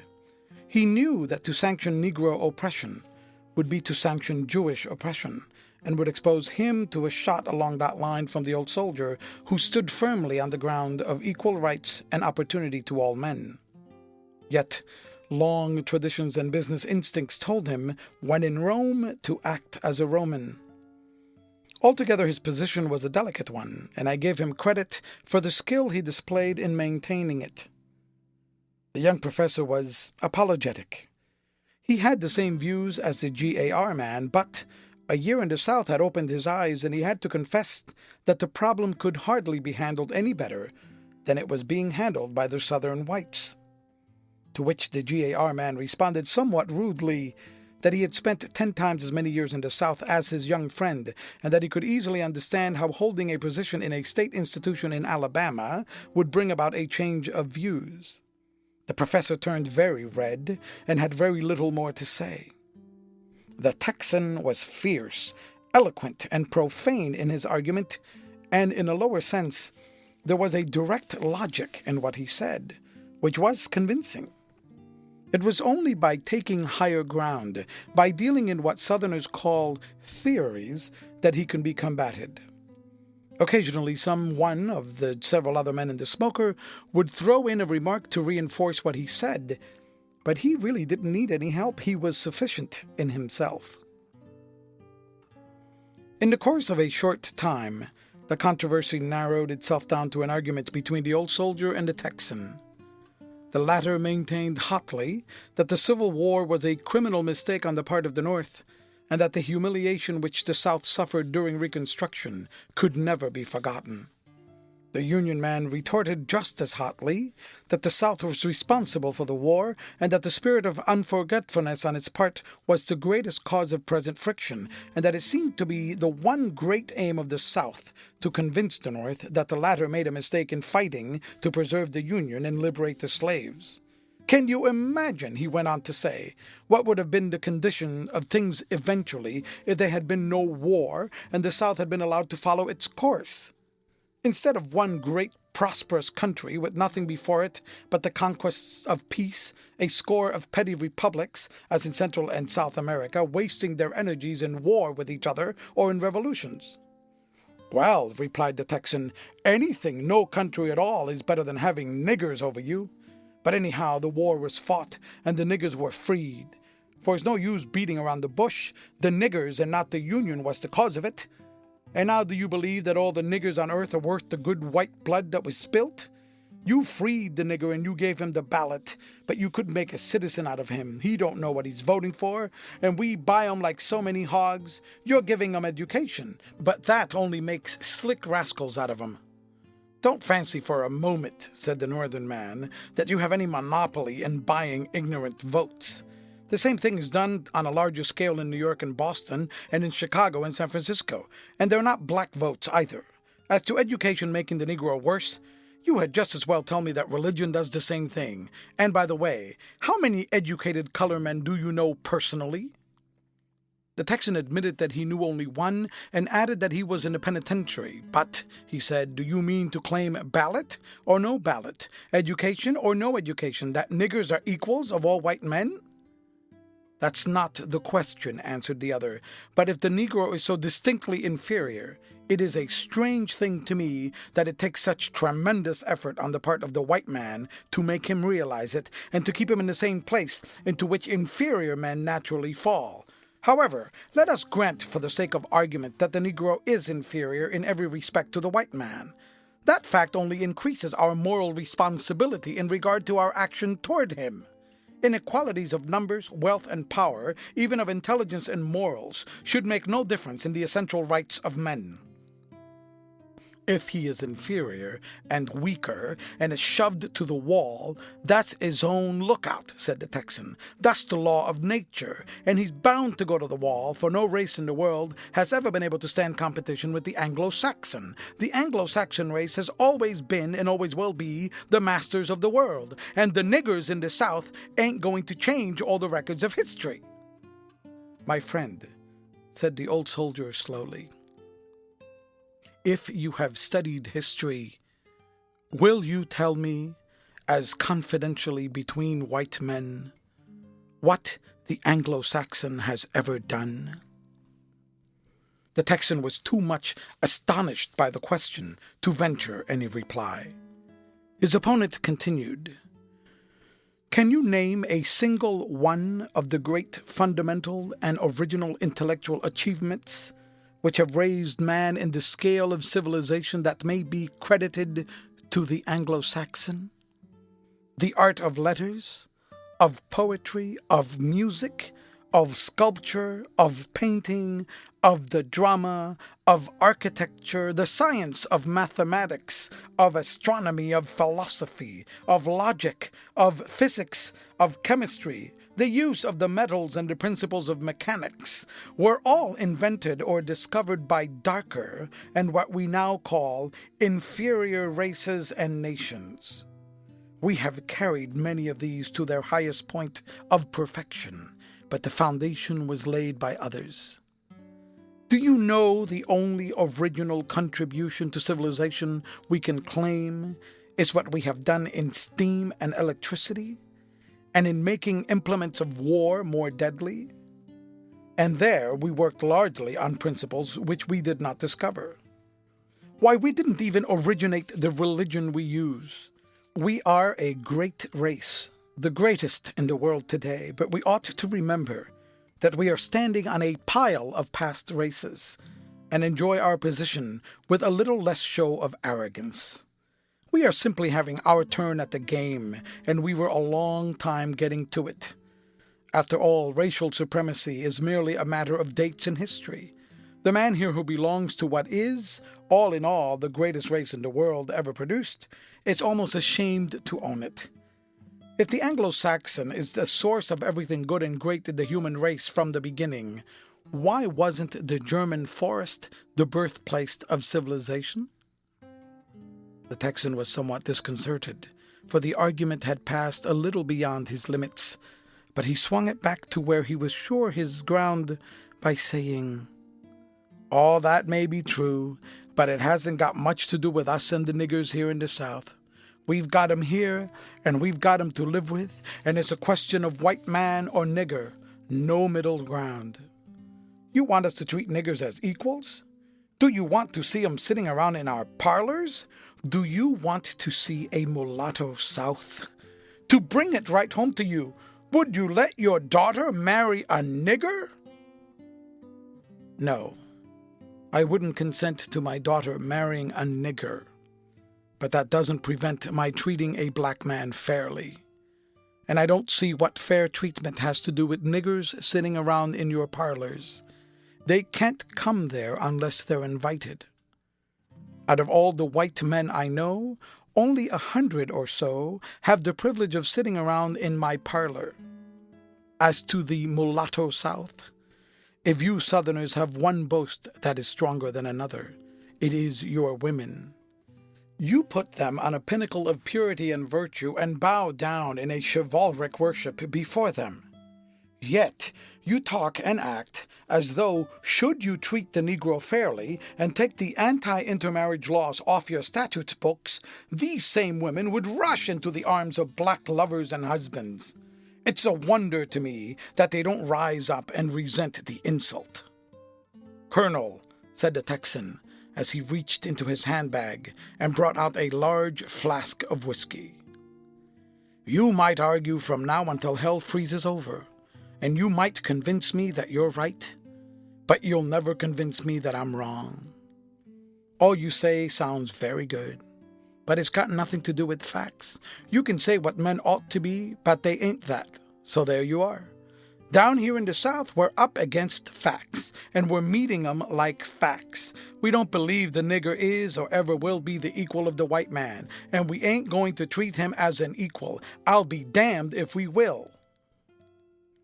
Have a drink." Everybody except the professor partook of the generous Texan's flask, and the argument closed in a general laugh and good feeling. I went back into the main part of the car with the conversation on my mind. Here I had before me the bald, raw, naked aspects of the race question in the South, and in consideration of the step I was just taking, it was far from encouraging. The sentiments of the Texan, and he expressed the sentiments of the South, fell upon me like a chill. I was sick at heart. Yet I must confess that underneath it all I felt a certain sort of admiration for the man who could not be swayed from what he held as his principles. Contrasted with him, the young Ohio professor was indeed a pitiable character, and all along, in spite of myself, I have been compelled to accord the same kind of admiration to the Southern white man for the manner in which he defends not only his virtues but his vices. He knows that judged by a high standard he is narrow and prejudiced, that he is guilty of unfairness, oppression, and cruelty, but this he defends as stoutly as he would his better qualities. This same spirit obtains in a great degree among the blacks. They too defend their faults and failings. This spirit carries them so far at times as to make them sympathizers with members of their race who are perpetrators of crime, and yet, among themselves, they are their own most merciless critics. I have never heard the race so terribly arraigned as I have by colored speakers to strictly colored audiences. It is the spirit of the South to defend everything belonging to it. The North is too cosmopolitan and tolerant for such a spirit. If you should say to an Easterner that Paris is a gayer city than New York, he would be likely to agree with you, or at least to let you have your way. But to suggest to a South Carolinian that Boston is a nicer city to live in than Charleston would be to stir his greatest depths of argument and eloquence. But today, as I think over that smoking car argument, I can see it in a different light. The Texan's position does not render things so hopeless, for it indicates that the main difficulty of the race question does not lie so much in the actual condition of the blacks as it does in the mental attitude of the whites. And a mental attitude, especially one not based on truth, can be changed more easily than actual conditions. That is to say, the burden of the question is not that the whites are struggling to save 10 million despondent and moribund people from sinking into a hopeless slough of ignorance, poverty, and barbarity in their very midst, but that they are unwilling to open certain doors of opportunity and to accord certain treatment to 10 million aspiring education and poverty-acquiring people. In a word, the difficulty of the problem is not so much due to the facts presented as to the hypothesis assumed for its solution. In this, it is similar to the problem of the solar system. By a complex, confusing, and almost contradictory mathematical process, by the use of zigzags instead of straight lines, the Earth can be proven to be the center of things celestial. But by an operation so simple that it can be comprehended by a schoolboy, its position can be verified among the other worlds which revolve about the sun, and its movements harmonize with the laws of the universe. So, when the white race assumes as a hypothesis that it is the main object of creation and that all things else are merely subsidiary to its well-being, sophism, subterfuge, perversion of conscience, arrogance, injustice, oppression, cruelty, sacrifice of human blood, all are required to maintain the position. And its dealings with other races become indeed a problem which, if based on a hypothesis of common humanity, could be solved by the simple rules of justice. When I reached Macon, I decided to leave my trunk and all my surplus belongings, to pack my bag, and strike out into the interior. This I did, and by train, by mule and ox cart, I traveled through many counties. This was my first real experience among rural colored people, and all that I saw was interesting to me. But there was a great deal which does not require description at my hands, for log cabins and plantations and dialect-speaking darkies are perhaps better known in American literature than any other single picture of our national life. Indeed, they form an ideal and exclusive literary concept of the American Negro to such an extent that it is almost impossible to get the reading public to recognize him in any other setting. But I shall endeavor to avoid giving the reader any already overworked and hackneyed descriptions. This generally accepted literary ideal of the American Negro constitutes what is really an obstacle in the way of the thoughtful and progressive element of the race. His character has been established as a happy-go-lucky, laughing, shuffling, banjo-picking being, and the reading public has not yet been prevailed upon to take him seriously. His efforts to elevate himself socially are looked upon as a sort of absurd caricature of white civilization.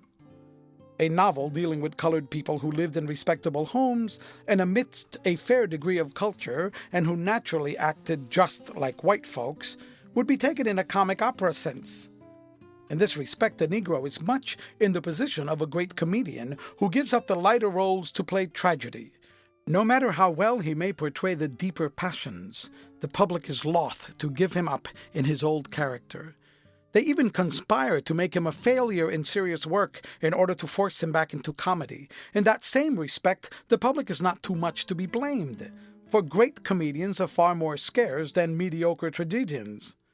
Every amateur actor is a tragedian. However, this very fact constitutes the opportunity of the future Negro novelist and poet to give the country something new and unknown in depicting the life, the ambitions, the struggles, and the passions of those of their race who are striving to break the narrow limits of traditions. A beginning has already been made in that remarkable book by Dr. Du Bois, The Souls of Black Folk. Much, too, that I saw while on this trip, in spite of my enthusiasm, was disheartening. Often I thought of what my millionaire had said to me and wished myself back in Europe. The houses in which I had to stay were generally uncomfortable, sometimes worse. I often had to sleep in a division or compartment with several other people. Once or twice I was not so fortunate as to find divisions. Everybody slept on pallets on the floor. Frequently I was able to lie down and contemplate the stars, which were in their zenith.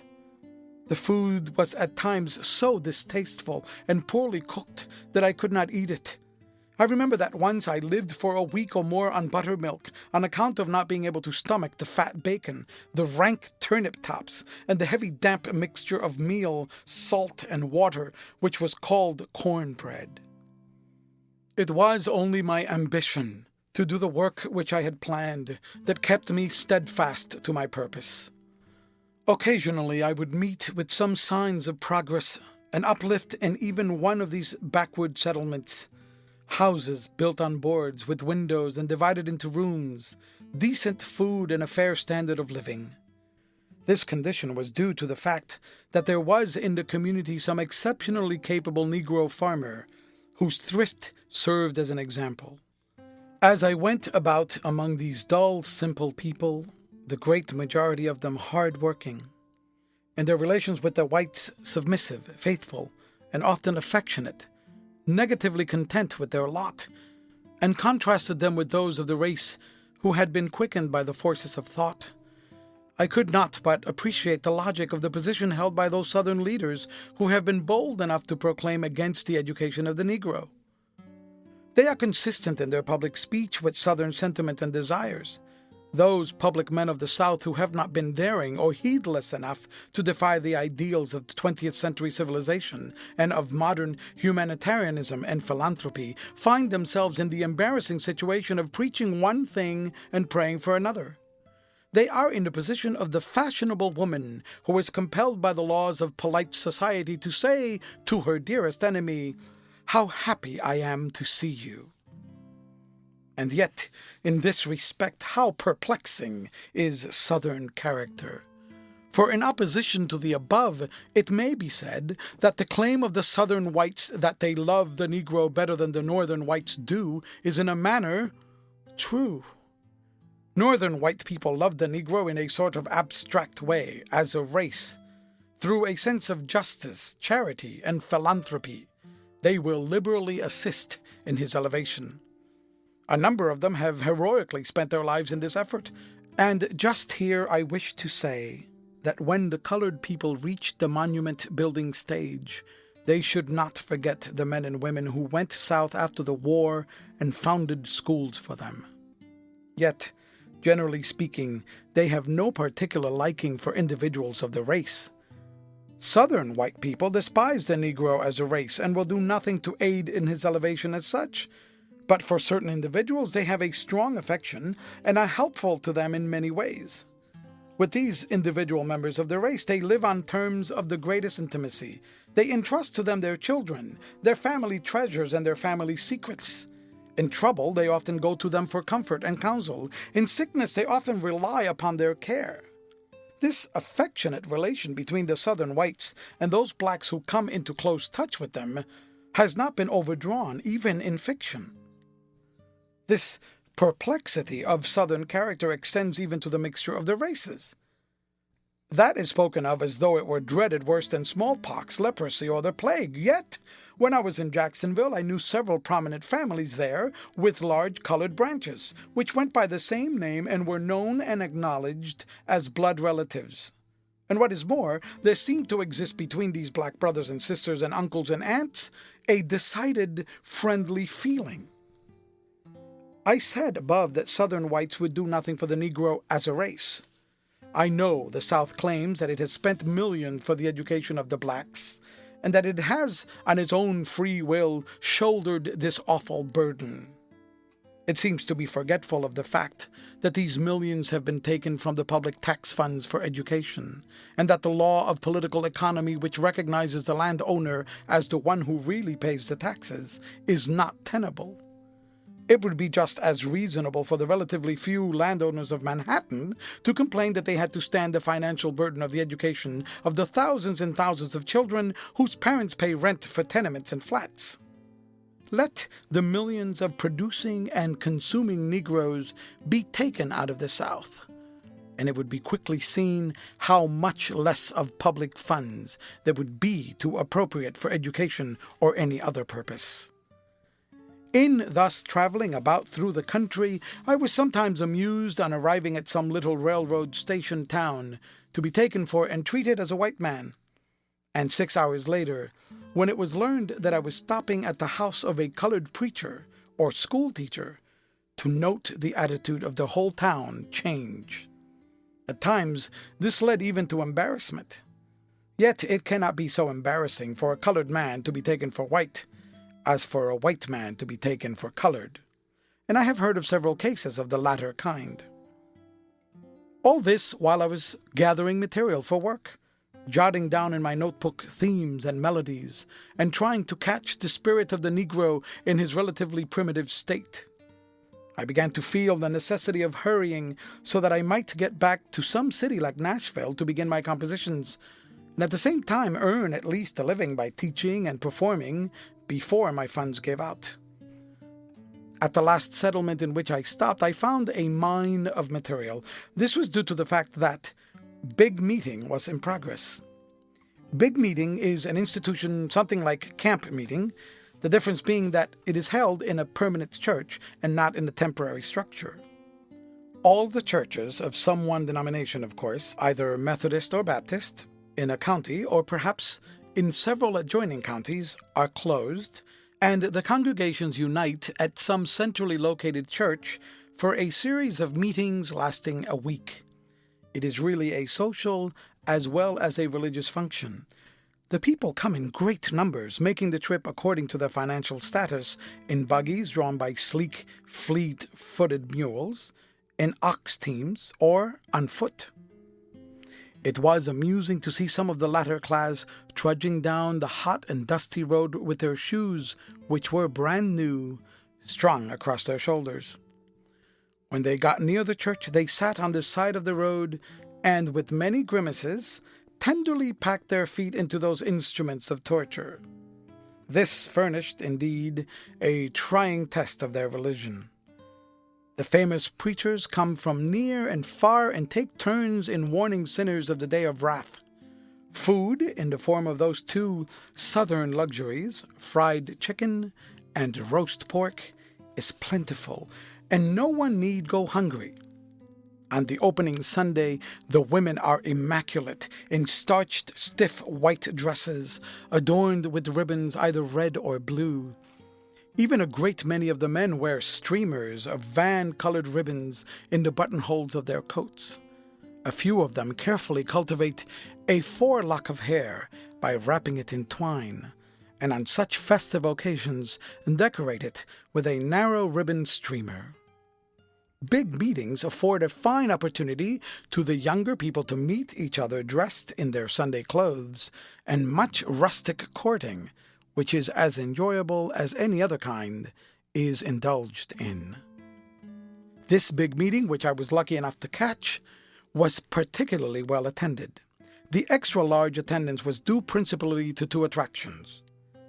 A man by the name of John Brown, who was renowned as the most powerful preacher for miles around, and a wonderful leader of singing who was known as Singing Johnson.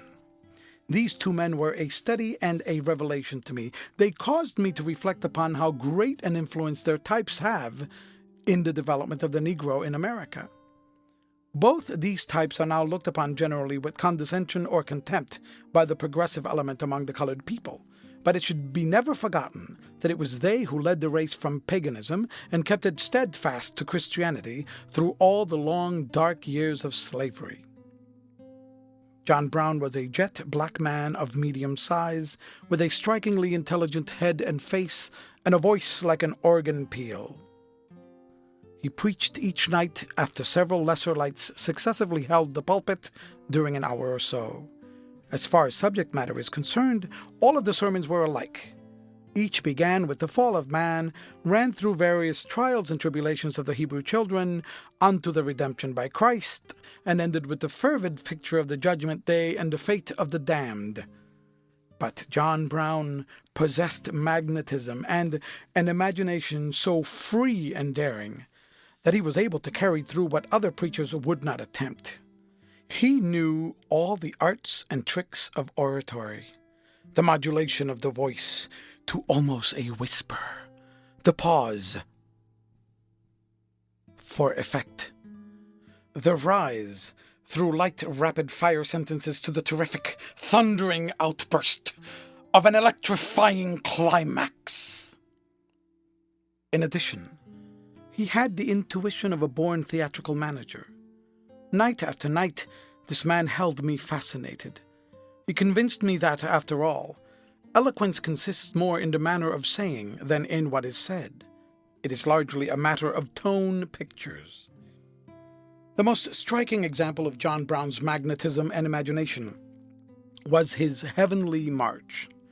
I shall never forget how it impressed me when I heard it. He opened his sermon in the usual way, then proclaiming to his listeners that he was going to take them on the heavenly march, he seized the Bible under his arm and began to pace up and down the pulpit platform. The congregation immediately began with their feet a tramp, tramp, tramp in time with the preacher's march in the pulpit, all the while singing in an undertone a hymn about marching to Zion. Suddenly he cried, "Halt!" Every foot stopped with the precision of a company of well-drilled soldiers, and the singing ceased. The morning star had been reached. Here the preacher described the beauties of that celestial body.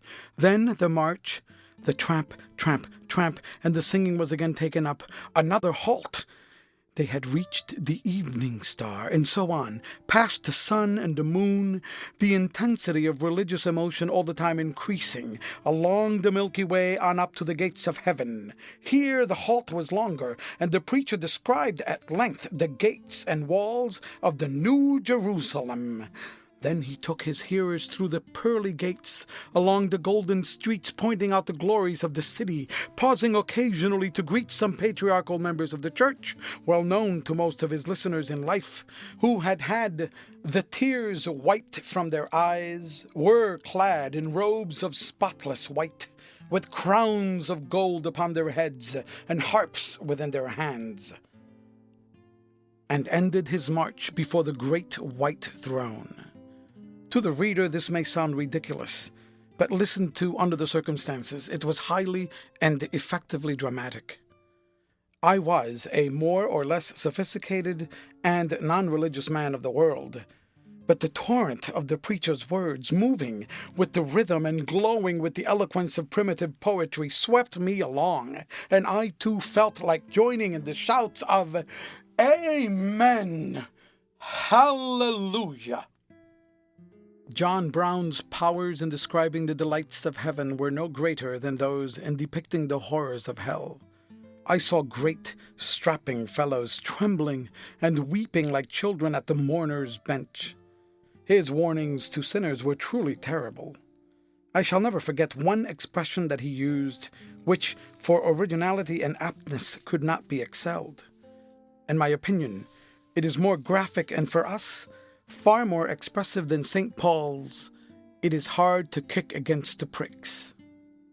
He struck the attitude of a pugilist and thundered out, "Young man, your arm's too short to box with God." As interesting as was John Brown to me, the other man singing Johnson was more so. He was a small, dark brown, one-eyed man, with a clear, strong, highly pitched voice, a leader of singing, a maker of songs, a man who could improvise at the moment lines to fit the occasion. Not so striking a figure as John Brown, but at big meetings equally important. It is indispensable to the success of the singing, when the congregation is a large one made up of people from different communities, to have someone with a strong voice who knows just what hymn to sing and when to sing it, who can pitch it in the right key, and who has all the leading lines committed to memory. Sometimes it devolves upon the leader to sing down a long-winded or uninteresting speaker. Committing to memory the leading lines of all the Negro spiritual songs is no easy task, for they run up into the hundreds. But the accomplished leader must know them all, because the congregation sings only the refrains and repeats. Every ear in the church is fixed upon him, and if he becomes mixed in his lines or forgets them, the responsibility falls directly on his shoulders. For example, most of these hymns are constructed to be sung in the following manner. Leader. Swing low, sweet chariot. Congregation.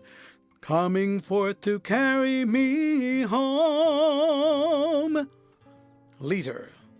Swing low, sweet chariot. Congregation. Coming forth to carry me home.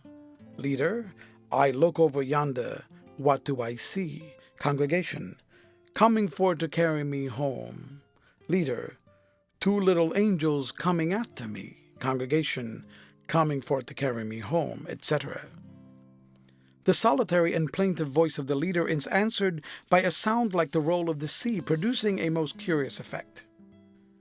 In only a few of these songs do the leader and the congregation start off together. Such a song is the well-known "Steal Away to Jesus."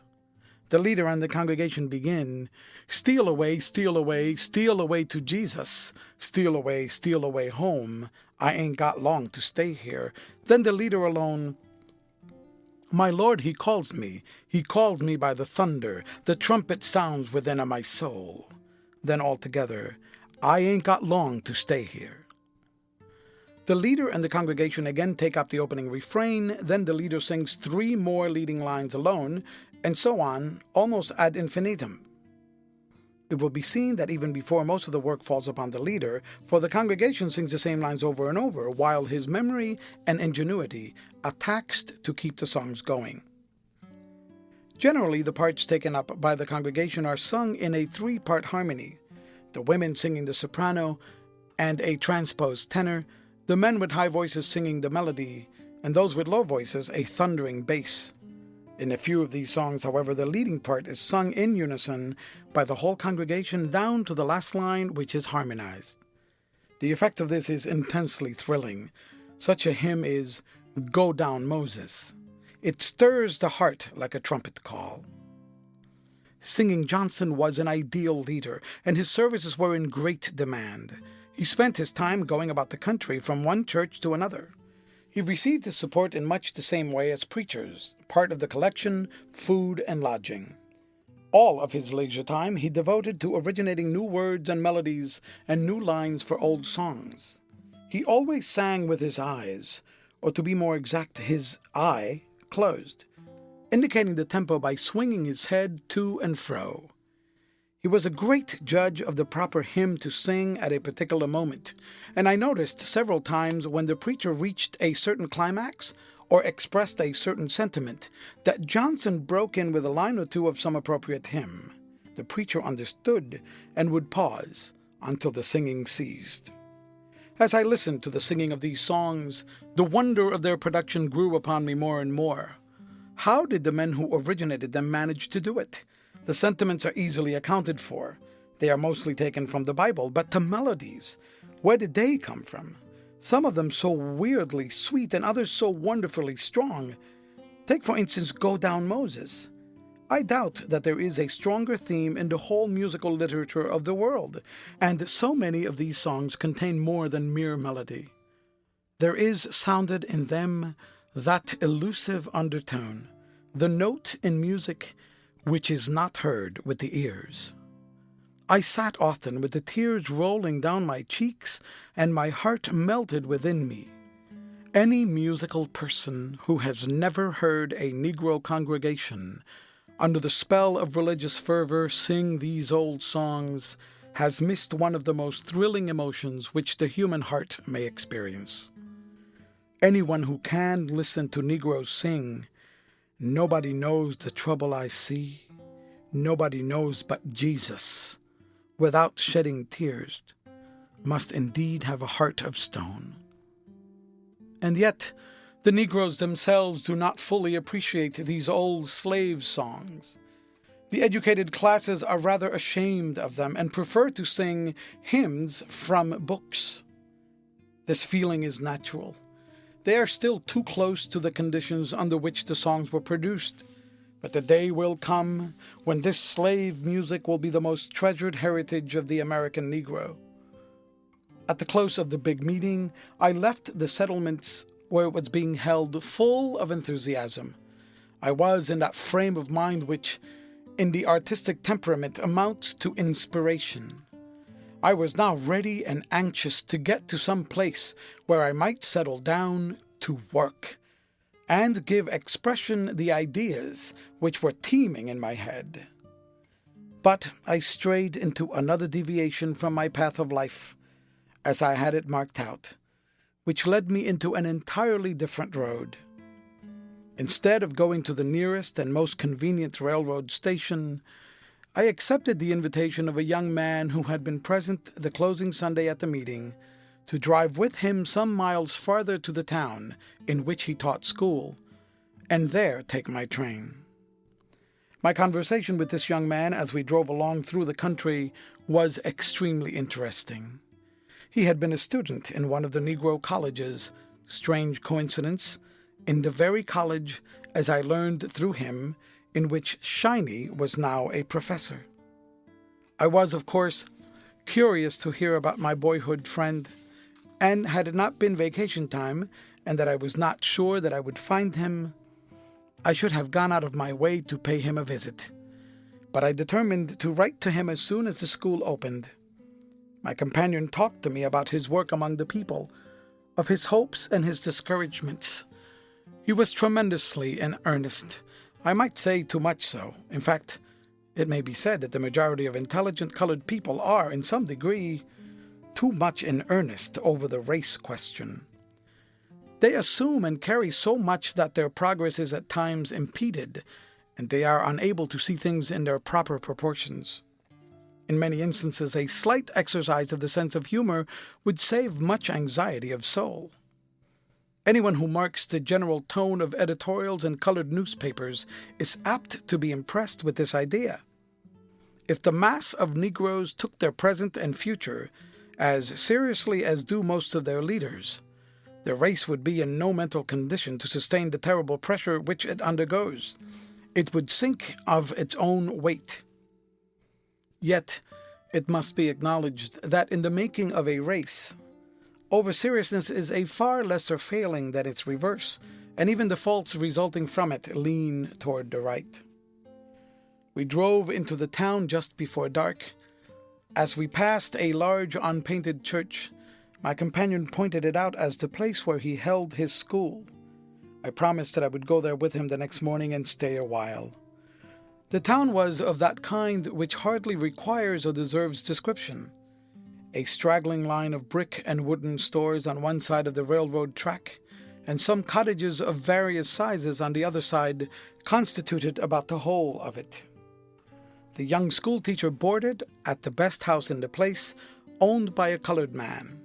It was painted, had glass windows, contained store-bought furniture, an organ, and lamps with chimneys.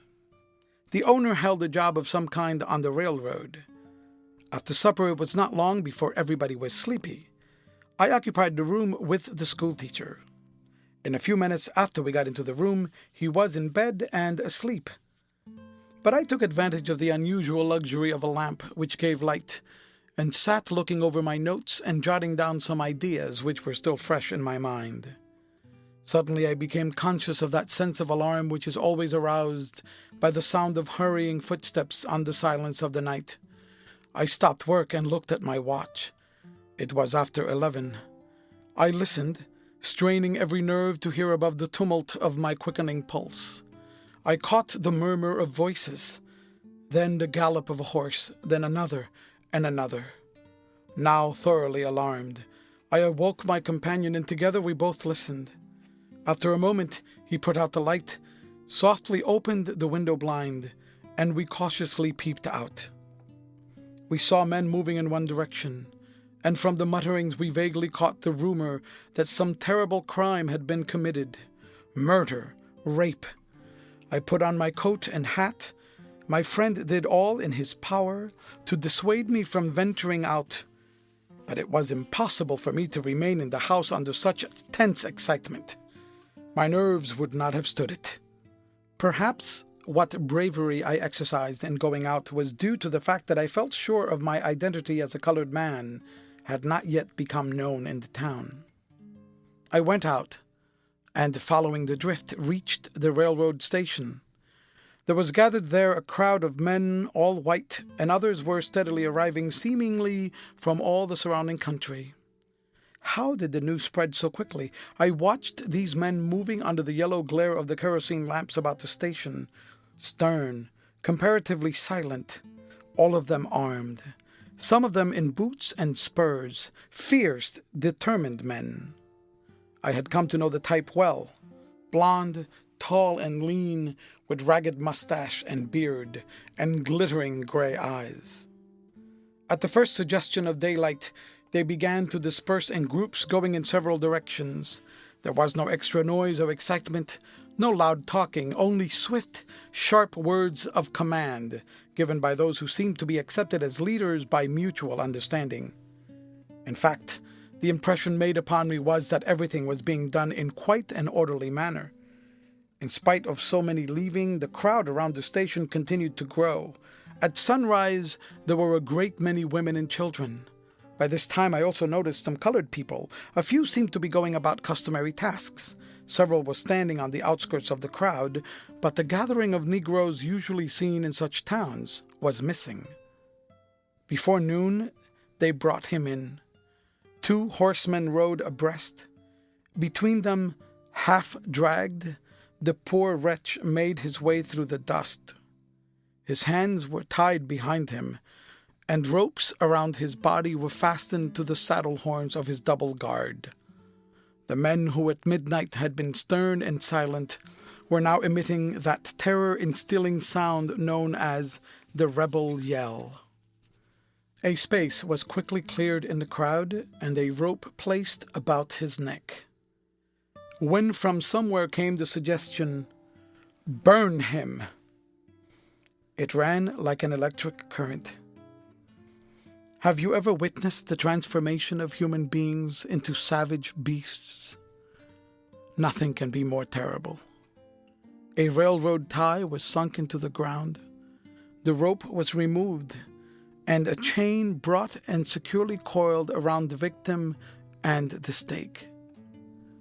There he stood, a man only in form and stature, every sign of degeneracy stamped upon his countenance. His eyes were dull and vacant, indicating not a single ray of thought. Evidently the realization of his fearful fate had robbed him of whatever reasoning power he had ever possessed. He was too stunned and stupefied even to tremble. Fuel was brought from everywhere. Oil, the torch. The flames crouched for an instant, as though to gather strength, then leaped up as high as their victim's head. He squirmed, he writhed, strained at his chains, then gave out cries and groans that I shall always hear. The cries and groans were choked off by the fire and smoke, but his eyes, bulging from their sockets, rolled from side to side, appealing in vain for help. Some of the crowd yelled and cheered. Others seemed appalled at what they had done, and there were those who turned away, sickened at the sight. I was fixed to the spot where I stood, powerless to take my eyes from what I did not want to see. It was over before I realized that time had elapsed, before I could make myself believe that what I saw was really happening. I was looking at a scorched post, a smoldering fire, blackened bones, charred fragments sifting down through coils of chain, and the smell of burnt flesh, human flesh, was in my nostrils. I walked a short distance away and sat down in order to clear my dazed mind. A great wave of humiliation and shame swept over me. Shame that I belonged to a race that could be so dealt with, and shame for my country, that it, the great example of democracy to the world, should be the only civilized, if not the only state on earth, where a human being would be burned alive. My heart turned bitter within me. I could understand why Negroes are led to sympathize with even their worst criminals, and to protect them when possible. By all the impulses of normal human nature, they can and should do nothing less. Whenever I hear protests from the South that it should be left alone to deal with the Negro question, my thoughts go back to that scene of brutality and savagery. I do not see how a people that can find in its conscience any excuse whatever for slowly burning to death a human being, or to tolerate such an act, can be entrusted with the salvation of a race.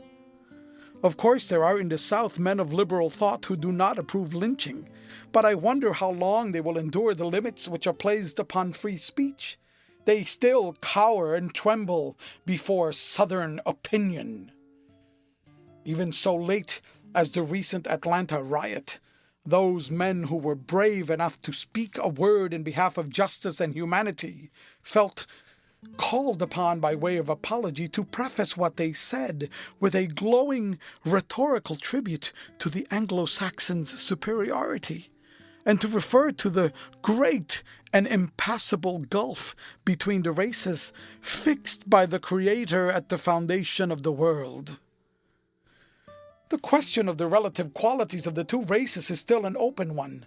The reference to the great gulf loses force in face of the fact that there are in this country perhaps 3 or 4 million people with the blood of both races in their veins. But I fail to see the pertinency of either statement, subsequent to the beating and murdering of scores of innocent people in the streets of a civilized and Christian city. The Southern whites are in many respects a great people. Looked at from a certain point of view, they are picturesque. If one will put himself in a romantic frame of mind, he can admire their notions of chivalry and bravery and justice. In this same frame of mind, an intelligent man can go to the theater and applaud the impossible hero, who with his single sword slays everybody in the play except the equally impossible heroine. So can an ordinary peace-loving citizen sit by a comfortable fire and read with enjoyment of the bloody deeds of pirates and the fierce brutality of Vikings.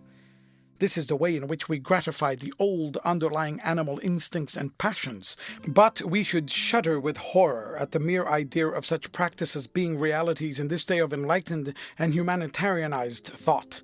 The Southern whites are not yet living quite in the present age. Many of their general ideas hark back to a former century, some of them to the Dark Ages.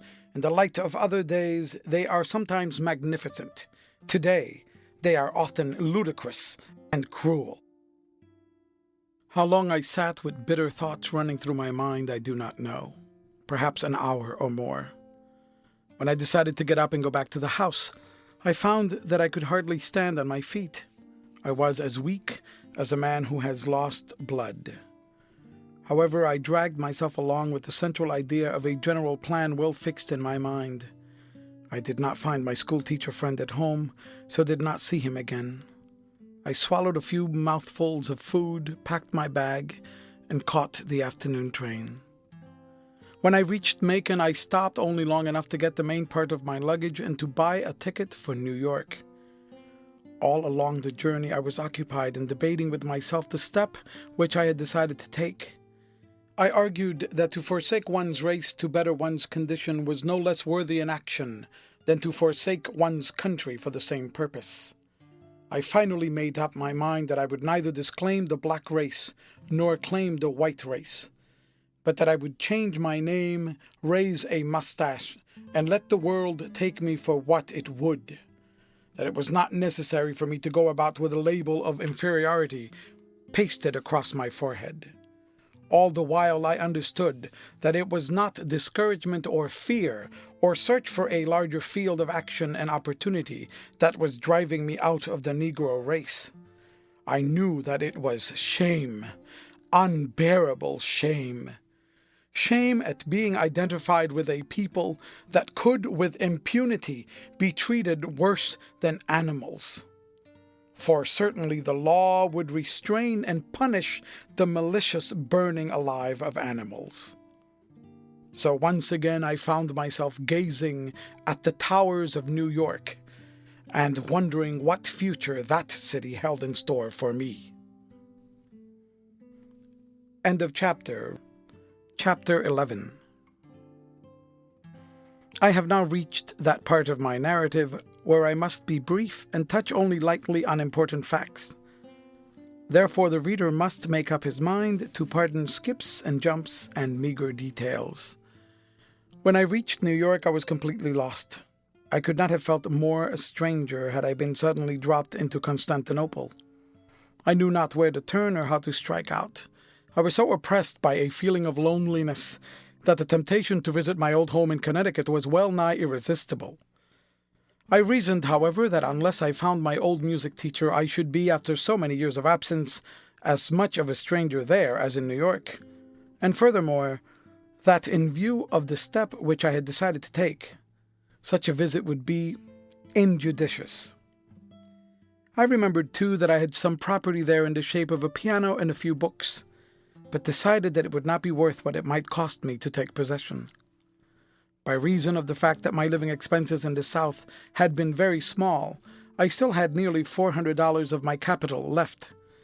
In contemplation of this, my natural and acquired bohemian tastes asserted themselves, and I decided to have a couple of weeks' good time before worrying seriously about the future. I went to Coney Island and the other resorts, took in the preseason shows along Broadway, and ate at first-class restaurants, but I shunned the old Sixth Avenue district as though it were pest-infected.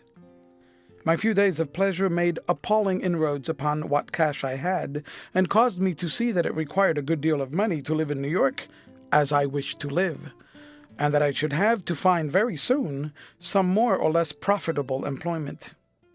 I was sure that, unknown, without friends or prestige, it would be useless to try to establish myself as a teacher of music, so I gave that means of earning a livelihood scarcely any consideration. And even had I considered it possible to secure pupils, as I then felt, I should have hesitated about taking up a work in which the chances for any considerable financial success are necessarily so small.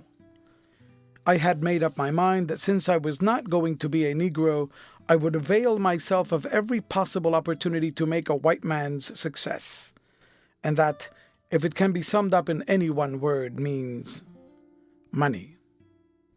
I watched the want columns in the newspapers and answered a number of advertisements, but in each case found the positions were such as I could not fill or did not want. I also spent several dollars for ads, which brought me no replies. In this way I came to know the hopes and disappointments of a large and pitiable class of humanity in this great city, the people who look for work through the newspapers. After some days of this sort of experience, I concluded that the main difficulty with me was that I was not prepared for what I wanted to do. I then decided upon a course which, for an artist, showed an uncommon amount of practical sense and judgment. I made up my mind to enter a business college. I took a small room, ate at lunch counters in order to economize, and pursued my studies with the zeal that I have always been able to put into any work upon which I set my heart. Yet, in spite of all my economy, when I had been at the school for several months, my funds gave out completely. I reached the point where I could not afford sufficient food for each day. In this plight, I was glad to get through one of the teachers a job as an ordinary clerk in a downtown wholesale house. I did my work faithfully and received a raise of salary before I expected it. I even managed to save a little money out of my modest earnings. In fact, I began then to contract the money fever, which later took strong possession of me. I kept my eyes open, watching for a chance to better my condition. It finally came in the form of a position with a house, which was at the time establishing a South American department. My knowledge of Spanish was, of course, the principal cause of my good luck, and it did more for me. It placed me where the other clerks were practically put out of competition with me. I was not slow in taking advantage of the opportunity to make myself indispensable to the firm. What an interesting and absorbing game is money-making. After each deposit at my savings bank, I used to sit and figure out all over again my principal and interest, and make calculations on what the increase would be in such and such a time. Out of this I derived a great deal of pleasure. I denied myself as much as possible in order to swell my savings.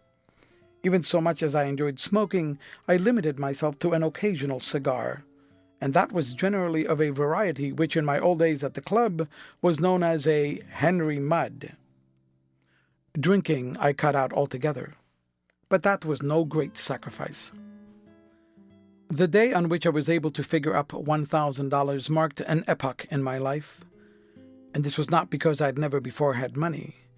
In my gambling days, and while I was with my millionaire, I handed sums running high up into the hundreds, but they had come to me like fairy godmother's gifts, and at that time when my conception of money was that it was made only to spend.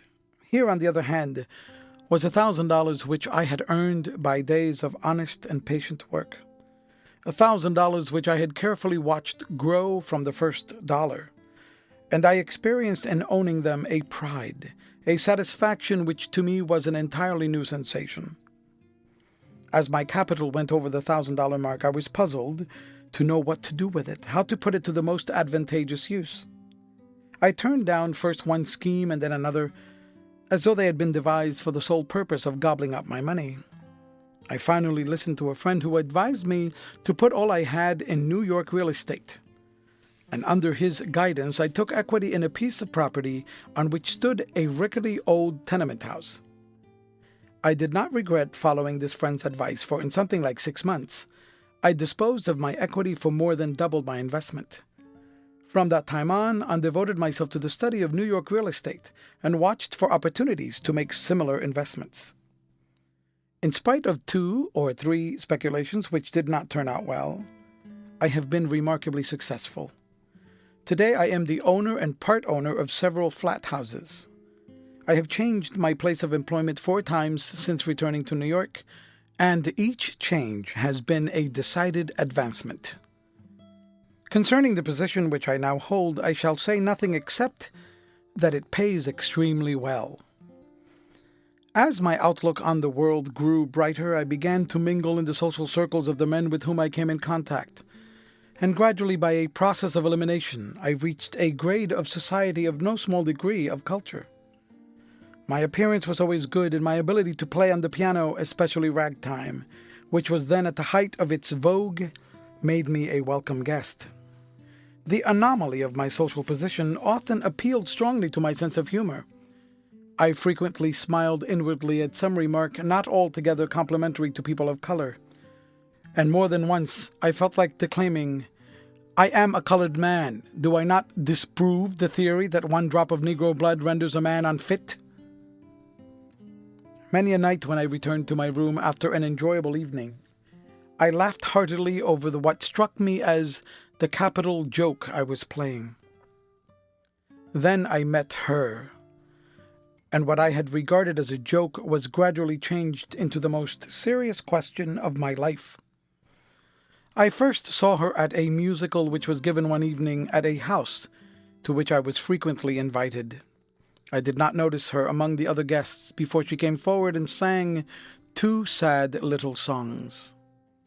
When she began, I was out in the hallway where many of the men were gathered, but with the first few notes I crowded with the others into the doorway to see who the singer was. When I saw the girl, the surprise which I had felt at the first sound of her voice was heightened. She was almost tall and quite slender, with lustrous yellow hair and eyes so blue as to appear almost black. She was as white as a lily, and she was dressed in white. Indeed, she seemed to me the most dazzlingly white thing I had ever seen. But it was not her delicate beauty which attracted me most, it was her voice. A voice which made one wonder how tones of such passionate color could come from such a fragile body. I determined that when the program was over I would seek an introduction to her. But at that moment, instead of being the easy man of the world, I became again the bashful boy of 14, and my courage failed me. I contented myself with hovering as near her as politeness would permit, near enough to hear her voice, which in conversation was low yet thrilling, like the deeper middle tones of a flute. I watched the men gather around her talking and laughing in an easy manner, and wondered how it was possible for them to do it. But destiny, my special destiny, was at work. I was standing near, talking with affected gaiety to several young ladies who, however, must have remarked my preoccupation, for my second sense of hearing was alert to what was being said by the group of which the girl in white was the center, when I heard her say, "I think his playing of Chopin is exquisite." And one of my friends in the group replied, "You haven't met him? Allow me." Then turning to me, "Old man, when you have a moment, I wish you to meet Ms." I don't know what she said to me or what I said to her. I can remember that I tried to be clever and experienced a growing conviction that I was making myself appear more and more idiotic. I am certain, too, that in spite of my Italian-like complexion, I was as red as a beet. Instead of taking the car, I walked home. I needed the air and exercise as a sort of sedative. I am not sure whether my troubled condition of mind was due to the fact that I had been struck by love, or to the feeling that I had made a bad impression upon her.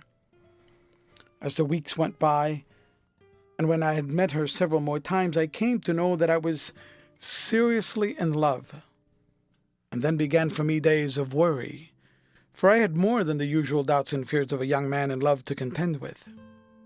Up to this time I had assumed and played my role as a white man with a certain degree of nonchalance, a carelessness as to the outcome, which made the whole thing more amusing to me than serious. But now I ceased to regard being a white man as a sort of practical joke. My acting had called for mere external effects. Now I began to doubt my ability to play the part. I watched her to see if she was scrutinizing me, to see if she was looking for anything in me which made me differ from the other men she knew. In place of an old inward feeling of superiority over many of my friends, I began to doubt myself. I began even to wonder if I was really like the men I associated with, if there was not, after all, an indefinable something which marked a difference. But in spite of my doubts and timidity, my affair progressed, and I finally felt sufficiently encouraged to decide to ask her to marry me.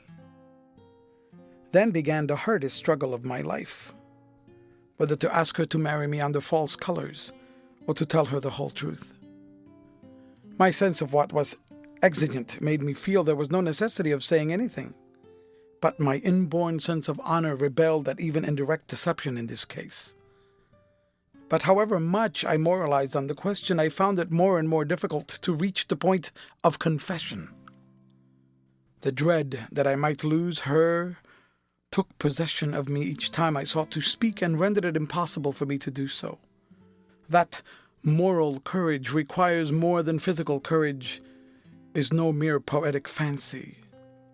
I am sure I would have found it easier to take the place of a gladiator, no matter how fierce the Numidian lion, than to tell that slender girl that I had Negro blood in my veins, the fact which I at times wished to cry out, I now wished to hide forever. During this time we were drawn together a great deal by the mutual bond of music.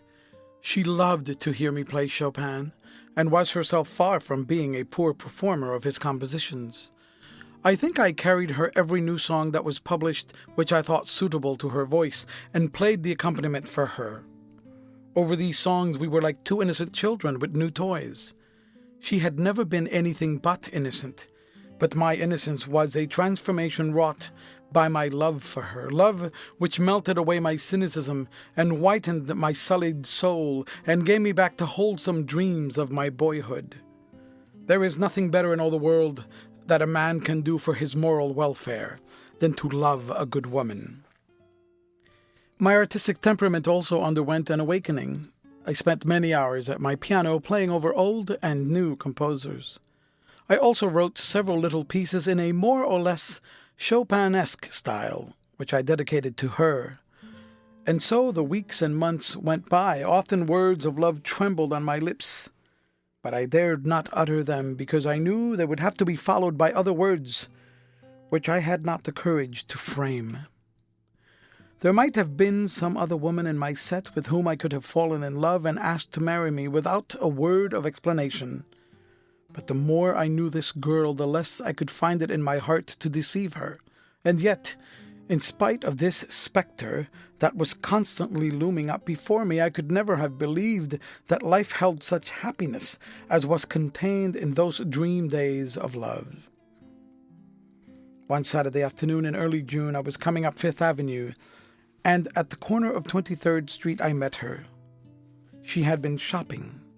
We stopped to chat for a moment, and I suggested that we spend half an hour at the Eden Musée. We were standing leaning on the rail in front of a group of figures more interested in what we had to say to each other than in the group, when my attention became fixed upon a man who stood at my side studying his catalogue.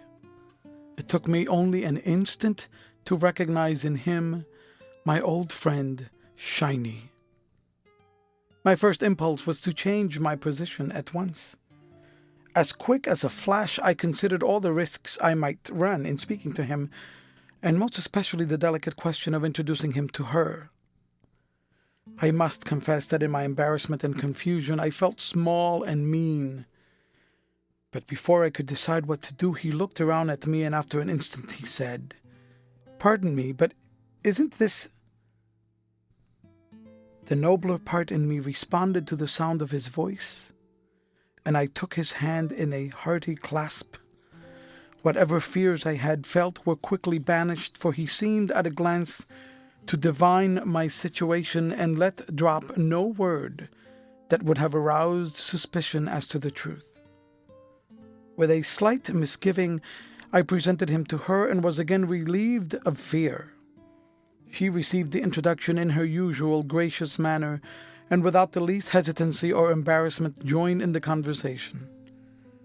An amusing part about the introduction was that I was upon the point of introducing him as Shiny, and stammered a second or two before I could recall his name.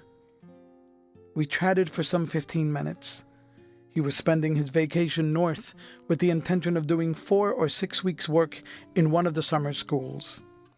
He was also going to take a bride back with him in the fall. He asked me about myself, but in so diplomatic a way that I found no difficulty in answering him. The polish of his language and the unpedantic manner in which he revealed his culture greatly impressed her, and after we had left the musée, she showed it by questioning me about him. I was surprised at the amount of interest a refined black man could arouse. Even after the changes in the conversation, she reverted several times to the subject of Shiny. Whether it was more than mere curiosity I could not tell, but I was convinced that she herself knew very little about prejudice. Just why it should have done so I do not know, but somehow the Shiny incident gave me encouragement and confidence to cast the die of my fate. But I reasoned that since I wanted to marry her only, and since it concerned her alone, I would divulge my secret to no one else, not even her parents. One evening, a few days afterwards, at her home, we were going over some new songs and compositions when she asked me, as she often did, to play the 13th Nocturne. When I began, she drew a chair near to my right and sat leaning with her elbow on the end of the piano, her chin resting on her hand and her eyes reflecting the emotions which the music awoke in her. An impulse which I could not control rushed over me, a wave of exultation. The music under my fingers sank almost to a whisper, and calling her for the first time by her Christian name, but without daring to look at her, I said, "I love you. I love you. I love you." My fingers were trembling so that I ceased playing. I felt her hand creep to mine, and when I looked at her, her eyes were glistening with tears. I understood and could scarcely resist the longing to take her in my arms, but I remembered that which has been the sacrificial altar of so much happiness. Duty. And bending over her hand in mine, I said, "Yes, I love you. But there is something more too that I must tell you." Then I told her, in what words I do not know, the truth. I felt her hand grow cold, and when I looked up, she was gazing at me with a wild, fixed stare, as though I was some object she had never seen. Under the strange light in her eyes, I felt that I was growing black and thick-featured and crimp-haired. She appeared not to have comprehended what I had said. Her lips trembled and she attempted to say something to me, but the words stuck in her throat. Then, dropping her head on the piano, she began to weep with great sobs that shook her frail body. I tried to console her and blurted out incoherent words of love, but this seemed only to increase her distress. And when I left her, she was still weeping. When I got into the street, I felt very much as I did the night after meeting my father and sister at the opera in Paris, even a similar desperate inclination to get drunk, but my self-control was stronger. This was the only time in my life that I felt absolute regret at being colored, that I cursed the drops of African blood in my veins and wished that I were really white. When I reached my rooms, I sat and smoked several cigars while I tried to think about the significance of what had occurred. I reviewed the whole history of our acquaintance, recalled each smile she had given me, each word she had said to me that nourished my hope. I went over the scene we had just gone through, trying to draw from it what was in my favor and what was against me. I was rewarded by feeling confident that she loved me, but I could not estimate what was the effect upon her of my confession. At last, nervous and unhappy, I wrote her a letter which I dropped into the mailbox before going to bed, in which I said, "I understand even better than you, and so I suffer even more than you.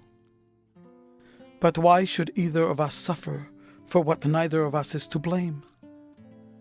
If there is any blame, it belongs to me, and I can only make the old, yet strongest plea that can be offered. I love you, and I know that my love, my great love, infinitely overbalances that blame and blots it out. What is it that stands in the way of our happiness? It is not what you feel or what I feel. It is not what you are or what I am. It is what others feel and are. But oh, is that a fair price? In all the endeavors and struggles of life, in all our strivings and longings, there is only one thing worth seeking, only one thing worth winning, and that is love. It is not always found, but when it is, there is nothing at all in the world for which it can be profitably exchanged." The second morning after, I received a note from her which stated briefly that she was going up in New Hampshire to spend the summer with relatives there. He made no reference to what had passed between us, nor did she say exactly when she would leave the city. The note contained no single word that gave me any clue to her feelings. I could only gather hope from the fact that she had written at all. On the same evening, with a degree of trepidation which rendered me almost frightened, I went to her house.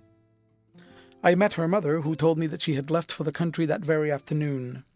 Her mother treated me in her usual pleasant manner, which fact greatly reassured me, and I left the house with a vague sense of hope stirring in my breast, which sprang from the conviction that she had not yet divulged my secret. But that hope did not remain with me long. I waited 1, 2, 3 weeks, nervously examining my mail every day, looking for some word from her. All of the letters received by me seemed so insignificant, so worthless, because there was none from her. The slight buoyancy of spirit which I had felt gradually dissolved into a gloomy heart-sickness. I became preoccupied. I lost appetite, lost sleep, and lost ambition. Several of my friends intimated to me that perhaps I was working too hard. She stayed away the whole summer. I did not go to the house, but saw her father at various times, and he was as friendly as ever. Even after I knew that she was back in town, I did not go see her. I determined to wait for some word or sign. I had finally taken refuge and comfort in my pride which I suppose I came by naturally enough. The first time I saw her after her return was one night at the theater. She and her mother sat in company with a young man whom I knew slightly, not many seats away from me. Never did she appear more beautiful, and yet, it may have been my fancy, she seemed a trifle paler, and there was a suggestion of haggardness in her countenance. But that only heightened her beauty. The very delicacy of her charm melted down the strength of my pride. My situation made me feel weak and powerless, like a man trying with his bare hands to break the iron bars of his prison cell. When the performance was over, I hurried out and placed myself where, unobserved, I could see her as she passed out. The haughtiness of spirit in which I had sought relief was all gone, and I was willing and ready to undergo any humiliation. Shortly afterwards we met at a progressive card party, and during the evening we were thrown together at one of the tables as partners. This was really our first meeting since the eventful night at her house. Strangely enough, in spite of our mutual nervousness, we won every trick of the game, and one of our opponents jokingly quoted the old saw, "Lucky at cards, unlucky in love." Our eyes met, and I am sure that in the momentary glance my whole soul went out to her in one great plea. She lowered her eyes and uttered a nervous little laugh. During the rest of the game, I fully merited the unexpressed and expressed abuse of my various partners, for my eyes followed her wherever she was, and I played whatever card my fingers happened to touch.